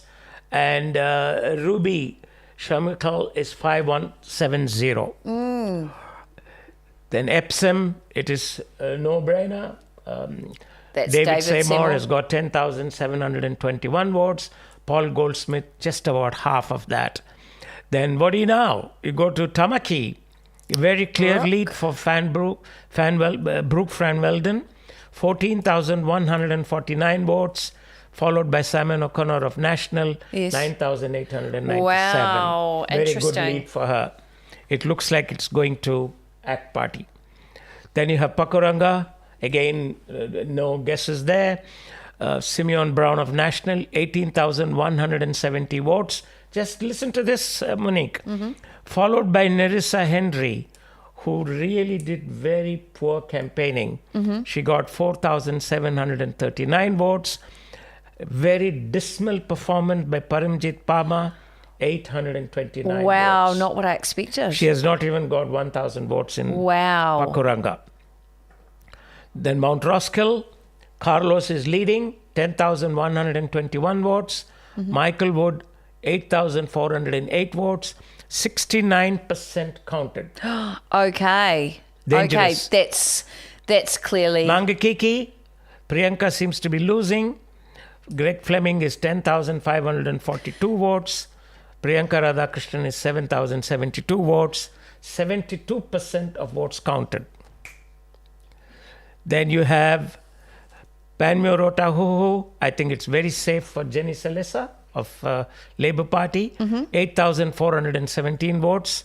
Navtej Randhawa of National trailing with less than half. 4,069 And we've just got a graphic up there on the screen for Mangakiki as well, as you were just mentioning before. Greg Fleming looking pretty comfortable out the front, 10,424 votes. And then, of course, we're moving into Priyanka. I struggle with that surname, Radhakrishnan. Radhakrishnan, yeah. I hope I said that correctly. With 6,000, I believe, 6,900. I can't even read those details from here. 964, is it? And then following in by 1378 there from Sapna. It's really interesting seeing the results tonight. Mangakiki, as I have mentioned a couple of times before, is either Labour or National. Yes. And it has been under National from 2008. Except for 2020. So I'm not surprised that it has gone back to National Party. Right, yes. Now, I do believe we've got Dr. Pushpa Wood coming in very shortly. I just had a look in the feed there. Dr. Pushpa Wood is the director of the New Zealand Financial Education and Research Centre at Massey University. Is that correct, Daryl? Have we got Pushpa on the line? Yes, I do believe we have. We're just going to bring Pushpa in through the live stream feed and Zoom as well. And do remember too, you are part of the commentary as well, ladies and gentlemen. Whoever is watching tonight, remember too, you can hop on in social media and add your comments into the feed as well. So we're just going to cut to Zoom to welcome to the broadcast Dr. Pushpa Wood. Hi Monique, hello Venkat. Hello Pushpa. Wellington is being very interesting. The two seats that I have been watching with great interest were supposedly two very, very safe Labour seats, Rongotai and Wellington Central. Yes. Now, Rongotai, 45.6% votes counted. Green has got 5509 and Labour has got 5094. So there's a 400 around that. But Karuna, the national person, hasn't done too bad as a first timer, 3696, and considering it's more than 50% votes still to come in, and plus the special votes. slightly more worrying is Wellington Central, which is now 60% votes counted. And there, the Green has got 9326, and National has got 6594. So there's a big gap between the two. The close gap is between National and Labour. So the Labour is 6551. So that could still be that Abraham might still end up in a second position, but it looks like that Green is getting quite ahead in a lot of ways. So in those two seats, you can see the Green taking over, more or less, but the other seats are comparatively safer still with Labour. And I'm saying with great sort of reservation, comparatively safer, as comparatively as you can get at this point in time. But that will be a huge shock to Labour if they lose those two safe seats that have been there for God knows how long. Pushpa, was that a surprise for you, these results? Wellington Central wasn't that much surprise, but Rongotai was a bit surprised. Wellington Central, because I think it is still a very much, whether people like to admit it or not, it is still very white middle class Pakeha constituency. They are not. And if the candidate is not well connected with the whole community rather than only the ethnic community, then you do run the major risk. And I think that's what I am seeing in that particular area. He was well connected with his ethnic communities, but I don't think he made very much ground with the rest of the electorate. Gotcha. But okay. That was my observation from seeing it. So I think there will be very sleepless night tonight. I mean, although he's on a safe number, high enough on the list, so he will still be in Parliament, but it will be a great embarrassment because, Grant has had considerable amount of lead on that so not only to lose all of that lead, but also not to retain the seat is kind Pushpa, of... my observation is that the 4 seats in Wellington, all the 4 have gone far left or left. That means it tells you a story that people are more willing to bet on a leftist-leaning party because out of 4 seats, you have got 3 of them are Green, and 1 is Labour. Yeah. And that's why, and I think the Wellington being again especially the Wellington Central seat is very much what I call the public servant and the, to use your term, Venkat, intellectual group who is very much thinking on their feet and seeing. And I think the other thing earlier we were talking about COVID. Well, I think the last election was very much, I would say, exposure plus sympathy vote to Labour. I've got a question on that to you, Pushpa. Yeah. The bureaucracy, a majority of them, I would suggest, are migrants to Wellington. So they may not be voting from Wellington at all. Some may not be, but majority of the migrants, if they are registered, they are voting within Wellington, unless they are living in a different constituency. But majority of them, those who are living in Wellington, are voting in Wellington. But whether they are voting for Labour or whether they are voting for National, my observation is that they would rather not vote than vote for National, especially the migrants, non-Indian migrants I'm talking about. Interesting. Very interesting. Indian migrants are still very much, and especially the business migrants. I jokingly say the wannabe rich group wants to be associated with National, not with Labour. Yeah, okay. The Ohio state seat is still uncertain because Greg O'Connor and Nicola are almost neck to neck, I would suggest, Pushpa. Yes, it is. It's 80% votes counted, and it's Greg has got 12,464, and Nicola has got 11,534. So it's still, she might could still go either edge way. her way in. Yeah. She can still edge her way in because, again, she has been very hardworking. Same like Greg. They both have been out and about and being seen in public, talking to people, attending the events and that. Every event I've been to, I've seen her there. She's always at the forefront when it comes to any volunteering for any events, especially with ethnic groups. So it is quite interesting because both of them are very well known in the community.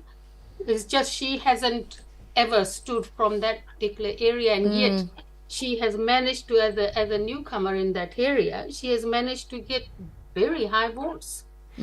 So after all, Karuna will not make it to Parliament because he's number 3 at the moment, although only 51% of votes have been counted. Yes.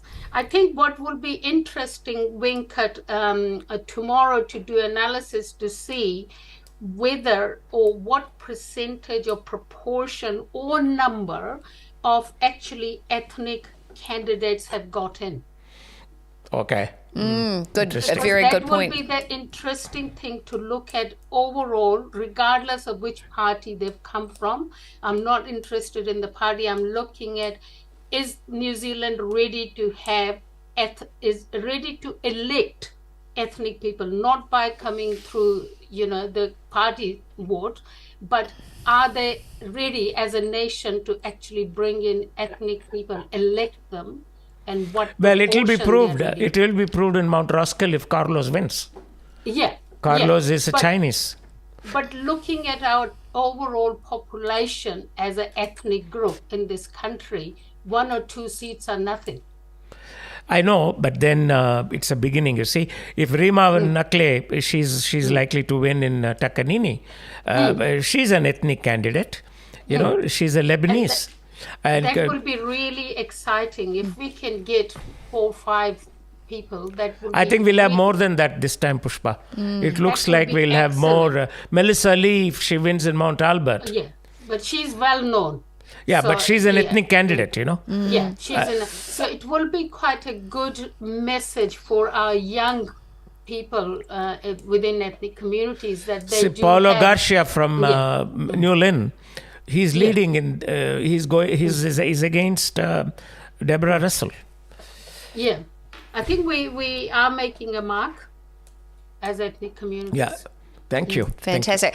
Look, Dr. Pushpa, thank you so much for joining us once again, and do keep us up to date with what's going on in your constituencies. Thank you so much. We'll do that. Thank you.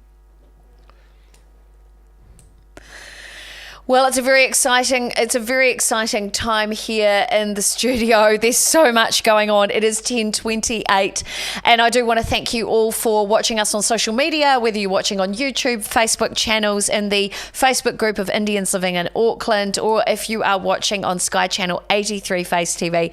Kia ora and welcome. I'm Monique Bradley here in the Brown Street studios, joined by the editor of Indian Newslink, Mr. Venkat Raman. Venkat, how are you feeling? It's been a long night so far, but you're still going. Yes, it's quite usual for people like us because we are used to long waits, either for an election result or waiting to interview somebody or waiting at a press conference. We are used to waiting, but the way things are going, as I have been mentioning in the past couple of hours, things are very bad for Labour. Yes. At this point of time, I'm seeing a lot of blues, and unexpectedly in some areas the Green Party is doing well. Yeah, it is quite a surprise. In Northland, we've got both the seats, I think, are going to, although it's still early days, both seats are likely to go to National Party. We'll see. We keep tracking the numbers. I think we've got one of our people coming from the panel. We do, actually. Your friend Sharish. Oh, our correspondent in Christchurch. Hello, yes. Sharish. Are you there? Yes, I am here, and I think interesting Venkat talking about waiting. Monique, you might be surprised that the waiting time for a telephone connection in India some time back used to be 8 to 10 years. For a scooter, something like that. Yeah. Wow. So, yeah, very true. So we you- are used to waiting and therefore being very patient for everything. Well, thank you for waiting to hop on the call tonight. I know that you've been No, I- waiting for a little Admire while. how you have been conducting this program all the way and, still energetic and smiling. I try. Good company. So you've got some updates for us. What's happening on the ground where you are?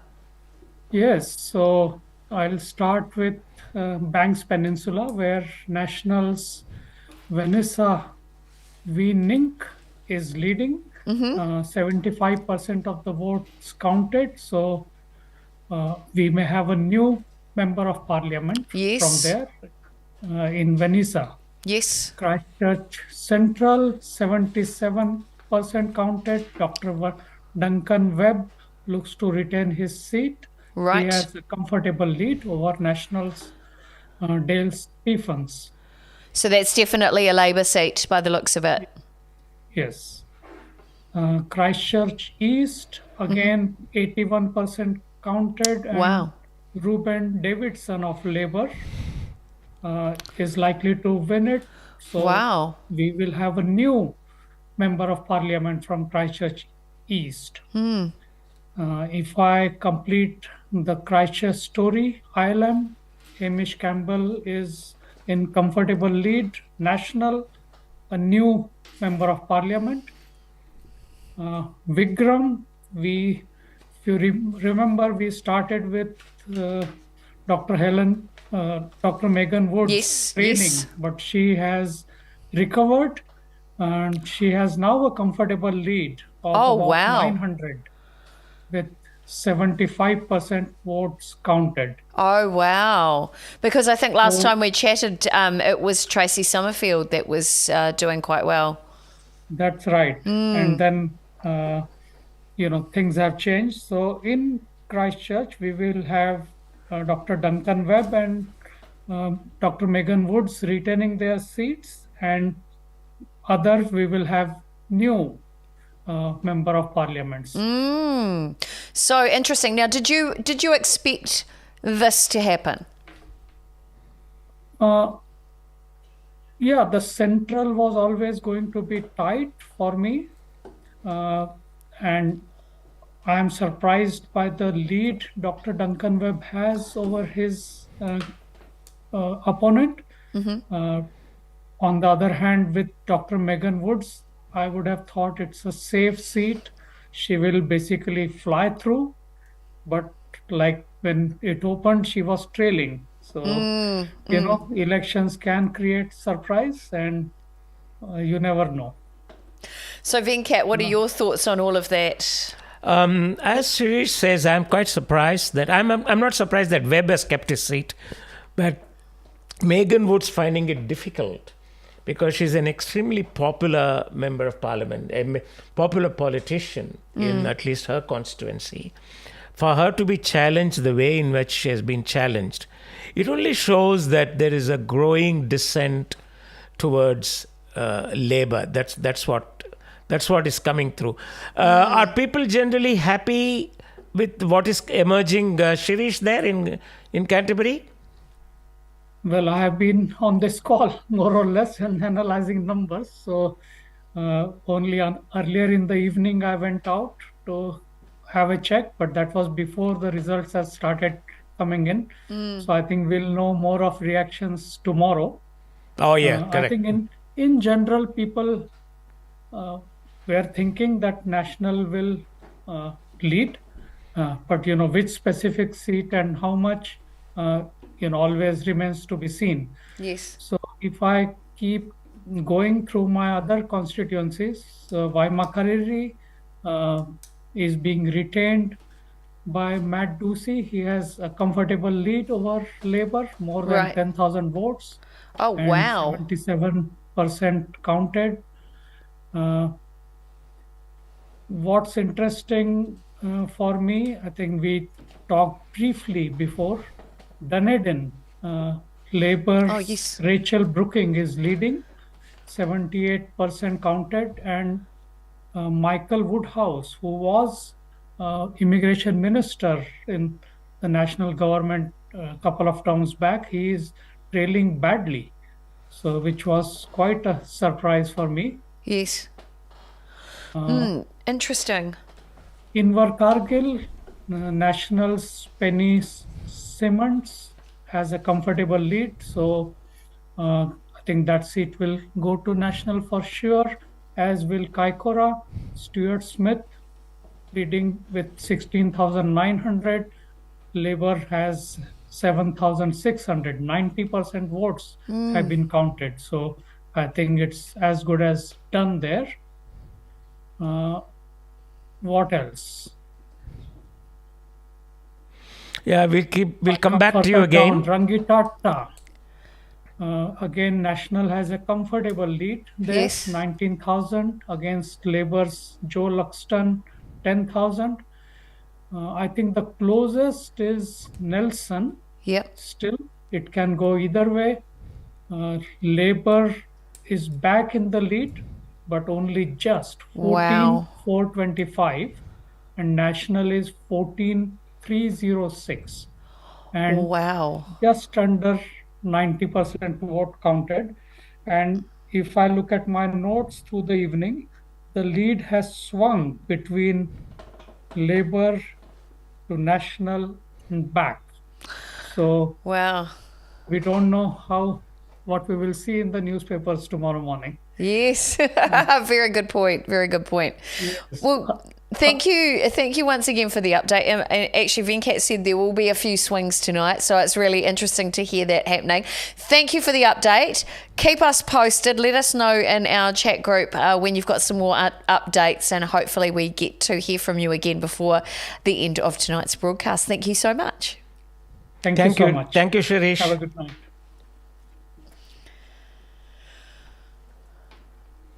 Oh, goodness. Such a big change. And Venkat, I do believe you've got something for us to Mount announce Albert, here. Helen White has regained the lead. Wow. Melissa is trailing. Then in Epsom, of course, David has won. In Pakuranga, that's all gone.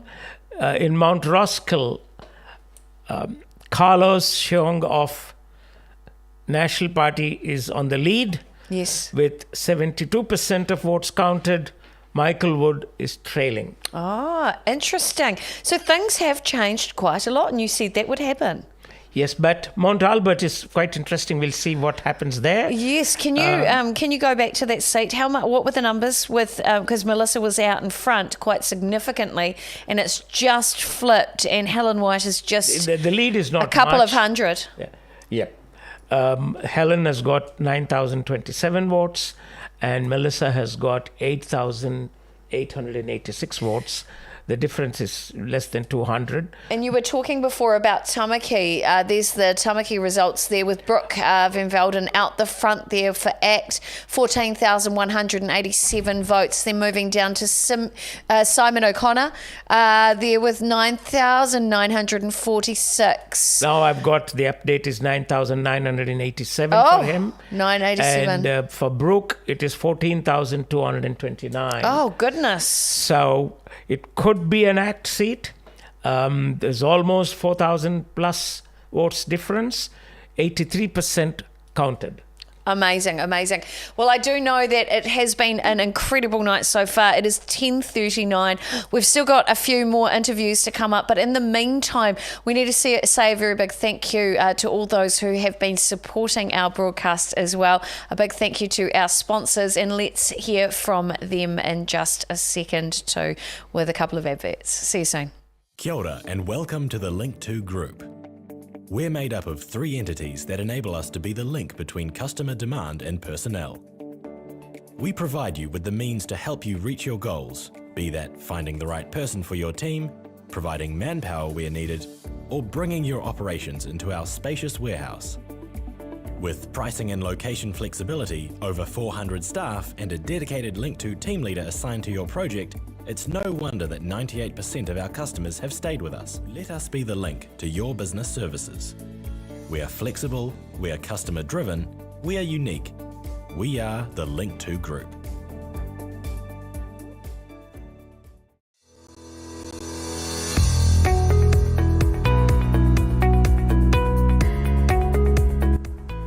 Hi, I'm Saif Sheikh, Director of Immigration Advice New Zealand Limited. Come along, get to know us. Immigration Advice New Zealand Limited is an award-winning immigration practice for more than 14 years. Over the years, we have assisted more than 5,000 migrants achieve their goals. We look forward to welcoming you and meeting you in person.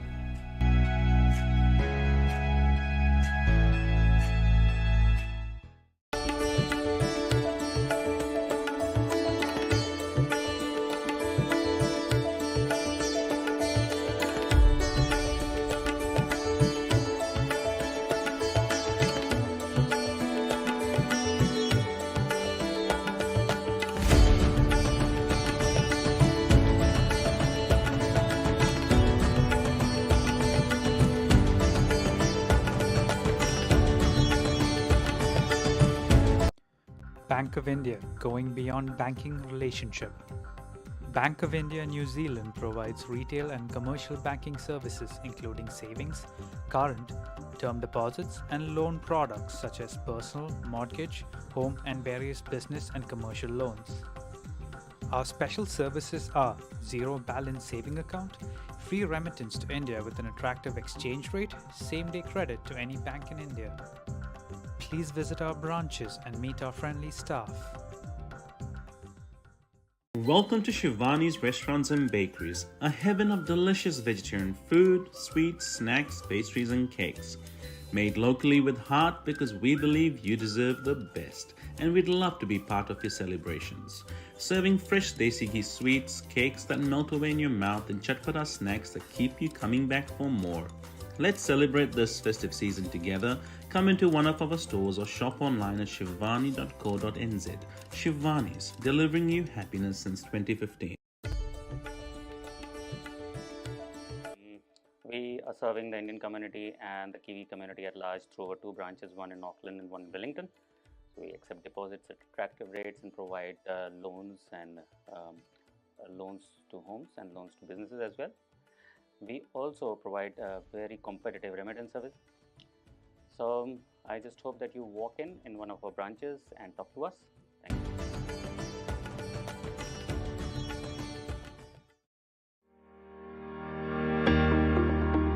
Hi, I'm Rachna Dubey, known as 0800 Rachna, your award-winning mortgage advisor.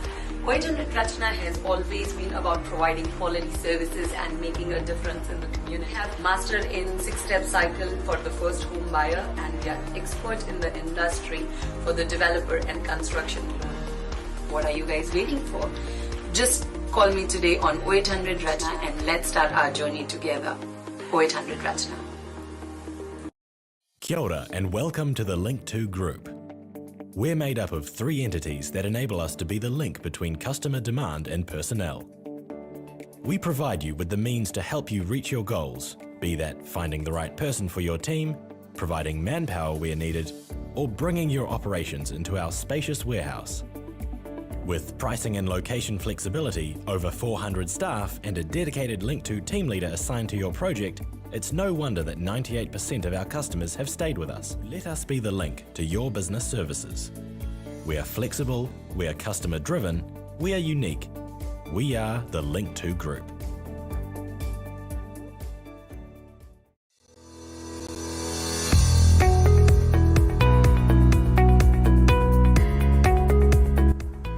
Hi, I'm Saif Sheikh, Director of Immigration Advice New Zealand Limited.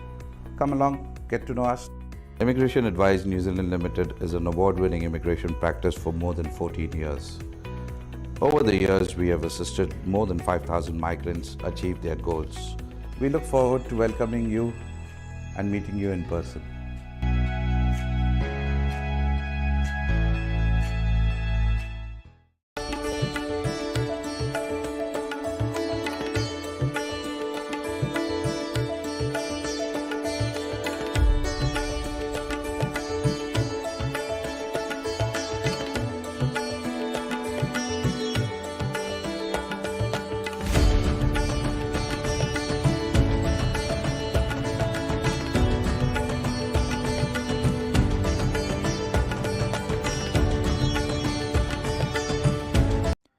Bank of India, going beyond banking relationship.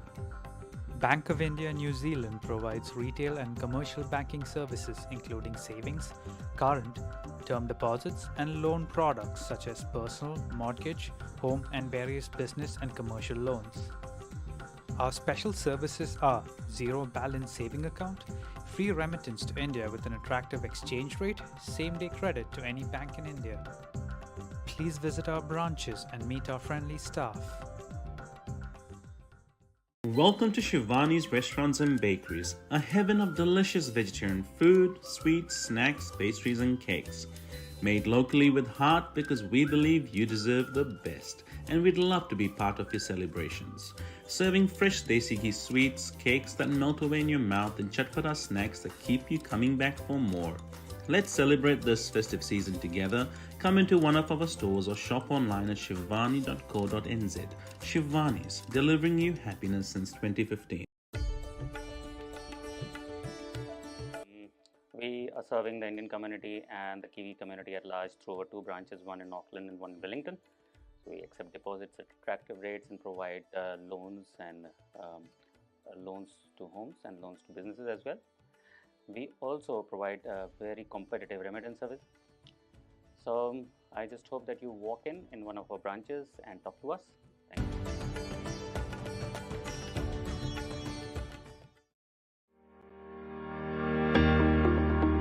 Hi, I'm Rachna Dave, known as 0800 Rachna, your award-winning mortgage advisor.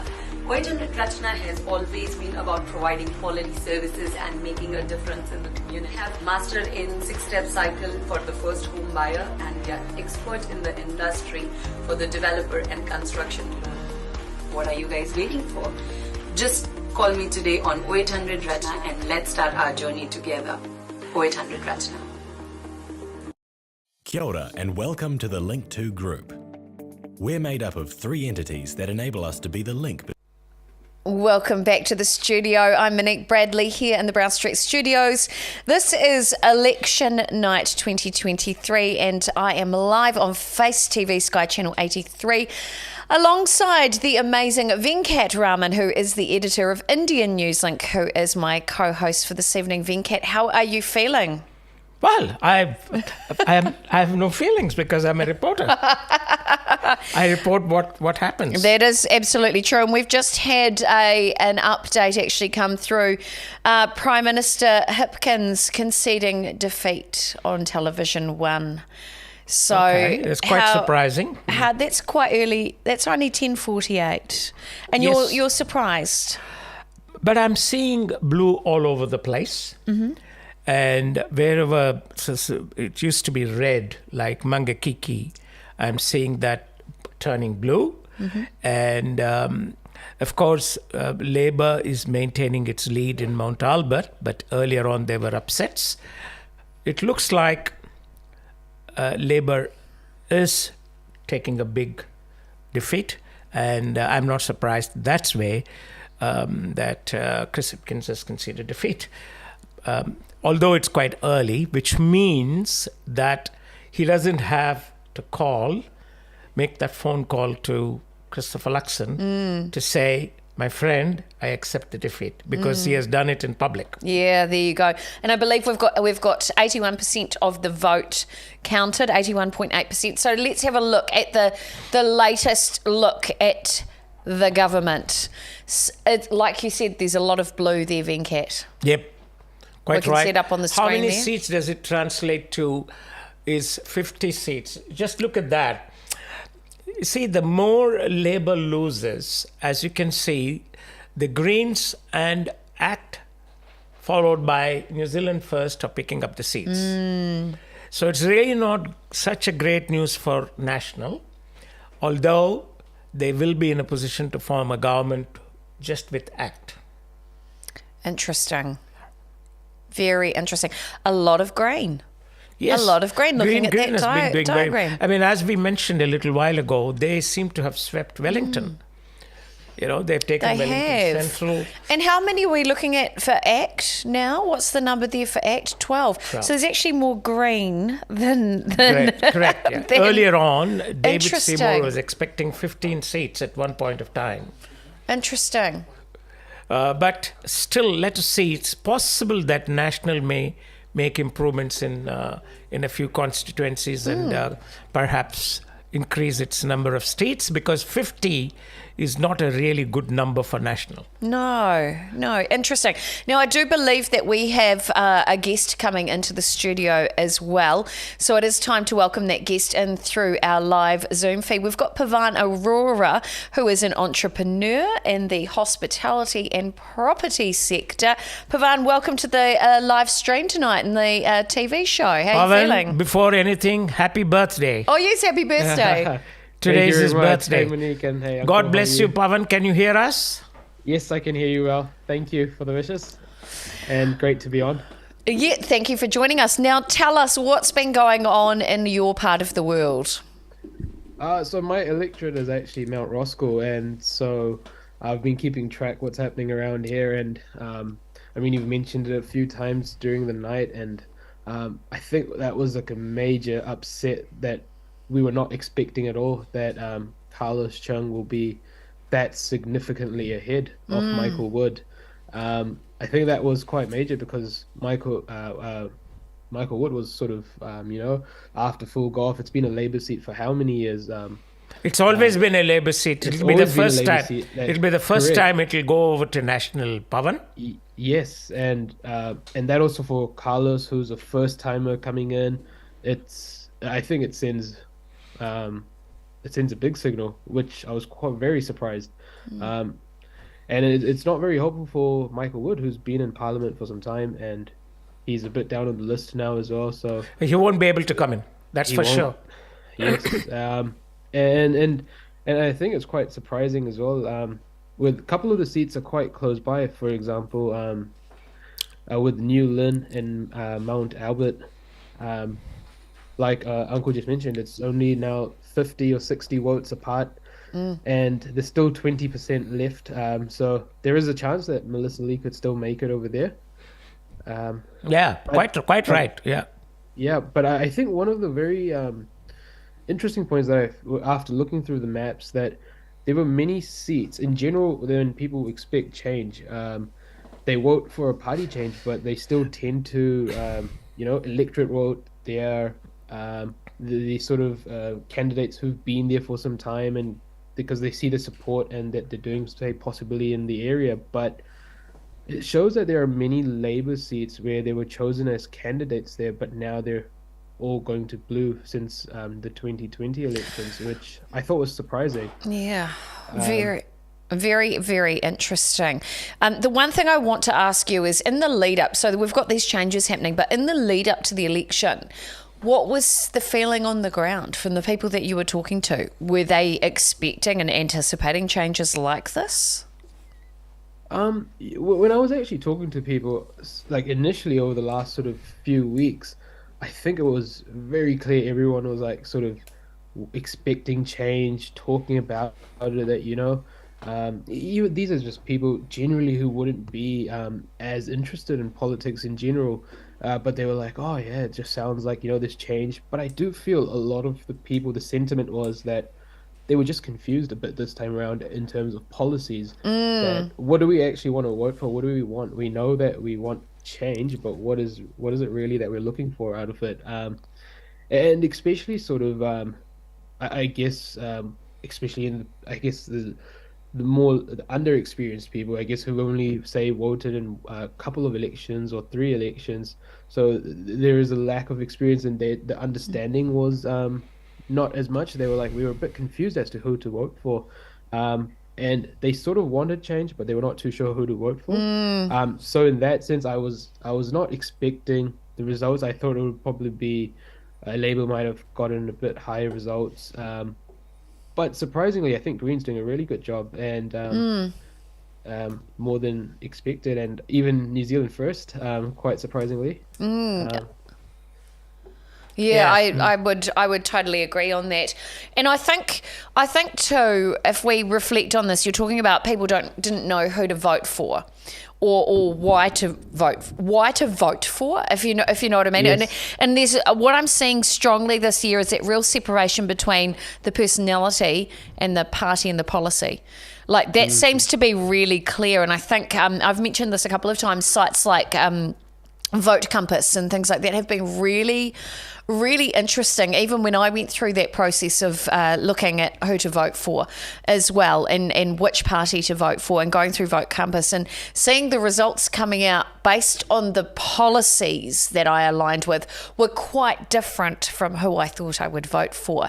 And this is what I'm hearing from a number of people now, is that they're actually starting to think a bit more strategically. And I'm wondering if that's actually just an after effect of the last few years of what we've endured. What are your thoughts on that?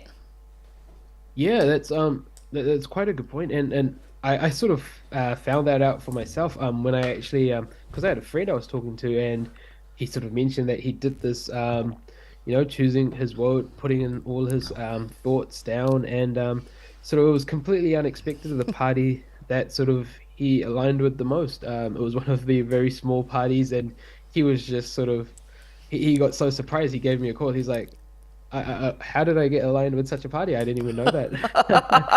And I was like, mate, you got to like start reassessing your thoughts on who you're voting for, I guess. But it's quite true. And I guess when sort of I did it, then afterwards, I was quite curious. I guess my opinions did align in general with sort of how it was going, but it was quite surprising when I, go down to each question and saw, and actually who am I matching with? And yeah, it was a bit surprising. It was quite close, and it was quite, I think, in unison with many major parties. So it wasn't quite different apart. Many of them were all about like that between 60 and 70% difference. So, and I think that was the reality of what people were talking about this election, that, the red and blue lines are quite, I think, muddled this time around. It's not as, it's not very clear as to which side there are no sides, it feels like, anymore. It's just like a very close center, and we're just fighting between that little line around it, just jumping between it. Really a very good point. What are your thoughts on that, Venkat? I think Pavan has put it very clear, very nicely. The battle has always been, Pavan, between the two main parties in New Zealand politics. But what makes the mix interesting is the smaller parties coming in to fill in the gaps, because it's like a jigsaw puzzle. Without one puzzle fitted in, the figure is not complete. So similarly, Parliament is not complete if you do not have at least 2 or 3 minor parties supporting each of these two sides, red and blue. On the red, you will have a very strong Green Party, and on the National Party side, you will have an equally strong ACT Party. And balancing these two will be the New Zealand First.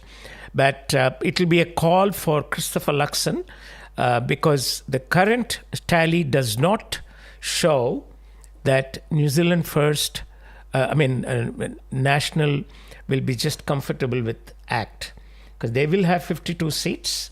If the current tally continues, 50 plus 12, they don't need Winston Peters. But whether Christopher Luxon will still go ahead and ask for the hand of Winston Peters remains to be seen. Interesting. Very good point. Well, look, Pavan, thank you so much for joining us. We really appreciate that. Thank you for your insights for your from your area. And again, happy birthday. Thank you. God bless you. Thank you very much. And yeah, loving to continue listen till the end of the night to you guys. And yeah. Thank you. Thank you. Thanks for being part of it. We really appreciate it. Thanks.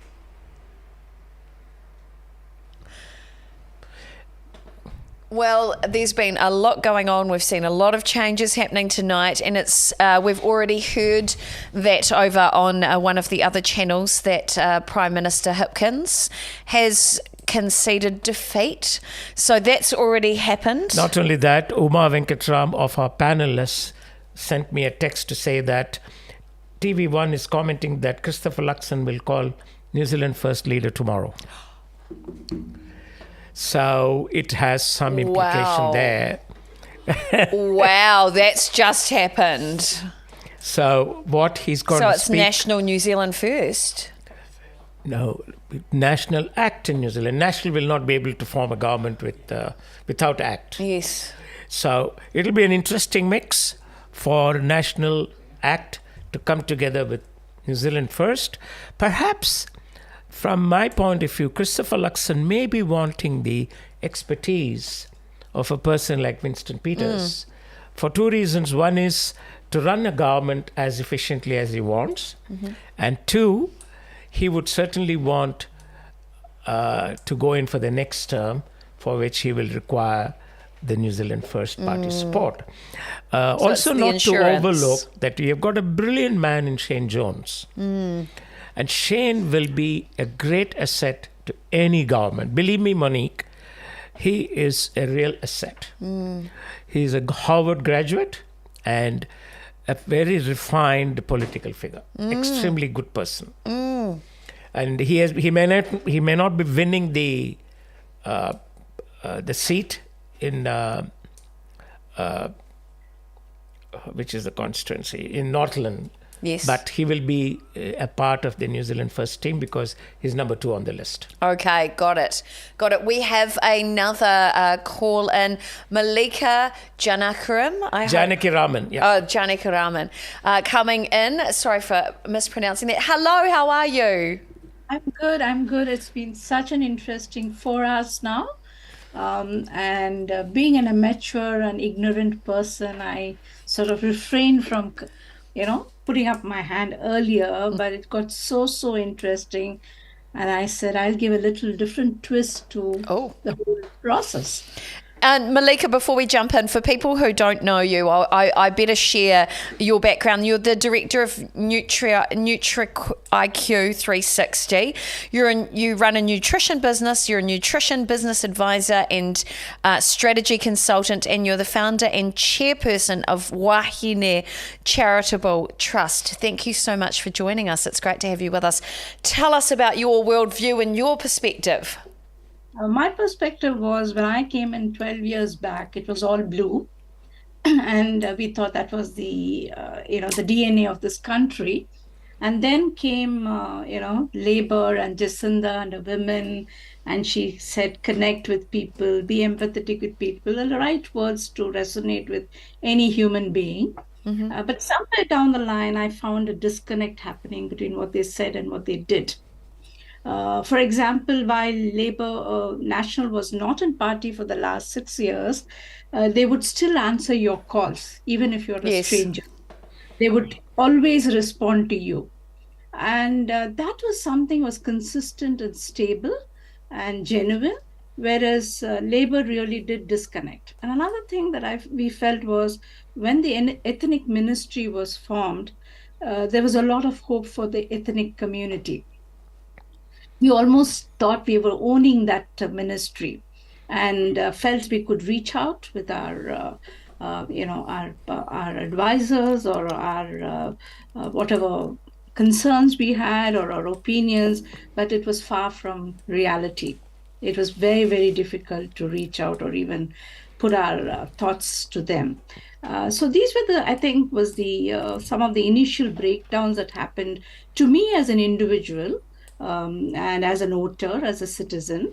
And later down, we felt there's so much money being spent on the wrong reasons, going to the wrong people, whereas for money from hard-earned monies, taxpayers' money was not spent rightly. And this is where it was free flow for the wrong reasons, very tightened up for the right, again for the wrong reasons. And that doesn't augur well for business people who really work hard, pay tax, and they're the ones who are pulled up if they're wrong, even on their tax payment or whatever it is, they're the ones who are pulled up immediately. The law is so straightforward there. But when it comes to the public funding or the taxpayers' funding on charities and things like that, it's a loose basket. People can do anything and get away. And that's where a disappointment sets in. And I liked Ranjan Prasad's statement where he said, National should not get very high on the results. I think now they should be delivering. Even 2 days back, I'm not a politician, nor do I am a very seasoned expert, but I did volunteer to go on door knocks just to get the feel of what work they do and how hard it is. Believe me, the National Party did a lot of groundwork. And that's what is paying. Whether they're rightly deserved or not is a different question, but they did the groundwork. They worked hard, they were visible, they were reachable, they were approachable, and all that. When it came to Labour, I couldn't hear anything, even a not sure. Very interesting to hear. So if we think about the people that you, in your constituency down on the ground, or family, friends, people in your communities, did they comment on that? Were they asking, where is Labour? Why are they not showing up? Why are we not seeing more of a presence? Was there feedback around that? Is there apathy around supporting Labour? When it was prompted, yes, but just didn't. I think people were too, not fed up, but I think there was a lot of lethargy setting into everybody. A lot of lethargy and indifference. So we literally had to call everybody and say, are you voting? Did you vote? In a very small way, not in a big way, but felt it is so crucial for us to vote this time more than ever. Because it is about economic independence. It's about the recession that's happening. Somehow all that didn't matter so much as the couple of incidences that happened with Labour. Michael Wood, for example, is an excellent person as a human being. Yes. But he got caught for something, one can defend for and against. And those are the things that led to individuals not getting it. And finally, for me, when I went for the India Business Summit, Chris Hipkins did come as one of the speakers, but Christopher Luxon didn't come. Maybe he was very confident that he's going to be, winning. And whereas Chris Hipkins came and he spoke so well that for a minute I thought I might even change my decision. Very interesting. Well, that's the mark of a good politician, if they can influence you, even in just a moment. Isn't that part of the role as well? Venkat, thoughts on all of that? Malika is a very. She might pretend to be a novice, but she's not. I can hear that nerd language. Yeah, yes, she's been a corporate person. What her observations are points to ponder. It's something that bothers people like her when she talks about public funding. So now that her party, National Party, is here, I'm sure she will ask the right questions and make the necessary changes that she wants made, which I'm sure they will address. If one of the charges that the Labour Party has to face is that they were quite insensitive to some of the important issues that confront the ethnic communities. The disconnect was largely becoming visible, more and more visible. The irony of the whole thing is we are one of the sufferers of Labour parties. During the Labour government, I can openly say it. Ethnic Community Ministry was formed in 2011. I beg your pardon, 2021, as a consequence of the Royal Commission of Inquiry report. And it was formed on the 1st of July in 2021. We advocated for the ministry for 20 years. Oh, wow. The only newspaper or media, Indian media, which did not get an advertisement of ethnic communities was Indian Newslink. Oh, wow. So you've got a bit of a beef with them. But I don't express my disappointment because it's their business. If they don't want to give an ad, it's their commercial decision, which is questionable. But anyway, quite aside from all those, the reason why there is some chagrin among people like Malika is the way in which the government, the Labour government, disengaged itself with certain important aspects of the community. That needs to be corrected. Now that national is coming in, I'm sure she'll be able to do the necessary connections with the government. I can only hazard who will be the Minister of Social Development. It could go to somebody in ACT, or it could go to somebody in New Zealand First. So there's some good thoughts for you, Malika, as well. And we do appreciate you joining us in the studio tonight. Anything to finish off before we head away?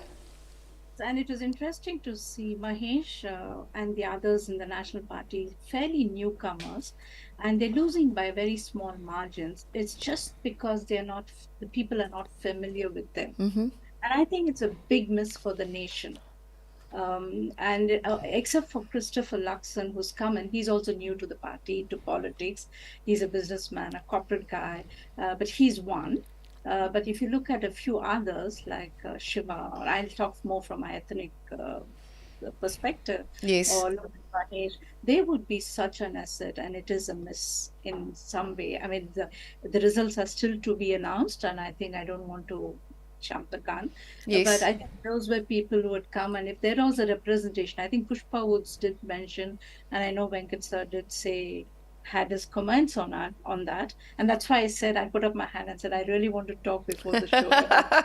Great stuff. Great stuff. It's a very interesting thing to think of Christopher winning, whereas the other candidates, because they are new, they are not winning. Is it because they come from the ethnic background?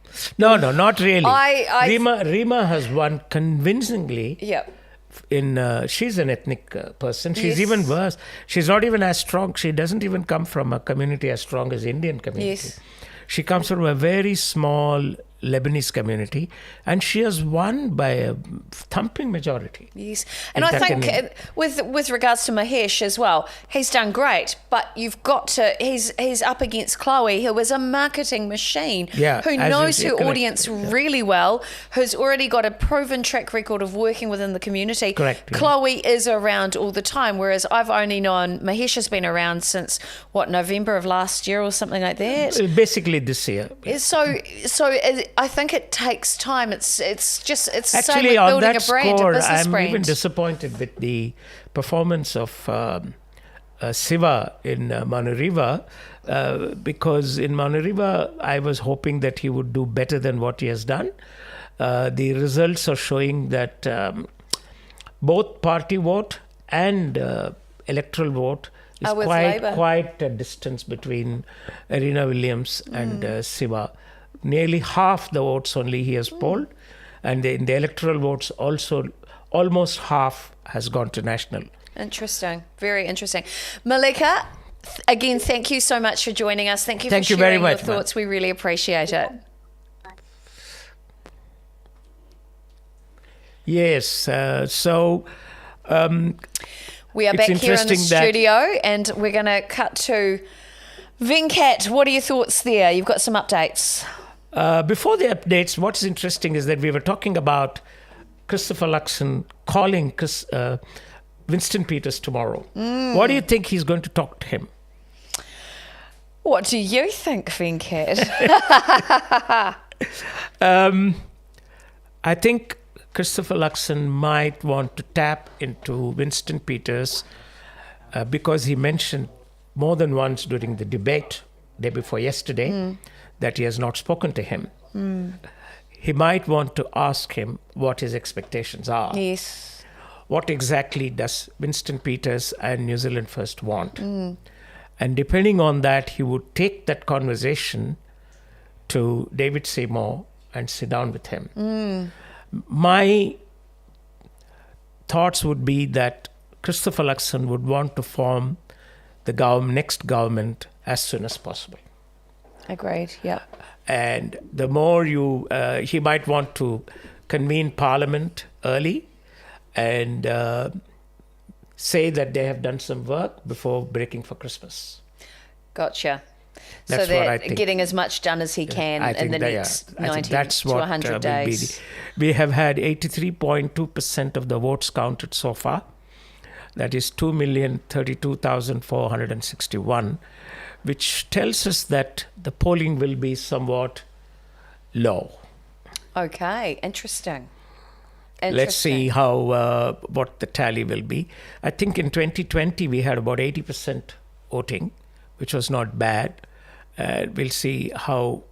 We'll get all those details a little later, perhaps in the next half an hour. One of the things we've talked about earlier this evening is obviously a coalition government with New Zealand, with National Party and ACT, with Winston along for the ride as well. Now, obviously, in the last few weeks, it's become very clear that ACT and New Zealand First wouldn't work together, but you said in the last few days there's been a softening. And I'd like to explore that. Tell me a little bit more about that, Venkat. As far as David Seymour is concerned, he was very certain that he would be in a dominant position with National Party to demand a few changes in policy, in few changes in the way the government functions. In a way, the ACT Party has taken some beating in the last 6 or 7 weeks in terms of its candidates failing, in terms of its popularity falling. And perhaps David has come to realize that he cannot be as dogmatic as he wanted to be or he appeared to be. Yes. And when his position was faltering, when the opinion polls were telling him that his party was sliding in the polls and that he may not, after all, get 15 seats that he anticipated, he began to make sure that he was not rubbing on the wrong side of the voters. Because there's one thing to talk about after the results or after the counting has started, and another thing to talk about before voting has concluded. Right. Because you still had almost 10% of the voters who had not decided. So the objective of any political party would be to get those undecided voters. Gotcha. Which Labour has failed, which also National failed to capture. Gotcha. Great insights there. Thank you so much. And I do believe we're going to take a quick ad break and we'll be back with more election night updates. Thank you. Kia ora and welcome to the Link 2 Group. We're made up of 3 entities that enable us to be the link between customer demand and personnel. We provide you with the means to help you reach your goals, be that finding the right person for your team, providing manpower where needed, or bringing your operations into our spacious warehouse. With pricing and location flexibility, over 400 staff, and a dedicated Link 2 team leader assigned to your project, it's no wonder that 98% of our customers have stayed with us. Let us be the link to your business services. We are flexible, we are customer driven, we are unique. We are the Link 2 Group.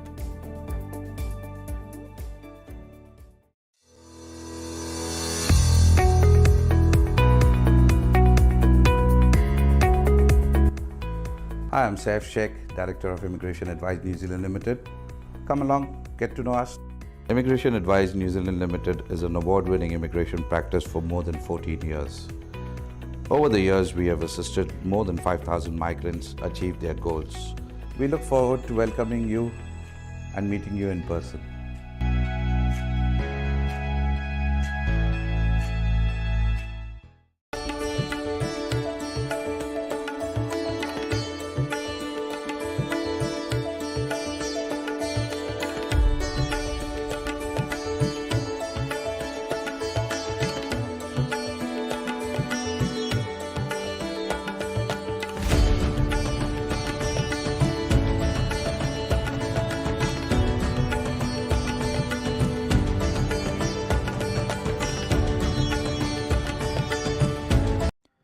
Bank of India, going beyond banking relationship.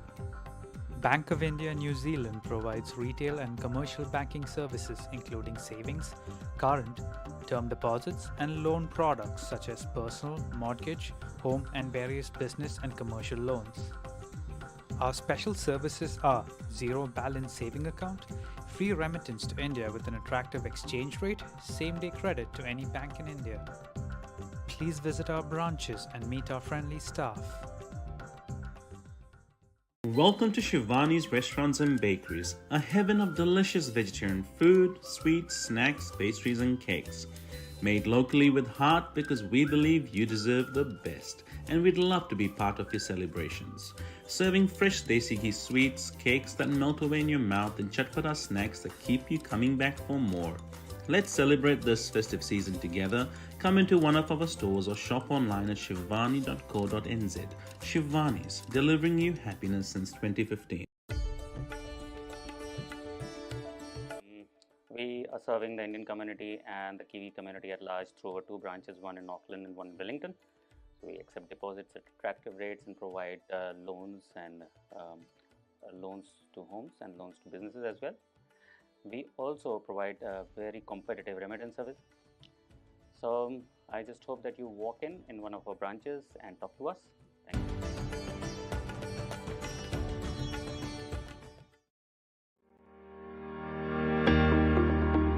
Hi, I'm Rachna Dubey, known as 0800 Rachna, your award-winning mortgage advisor. 0800 Rachna has always been about providing quality services and making a difference in the community. We have mastered in 6-step cycle for the first home buyer, and we are expert in the industry for the developer and construction loan. What are you guys waiting for? Just call me today on 0800 Rachna and let's start our journey together. 0800 Rachna.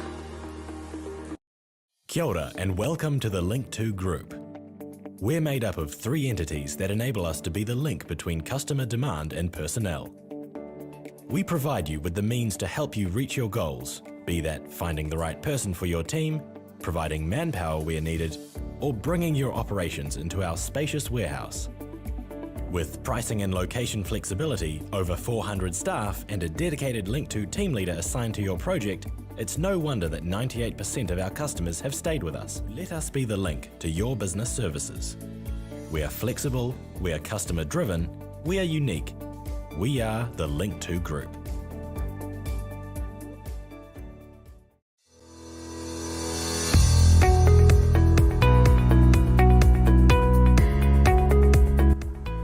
Hi, I'm Saif Sheikh, Director of Immigration Advice New Zealand Limited. Come along, get to know us.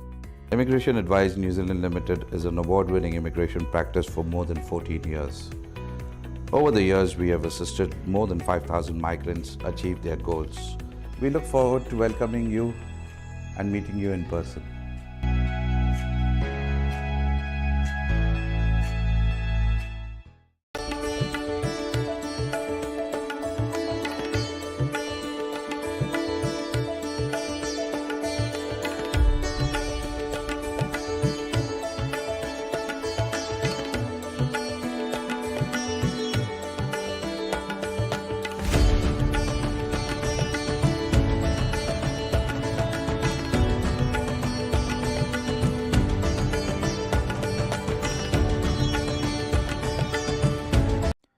Bank of India, going beyond banking relationship. Bank of India New Zealand provides retail and commercial banking services including savings, current, term deposits and loan products such as personal, mortgage, home and various business and commercial loans. Our special services are zero balance saving account, free remittance to India with an attractive exchange rate, same-day credit to any bank in India. Please visit our branches and meet our friendly staff. Welcome to Shivani's Restaurants and Bakeries, a heaven of delicious vegetarian food, sweets, snacks, pastries and cakes. Made locally with heart because we believe you deserve the best and we'd love to be part of your celebrations. Serving fresh desi ghee sweets, cakes that melt away in your mouth and chatpata snacks that keep you coming back for more. Let's celebrate this festive season together. Come into one of our stores or shop online at shivani.co.nz. Shivani's, delivering you happiness since 2015. We are serving the Indian community and the Kiwi community at large through our 2 branches, one in Auckland and one in Wellington. So we accept deposits at attractive rates and provide loans to homes and loans to businesses as well. We also provide a very competitive remittance service. So I just hope that you walk in one of our branches and talk to us. Thank you.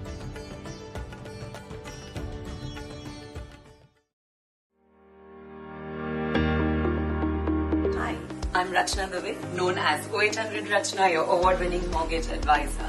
800 Rachna has always been about providing quality services and making a difference in the community. We have mastered in 6-step cycle for the first home buyer, and we are expert in the industry for the developer and construction loan. What are you guys waiting for? Just call me today on 0800 Rachna and let's start our journey together. 0800 Rachna. Kia ora and welcome to the Link2 Group. We're made up of 3 entities that enable us to be the link between customer demand and personnel. We provide you with the means to help you reach your goals, be that finding the right person for your team, providing manpower where needed, or bringing your operations into our spacious warehouse. With pricing and location flexibility, over 400 staff, and a dedicated Link2 team leader assigned to your project, it's no wonder that 98% of our customers have stayed with us. Let us be the link to your business services. We are flexible, we are customer driven, we are unique. We are the Link2 Group.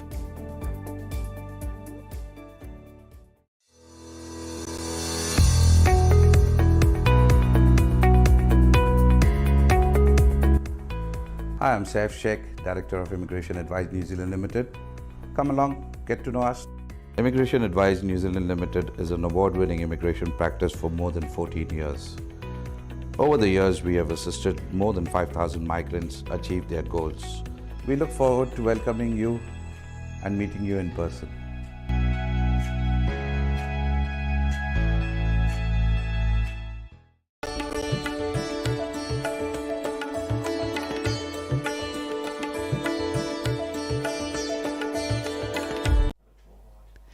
Well, welcome back. We're in the final stretch of tonight's broadcast. So very shortly we will be finishing over on Sky Channel 83.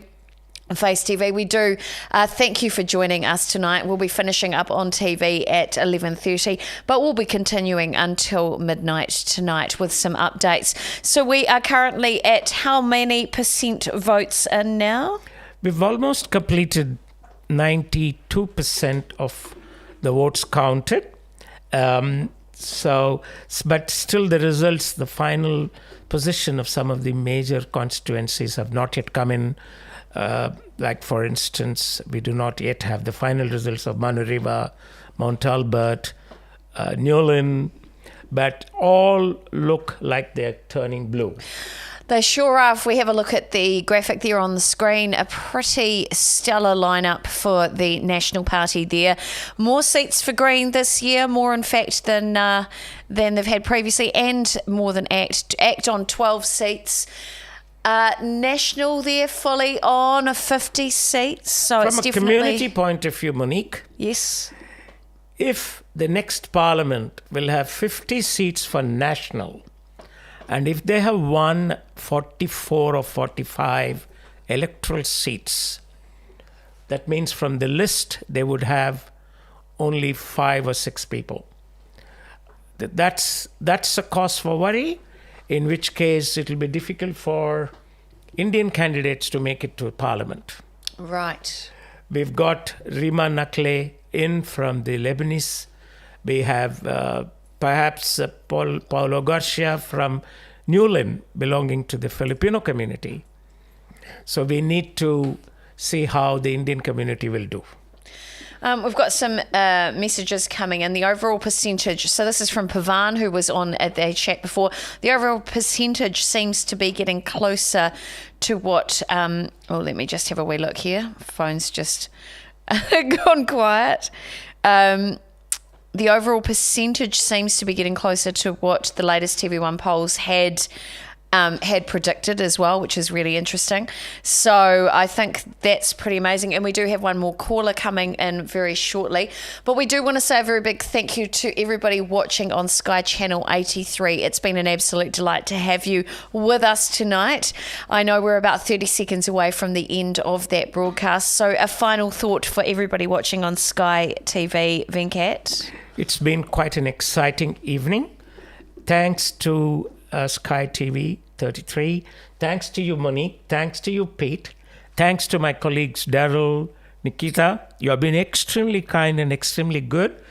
We've had a very interesting discussion this evening. We sure have. Although some of the results have been slow in coming, I would have expected major constituencies to turn in the final results, but they have not yet come in. There could be reasons why counting is delayed, but I want to tell you what wonderful people you are. You, Monique, and you, Pete, and my two lovely little colleagues. Very nice of you to have spent the evening with us. I know that you would have spent your evenings some other way on a Saturday, but this is once in 3-year event, Election Link. Yes. But I'm hoping that we will have occasions to work with you in the future. Absolutely. So thanks to everybody watching over on Sky Channel 83. Good night. I think it's already finished anyway. Perfect. So we've got another few minutes left of tonight's broadcast over on our live streams. So question for you. I believe we've got a guest coming in actually. Is Manish here? Yes, I believe he is here and ready. Manish Tanna, hello. Hello, how are you going? Not too bad, not too bad. Absolutely happy to see the results, and I'm pretty sure so is at least half the New Zealand. Great. So you've been out and about tonight, out checking what's been happening. What has the vibe been like in the communities that you've been walking through? It was quite expectant, the atmosphere was, and people have, kind of spoken their final word, and I believe that they are now looking forward to changes happening in as the leader has promised in the next 100 days. So there is a lot of expectation out there.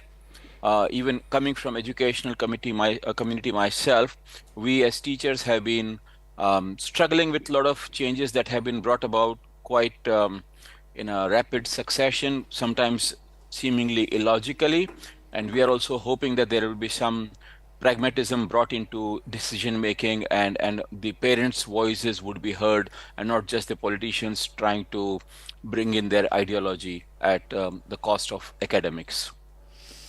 Very good point. Thoughts on that, Venkat? Before I do that, Mount Roskill seems to be changing. Daryl, you might want to check on that. Michaelwood has steamed ahead. He's just about 1,000 votes behind Carlos. Mount Roskill, there is something going on there. And when it comes to Mount Albert, Melissa is very closely behind Helen of Labour Party. And in Newland, we still have the results to come in. Mount Roskill is something to be watched over in the next I think in the Mount Albert seat, though, there's only 100 votes in it. There's yes, but then 11% of votes are yet to be counted. Very Mount interesting. Roskill. So, Manish ji, you are happy that your party has won. Unfortunately, I'm not sure whether any Indian candidate will be able to make it to Parliament. It looks like it is.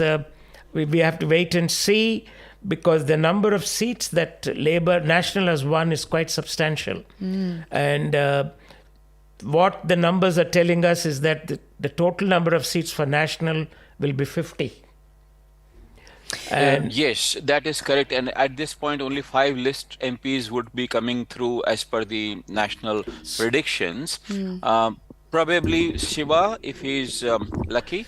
Let's see. No, but Shiva will be difficult because Shiva is number 30. There are already 5 candidates above him on the list. Yeah, so it's just a question of a couple of percentage here or there. If he's lucky, as I said, so if that 5 turns into 7, he might get still in. But the thing is, Venkatji, in my personal opinion, we should actually try and get away from this politics of community-based candidates, because no, it's nothing to do with that. No. Sorry, Sorry, let me correct you there. It's not community-based. What I'm saying is in terms of people who have really worked very hard, those who have worked for the party, and those who believe in certain values. That is how that is where I'm coming from. True.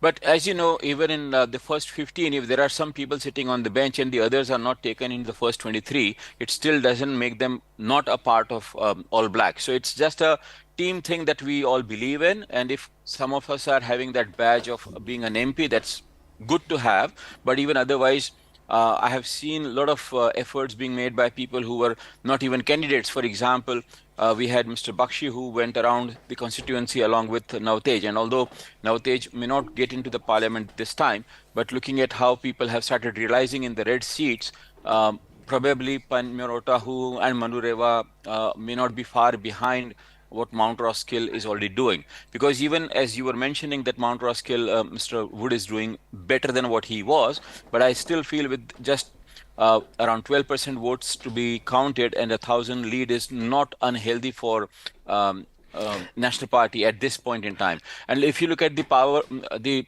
total shift in power of the party votes, Mangiri, Manu Reva, all these places, there used to be like a landslide of party votes for Labour. Now it has actually become the minority party in the case of especially Mount Roskill, if you look at the party votes. Anyway, I mean, I'm looking at it more from an impartial point of view, because my thing is not partisan like yours. One more thing that is happening here, Monique, is T2 is also, there is a change in the situation there. Phil Twyford has come very close to Angie Nicholas, less than 100 votes. Yes, and I've just had another update that ACT has reduced to 11 seats. Chances of forming a two-party government is reducing. This will definitely make people think whether this was the change they were looking for. So that's just come through in my social media as well. I think that was from Pavan. So that means National will definitely require New Zealand first. Yeah, looks like it. There you go. And I've just been alerted, I've just been advised that I need to say a big thank you to everybody on Face TV, Sky Channel 83, for joining us and Zooming in. We do really appreciate you being part of the broadcast tonight. So thank you to everybody watching on Sky Channel 83. We really appreciate you joining us for this entire show tonight from 6 till almost midnight. Thank you so much for joining us. Thank you. Manishji, you were telling me something about the party votes in which of the constituencies you think there have been major improvements for National, which I would like to highlight in my report when I write later tonight. So comparatively, like Mount Roskill has been a total shift. I thought last time also Mount Roskill National Party did very well. I'm looking at the spreadsheet from last time, and the Mount Roskill last time, 2020, was 61.84% for Labour. Okay. All right. So I mean, that's like it has gone to 27% or something to Labour. So that's like a huge shift. Similarly, Mount Elbert was 71.6% for Labour, but that was, of course, when Jacinda was the candidate there. So we can kind of discount that a little bit. But looking at what I'm thinking about Mangere, for example, it was 77% for Labour last time. Okay. And here we are totally like on a different thing. One more thing, when you are saying about the two-party possibility not being there, well, New Zealand First is kind of a natural partner, but remember there is one more by-election coming up in November, which probably would make it kind of, again, a balanced two-party government. If no, actually, they will need 3 seats to form a government. So even taking into account, that is a given, because Andrew Bailey will definitely get elected in Port Waikato, and National Party seat it is. Even taking that into account, they will require 1 extra seat to form the government. That's the worry. Yeah, okay. If the two parties can form the government, I'm sure they will be able to form it in the next 2-3 days. Yes. So that still puts an element of uncertainty. Now, once the final count is done, then we will have a better position as to what the party vote position is. Because under MMP, total number of party votes is important. Now, Labour is out of the picture. We are not worried about Labour at all because they're totally out of the equation. The point now is how the other minority parties will get party votes. Correct. So if Green gets 1 extra seat, for instance, that is 1 less for this ACT and National. That's the thing. But generally, you are happy with the performance of your candidate, Manishji? Yes, given that he is the first-time candidate in Panmure Otahuhu, and it has been considered as a red seat for like ever. Yeah. I think it has been a reasonably good performance. I'm pretty sure Indians would be asking themselves that whether this was something that they could have changed, because I still believe that we don't vote as a community. We do have our ideologies in front of us. Whereas if you look at the Indian percentage in population, yes, it is quite high. But I think Indians are politically very, very much aware of things. And in each party, there are a lot of diaspora of Indian diaspora present there. So yeah, let's call it this way, that Navtej has begun his innings in a good way, and maybe soon he will be hitting a good innings, maybe 3 years from now. Yeah, that's a good possibility, and it's now certain that Mangakiki has gone to our friend Greg Fleming. Greg was quite confident, Monique, right from the beginning, and he has done very well in Mangakiki. There is no way Priyanka is going to make amends with almost 3,000 votes difference. No, more than I 3,000. totally agree. More than Totally 3,000. agree. It's definitely a blue seat, that seat. What is to be seen is Mount Roskill and Mount Albert. These are the two, and also Tiatutu. And they do keep changing, though. There was Mount an update on Roskill, I Tiatutu just saw before. is 1,500 in favor of National, and Melissa is just trailing with 79 votes at this point in time, and there is still 10% votes to be counted. Yeah, So correct. close. Yeah. So close. Yeah. Very close. Let's Well, look, see. Manish, thank you so much for joining us in the studio. It's been great to have you here. I know you can't quite see us because you can just see the graphics. Oh, there you are. Hello.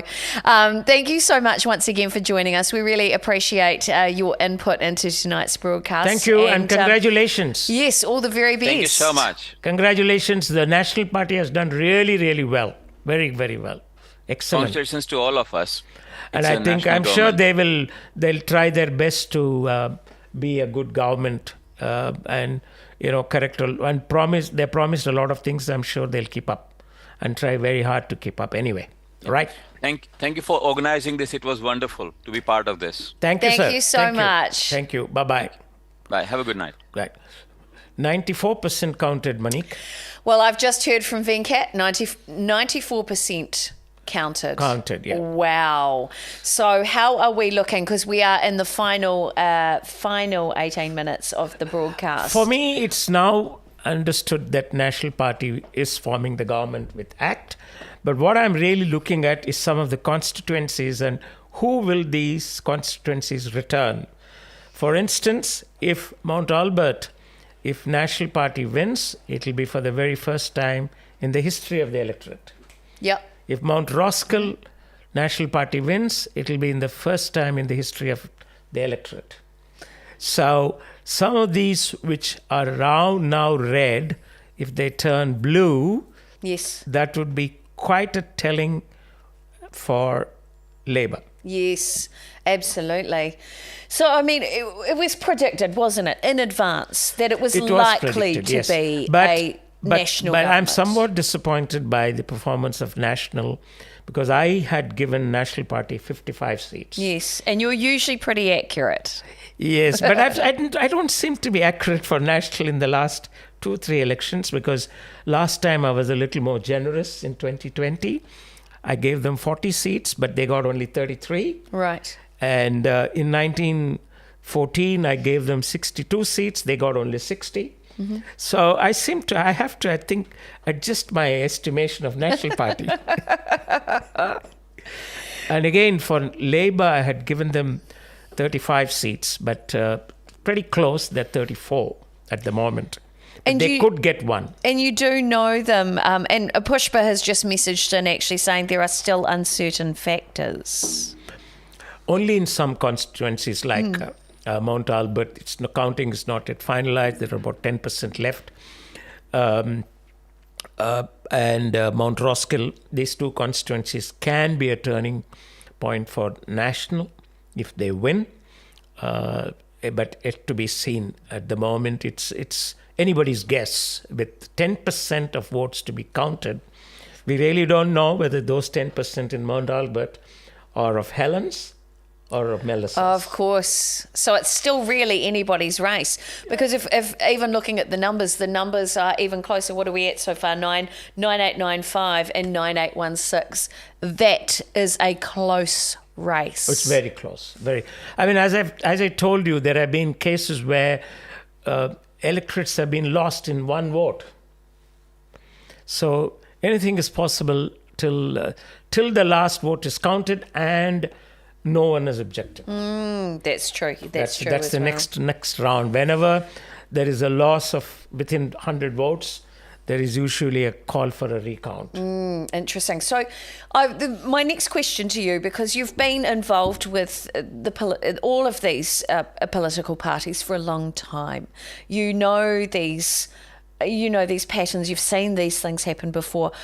What happens next? What happens next is it's now the number crunching session.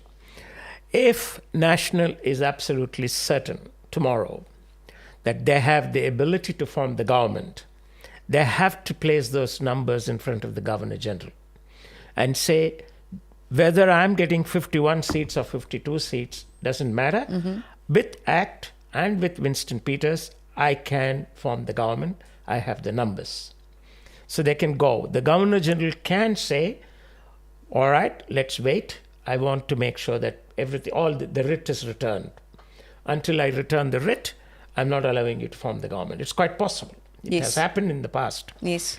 But generally, when in a democracy, when there is a proven majority of composition of political parties in whatever number they are, if the three of them can make up 61 or 62 numbers, 62 is the magic number, that 62 can come from National and ACT only, or it can come from the combination of three political parties. Then they're in business. What happens next is something else. National may end up with 53 seats. But the point is that it's not going to make any difference as far as the composition of the government is concerned. Gotcha. The only gamble that Christopher Luxon has to take is that whether he can be sure of forming a government without New Zealand First. So if tomorrow he does not make that call and he says that, okay, Winston, we can form a government with just ACT, that's a call he has to answer. I don't think he's in a position. You're telling me that ACT will have 11 seats and National is sitting on 50. Not enough. Even if you say Port Waikato will come, it would make them just 62 seats. It's margin. Very, very difficult. Yes, I totally agree. Now, all of the political correspondents and commentators have been saying that that Winston would end up in that position of being almost undeniably part of the government for some reason, the kingmaker. That's because that's what history tells us. That from 1996, 1991, when he broke off from Robert Muldoon, he was a treasurer at that time and formed the New Zealand First Party. Whether we like it or not, Monique, he is an indispensable figure in the political landscape of New Zealand. He brings in that balance which many parties are not able to bring. The expertise that he has. The man was in wilderness for 3 years. And for him to come back with 8 seats at this age is remarkable. Is no mean achievement. And he's got Shane Jones. Believe me, Shane is a brilliant man. He has to be properly utilized. They have to give him really good ministry. And he is a master of what he does. Fantastic news. He is good. I mean, his caliber was utilized by none other than Judith Collins. Judith told John Key to bring him as the Pacific ambassador. He was in Labour Party at that time. He was appointed ambassador of the Pacific and he was taken away from politics. He had a bureaucratic role under the National Party, national government. And of course, after that, he was disillusioned with Labour and he went and joined New Zealand First. And now he's risen in the ranks. He's number 2. And obviously the natural choice as the next leader will be Shane.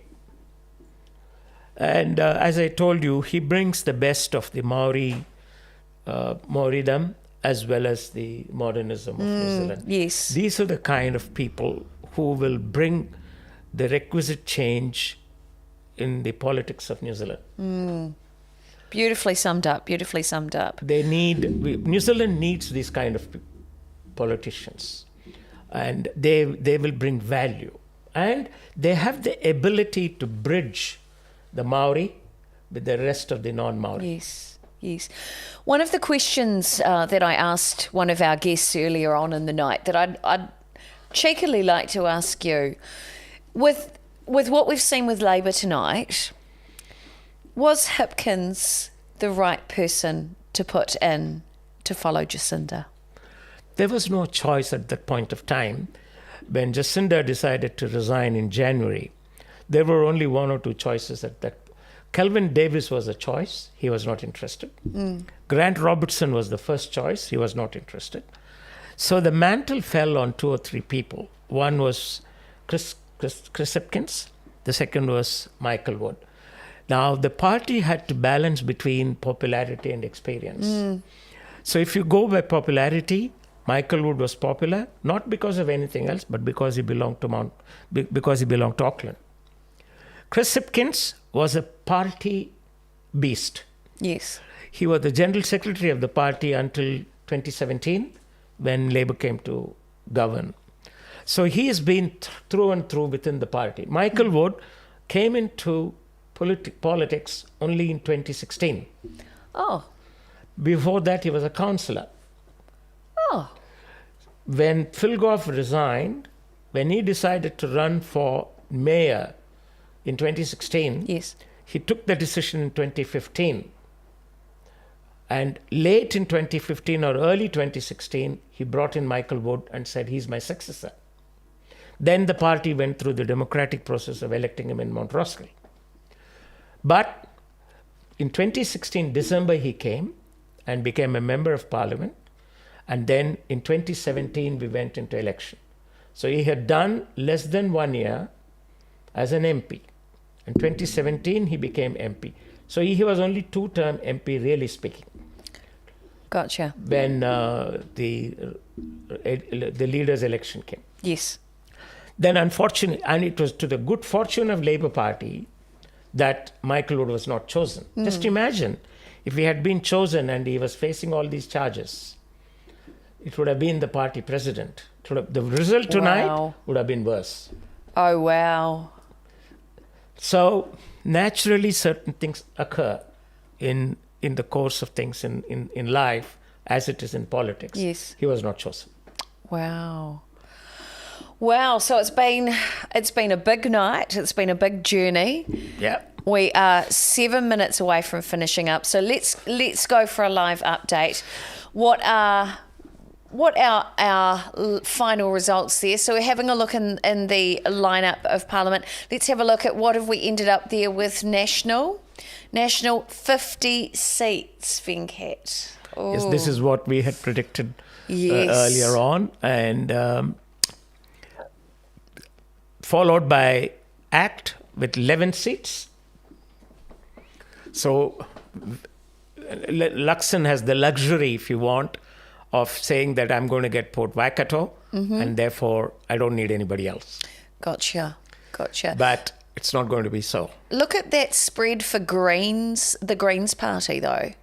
Green is 14 seats. They've done better. Incredible, actually. And then let's head over to Labour. 34. Followed by New Zealand First there as well. Yeah. 8 seats there for New Zealand First, which is an incredible result. Absolutely. Incredible result for them. Absolutely brilliant. Now let's see what's happening in Mount Albert. Mount Albert, they have counted 94%, and Helen White is 9,959. Melissa Lee is 9,870. Close call. Very close. Then if you go to Mount Roskill, he's leading. Carlos is leading with 11,570 votes, and Michael Wood is 10,065 votes. 91% of the votes counted. So it's still an open game there. Wow. And all up, Parliament has counted 95.6% of the votes. Is that correct? Correct. Absolutely. And Labour has done rather poorly in Mount Roskill. The Labour Party votes have come down to 7,590. National is 11,442. What a win it will be for Carlos if he does. If he wins, it will be a great win for him. First timer. Very well done. Totally agree. And I just want to say a very big thank you to everybody who's been watching. And we've had lots of lovely comments come through tonight in our chat group as well, just saying thank you so much, excellent coverage. Thank you so much. Congratulations. It's been really nice to have a different level of commentary. Thank you for including us in the panel, because our focus was obviously bringing in members of the community as well. Thank you for pulling it all together. So many kind comments. Thank you so much for being part of it. And it was so great, Venkat, to pull in so many people into that exclusive panel as well. All handpicked by you, all friends and valued colleagues of and alliances with Indian Newslink. So to sum up everything that you've experienced tonight, what do you take away from tonight's broadcast? What I take away is a lot of humility, that we've had the wisdom of many people tonight on the panel. Yes. Each one of them, they spoke their mind, their heart. Yes. Some of them are obviously supporters of one of the two main parties. We had one person talking entirely about National. Another person was trying to be more supportive of Labour Party.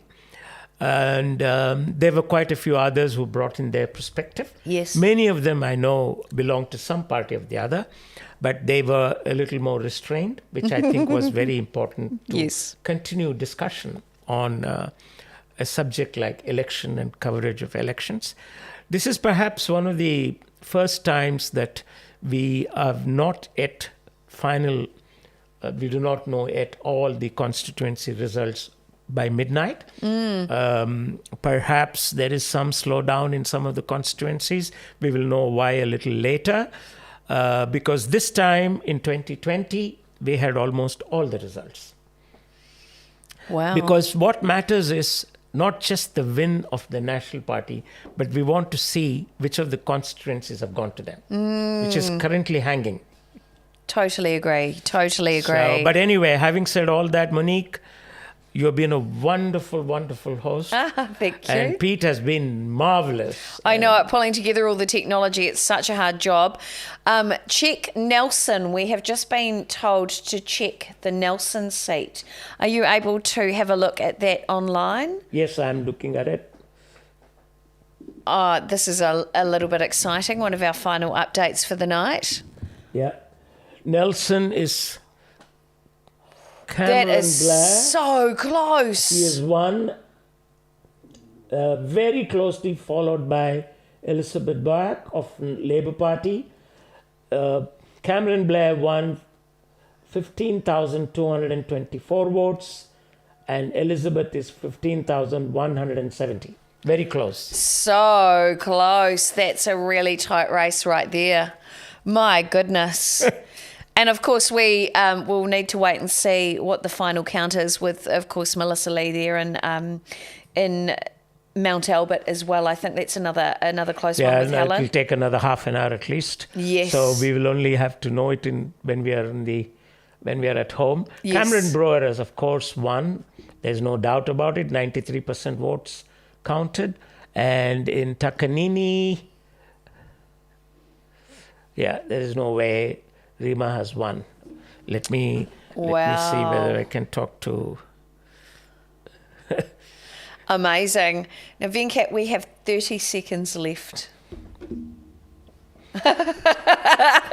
He's thinking, do I have enough time to bring somebody else in? No, I thought we'll get in Rima. I think we've missed out tonight. So it is time for us to sign off and head away. I want to say a very big thank you to everybody watching on our different social media channels, to all of our guests as well. It's been an absolute delight having you in the call with us. Thank you for your wisdom, your knowledge, your expertise. To our team here in the studio who have pulled everything together, to Pete, who's been our producer and doing all of the sound, the lighting, the switching, the bringing in the guests and setting up the technology. He's been amazing. Thank you, Pete. To Daryl, who has been coordinating all of our guests and helping us out with some of the tech too as well, and being a floor manager tonight. Thank you. To Nikita, who's been doing all of our graphics with regards to the seats and what's been happening in all of the constituencies. Thank you so much. And Venkat, you are a fountain of knowledge and wisdom. It's been an absolute pleasure. Thank you. I'm humbled. Thank you, Monique. Thank you, Pete, Daryl, Nikita. It was wonderful, and we look forward to working with you. We'll see you again soon. Ka kite anō e nō hōra. Kia ora. Kia ora, and welcome to the Link2 Group. We're made up of 3 entities that enable us to be the link between customer demand and personnel. We provide you with the means to help you reach your goals, be that finding the right person for your team, providing manpower where needed, or bringing your operations into our spacious warehouse. With pricing and location flexibility, over 400 staff, and a dedicated Link2 team leader assigned to your project, it's no wonder that 98% of our customers have stayed with us. Let us be the link to your business services. We are flexible, we are customer driven, we are unique. We are the Link2 Group.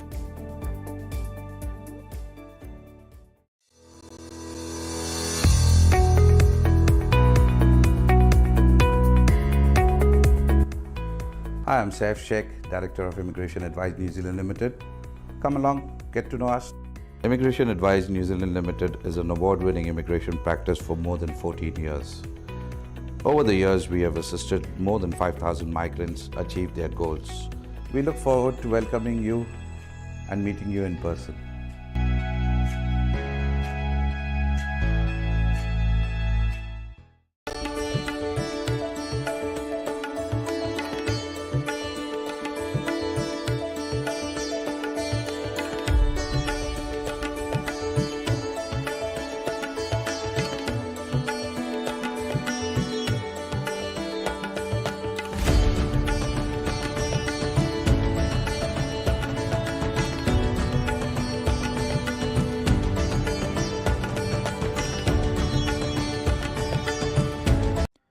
Bank of India, going beyond banking relationship.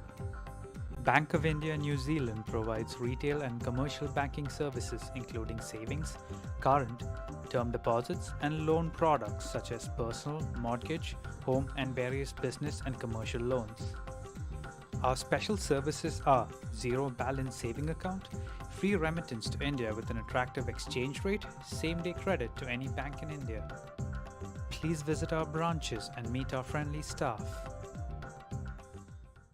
Welcome to Shivani's Restaurants and Bakeries, a heaven of delicious vegetarian food, sweets, snacks, pastries and cakes. Made locally with heart because we believe you deserve the best and we'd love to be part of your celebrations. Serving fresh desi ghee sweets, cakes that melt away in your mouth and chatpata snacks that keep you coming back for more. Let's celebrate this festive season together. Come into one of our stores or shop online at shivani.co.nz. Shivani's, delivering you happiness since 2015. We are serving the Indian community and the Kiwi community at large through our 2 branches, one in Auckland and one in Wellington. So we accept deposits at attractive rates and provide loans and loans to homes and loans to businesses as well. We also provide a very competitive remittance service. So I just hope that you walk in one of our branches and talk to us. Thank you.